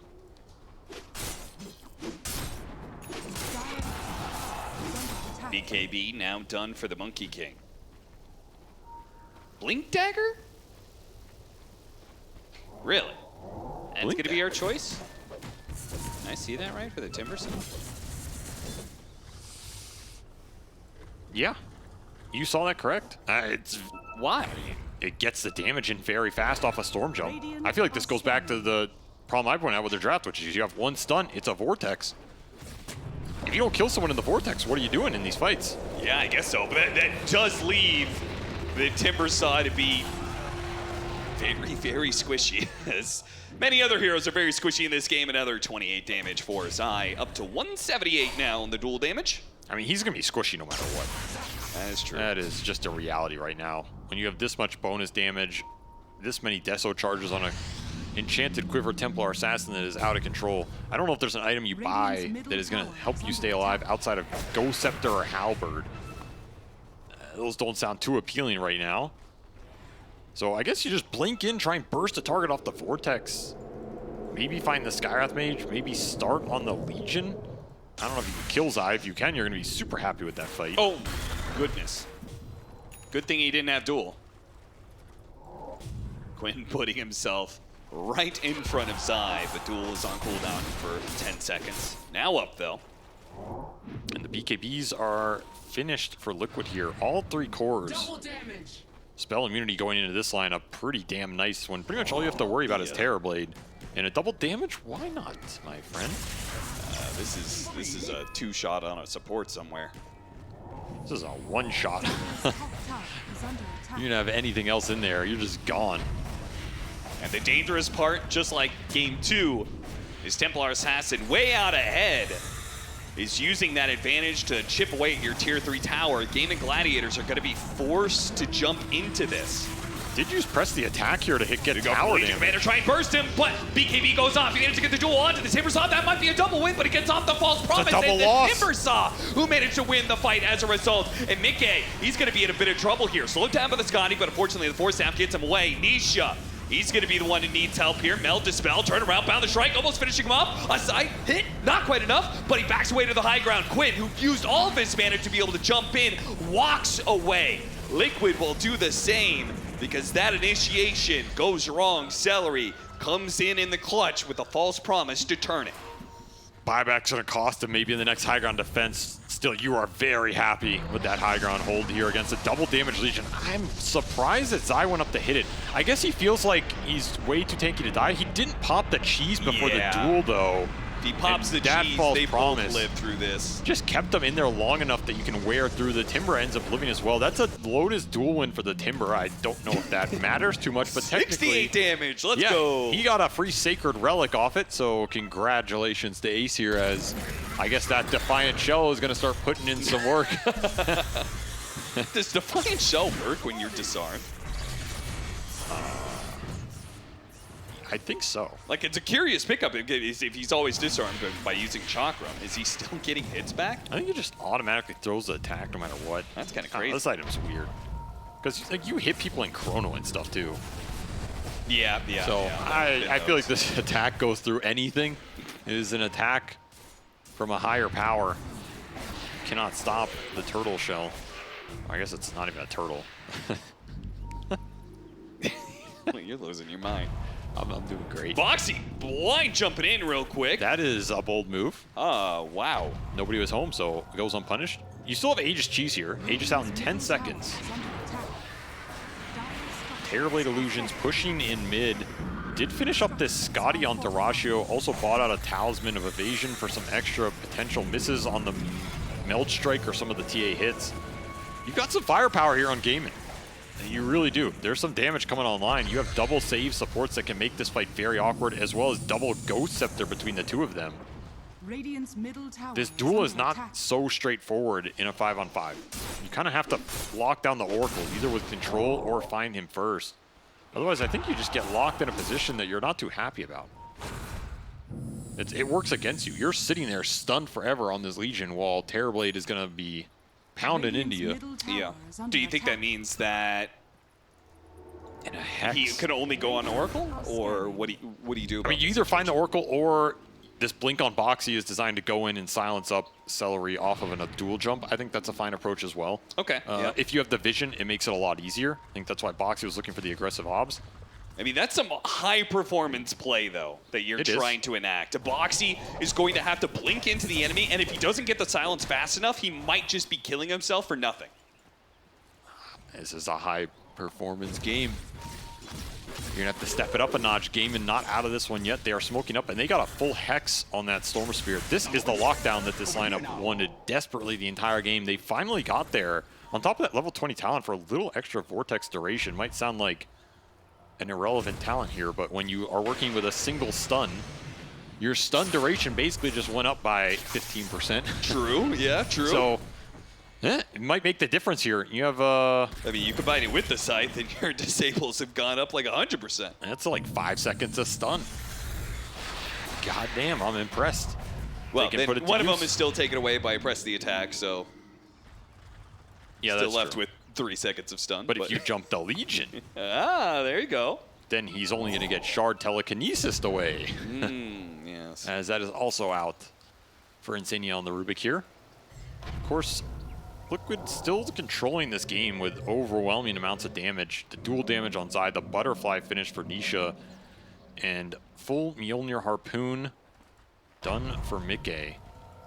If you get stuck in this Wukong, you are going to be in a world of pain. Okay, butterfly pickups for the 2 different carries. Nisha has his, but so does the Terrorblade. And those misses could be critical for living long enough to get the false promise off or get off the Sunder. It's actually crazy how much net worth this Terrorblade has for 8 deaths.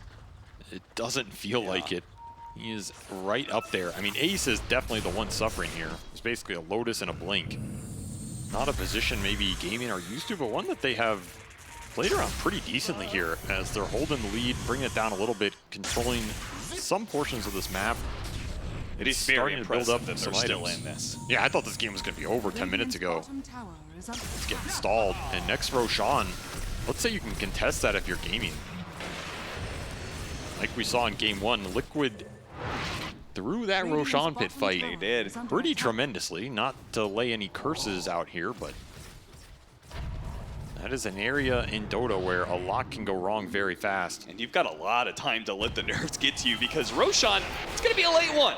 He's going to wait the full 3 minutes to finally show himself.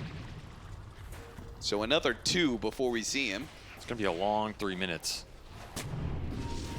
Especially if you're not continuing to find the dual damage. You might be feeling like this game has stalled out a bit for you because, I mean, Zai got so much at the start. It's been a little bit.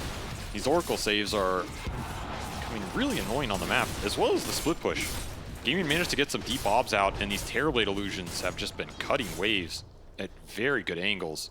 One note about the Roshan fight, though, I think it's been easier for Gaming Gladiators to be able to limit the areas of attack that Liquid have when they're playing defensively, right? When they're sitting inside their base, Celery really can't get jumped on. He's guaranteed to get a false promise. It probably means there's only one person getting jumped at a time. When you go out of your base to play for that Roshan fight, it is where they are most exposed against Liquid. That is absolutely true. And you have 3 cores that can all jump somebody with high independent damage like we saw in those early game fights. You are correct. That area in the open is a way different matter. Celery is way more exposed. The lack of his mobility really hurts Gaming because they have to kind of protect the Oracle, which means you have to clump more. And then all of a sudden, the angles become way more open for Liquid to approach. Better chances of burst damage, like overwhelming odds. Nisha poking up the high ground once again, doing some serious damage to this melee barracks. They're going to have to formulate a response here. But the instant silence. Oh, fortunately, the limited disable. Zai couldn't get there for the duel because Celery was a bit late. Fortunately, they still have a glyph, so they will keep the melee barracks alive. With the Wukong's command being used, Liquid, are they going to be comfortable jumping here? They actually do not finish up the melee barracks. They're going to be jumped here, but the telekinesis gets them away. And a second jump, but a second time the save comes through. The Lotus Orb without the false promise, I should note. Celery stopping that one last second. They did lose the range barracks. The melee barracks will hold, though.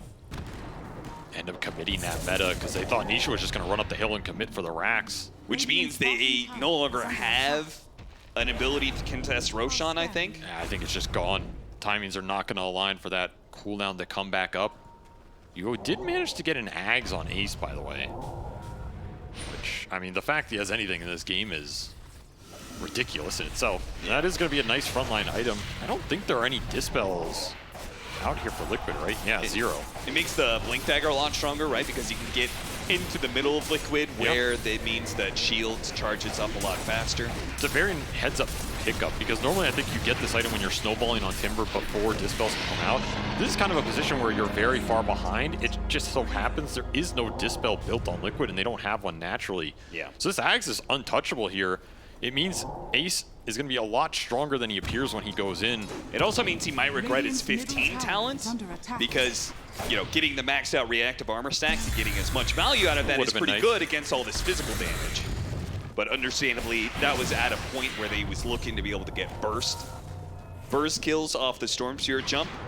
Way back in, this melee barracks didn't heal very much. Gaming Gladiators not in a position to defend. Nisha will chip away and take another building. That was just a freebie. You're not going to fight that without meta. I don't think you care about one lane here. The fight is far more important. You also have this Storm Spirit buyback and fountain jumps to play with here. It's a very good high ground defense hero. Liquid are going to have to be careful about how deep they commit into these fights. And you have MKB for Dyrachyo.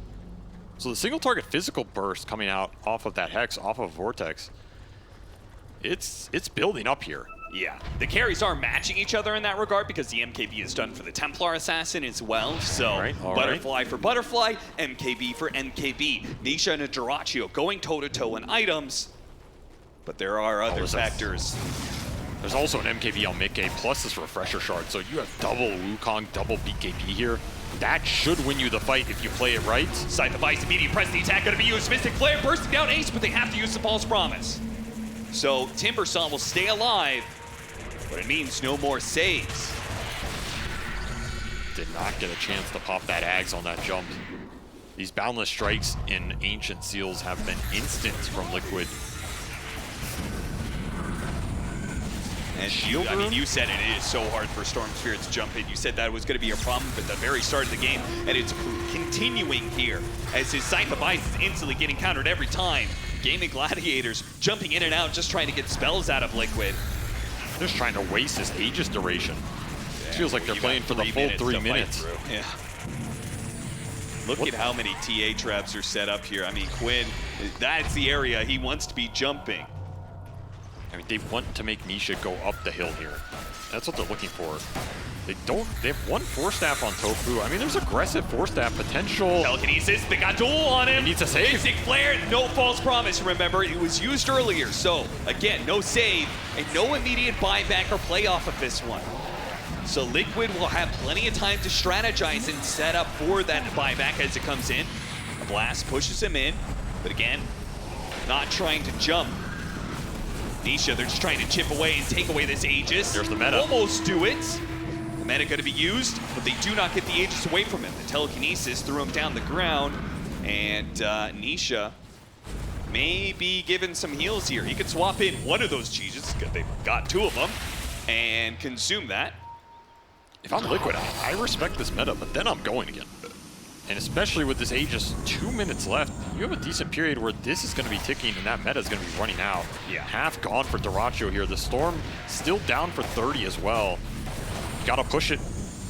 You got to claim as much as you can. AC done for Zai. That physical ramping up. He looked for the duel, but the Blinding Light too fast here. Very hard to get on these supports when they are by their tier 4s. There's going to be a window of time where Gaming Gladiators are going to have to deal with Aegis, but no meta. The time is now. A minute left for Nisha to siege here. Man, he's almost up to level 25 too. The refractions have been bailing him out of a lot of grief here. Scythe of Ice, press the attack is the response. Once again, Ace jumping in, but he's going to be caught this time. He's tanky. Silenced up, he is tanky thanks to that Aghanim Scepter helping him out. He's dodging some of the magic damage. Wukong Spin, the first one's going to be used here. Another silence placed out onto the Storm Spirit, quickly cleansed off at Fortune's End.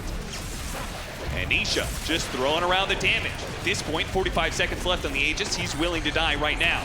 And Ace will oblige him, blowing him up. He gets low though. Oh, they got the jump on the Celery, he's dead.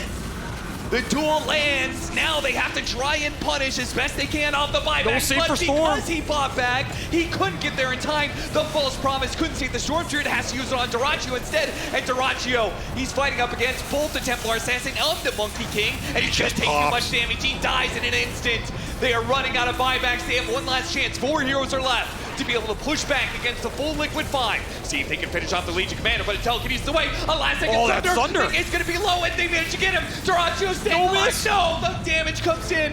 Nisha, now the buybacks from Liquid in turn. They know this is their opportunity. This is the chance to change their fate. This is their chance to be able to turn the cards. They've done it. They have managed to finally bring down Gaming Gladiators, who have been undefeated in this series in playoff matches. They have gone a total of 13-2 in LAN series against Team Liquid. But in this one series, Liquid have doubled their wins against Gaming Gladiators on the biggest stage, making it a 14-4 record between the two. And in a single win, they have earned more prize money than those 3 majors. As this, you're gonna strike, this is the time to do it, right? On the biggest stage, where the stakes are highest and the pressure's on, they find a way to outdraft, in a certain sense, some of the capabilities Gaming have shown all year. They put them in a weird position on the supports, on the utility. I go to the mid lane, Nisha stepped the hell up today, just took it to Quinn 3 games in a row with some clutch picks, some clutch gameplay. I go to that that hit on the side blade off the trap. That tells you everything about how in the zone this team was for this series. They have been working for this for a long time, and finally they reap the reward as Nisha with a perfect game 3, 13-0 and 16 for the Templar Assassin. They were not able to find him once. Amazing performance by him. Zai, 10-2 and 25.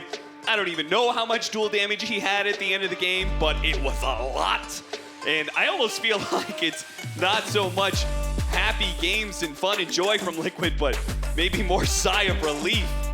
Yeah, that they close that out. got the monkey off their back. I mean, curses are there. Curses are also meant to be broken. That's true. Gaming Gladiators gonna have to be able to figure out what they do next in the lower bracket, but it's Team Liquid who are victorious. We've got Tsunami and Zai on stage. That's right, Zai of Team Liquid finally making this achievement a possibility. Congratulations on this win.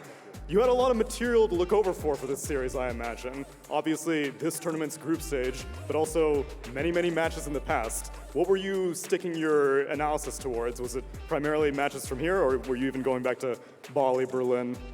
No, I mean, we're obviously progressing throughout this tournament, and I think we're getting better, and we're learning more and more about ourselves, and just trying to stick to our guns, I think, especially in this series. I think before, when we played them, we kind of messed that part up, so I think now we just play some good shit that we like, and it worked out better. Yeah. زي ما تشوفون اعزائنا المشاهدين معنا زاي في المسرح بعد ما قدروا انهم واخيرا يفوزون على فريق جيمنج جلاديترز 2-1. كانت جدا كلوز، لكن قدروا يسوونها في لان. الشيء هذا ما قد صار ابدا. لكن السؤال هنا سالنا زاي انه وش الماتيريال اللي انتم مشيتوا عليه عشان تقدرون انكم تراجعون كل الخطط اللي موجوده عند جيمنج جلاديترز، خصوصا انه كان في بطولات كثيره الفتره هذه، او خصوصا يعني في الميجرز الاخيره انه تواجهتوا ضد بعض. كان الجواب انه لا صراحه احنا شفنا انه ركزنا احنا على المباريات اللي مرينا فيها في الجروب ستيج في البطوله هذه، لكن برضه حتى المباريات اللي احنا كنا فيها اول ركزنا عليها وعرفنا وش ممكن نسوي، واحنا دائما كنا عارفين وش نسوي، بس كنا لازم اننا نحاول نسوي الشيء الصح عشان نقدر نفوز. You're playing things that you like, but this whole series was a roller coaster. I'm sure I could pick your brain about it for hours, but if I had to pick one thing, you guys were banning the Timbersaw pretty consistently in Game 1 and Game 2. Finally let it go in Game 3. What was the motivation behind that? I mean, I think Ace Brood is just like, I don't know. And so we're just debating between, because we know it's between Brood and Timber pretty much. And after Game 1, we're just like, no. That's pretty much it. سألنا السؤال الثاني، الزاين يتكلم عن تمبرسا انه في الجيم الاول والجيم الثاني كان دائما باند الهيرو، لكن يوم جينا في الجيم الثالث خلوه على طول مفتوح، وكان هو الفيرست بيك من جيم جلاديترز. وش كان السبب اللي خلى تمبرسا انه يمشي عند البيك؟ يقول صراحه يعني هو كان خيارين، يا من بروت يا انه تمبرسا هو اللي دائما مسوي له بان، بس مجرد ما انه يعني سوينا بان التمبرسا والجيمين قلنا الجيم الثالث خلهم ياخذونه عادي. You finally conquered your demons, Zai, but are you satisfied at this point?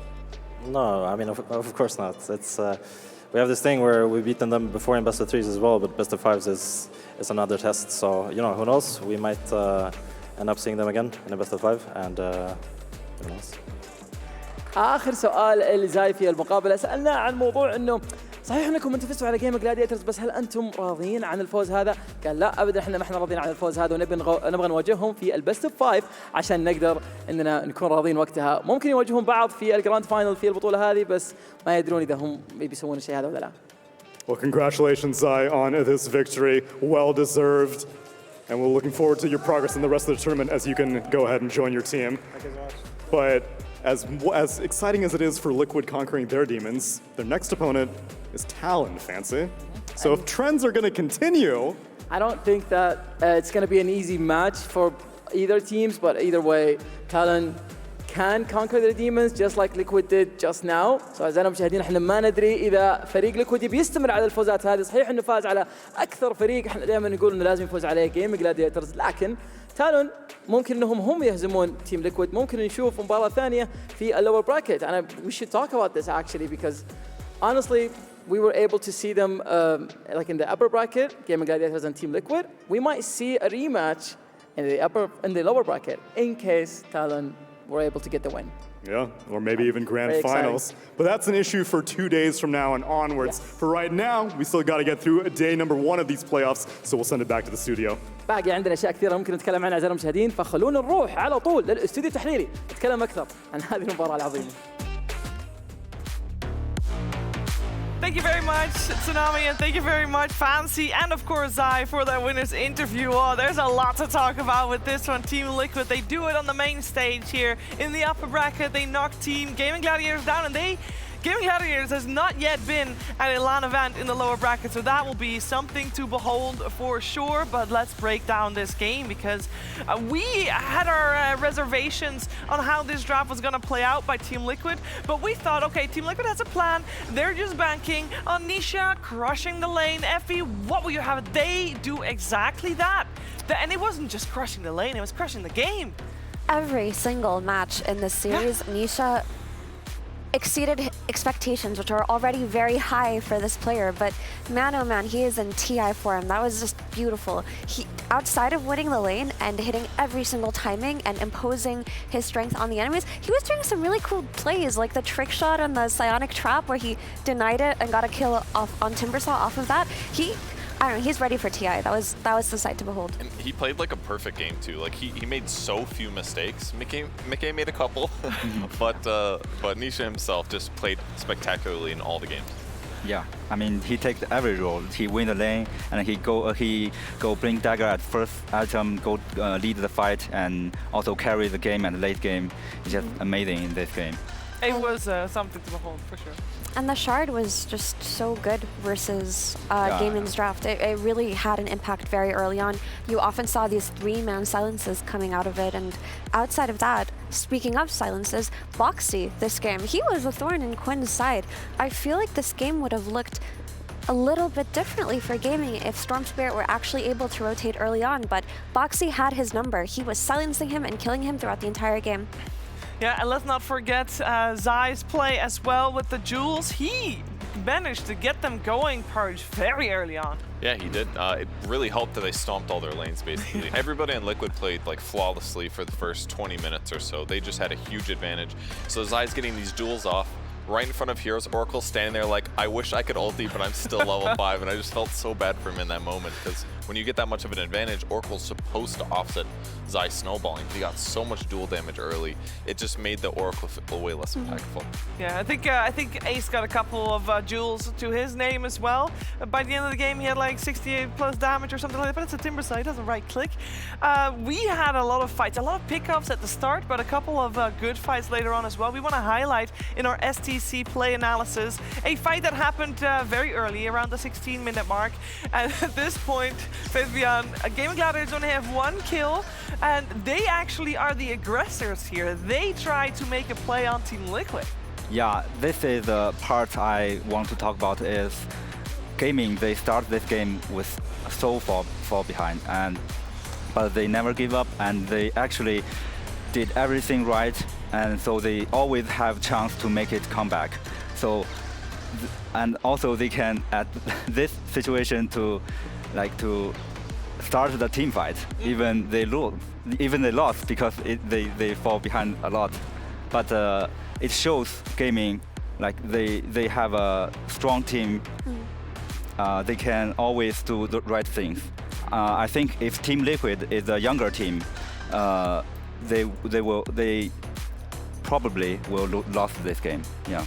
Yeah, we had a couple of comeback fights from Gaming, also in the high ground defenses that Gaming had. Some of them looked very scary, Purge, for Team Liquid. They did, and I think what was so cool about it is it set the stage so well that they picked off Mickey so many times in the bottom half of the map. those kills got them back in the game, and they added so much tenseness to the match because you're like, okay, Team Liquid's supposed to win this one. They're so far ahead. And then they threw just enough, and all the pressure of all the series wins or series losses that they had, it made that high ground just amazing to watch because they were still ahead, but not as much, not where so much that it looked one-sided. So the fact that they played it flawlessly afterwards was really fun. There was a really impressive recovery from Gaimin after the Nightmare laning stage for all 3 cores. Quinn and Coddle on Tofu, like they were able to make many plays around the map, right? They were setting up aggressive vision. They were trying to cut waves. You had the Chakra Magic on the Storm, who was finding picks on the Monkey King, and that helped Gaimin stay in the lane for a long time. But still, it was a losing battle because in order for Gaimin to have won this game, they needed Terrorblade to come online, and for Terrorblade to be able to fight, he needed Oracle to be able to protect him safely. But it's so difficult when the enemy team is leading in net worth and Oracle has to worry about his positioning and duels and silences and all of these things. So the fact that Gaimin were able to withstand it for that long is really impressive. Incredibly impressive. Mostly this game was impressive from the side of Nisha. We have to give him the Quidia MVP. I don't think anybody was doubting this for even over a second. There's been 3 games in this series, and yes, Team Liquid lost one of them, but every single game Nisha won his lane. He crushed it, even in matchups that we thought maybe were comfort for Quinn on his Pango. Nisha still was able to take it home, and it has been a while since we've seen him this consistently dominant.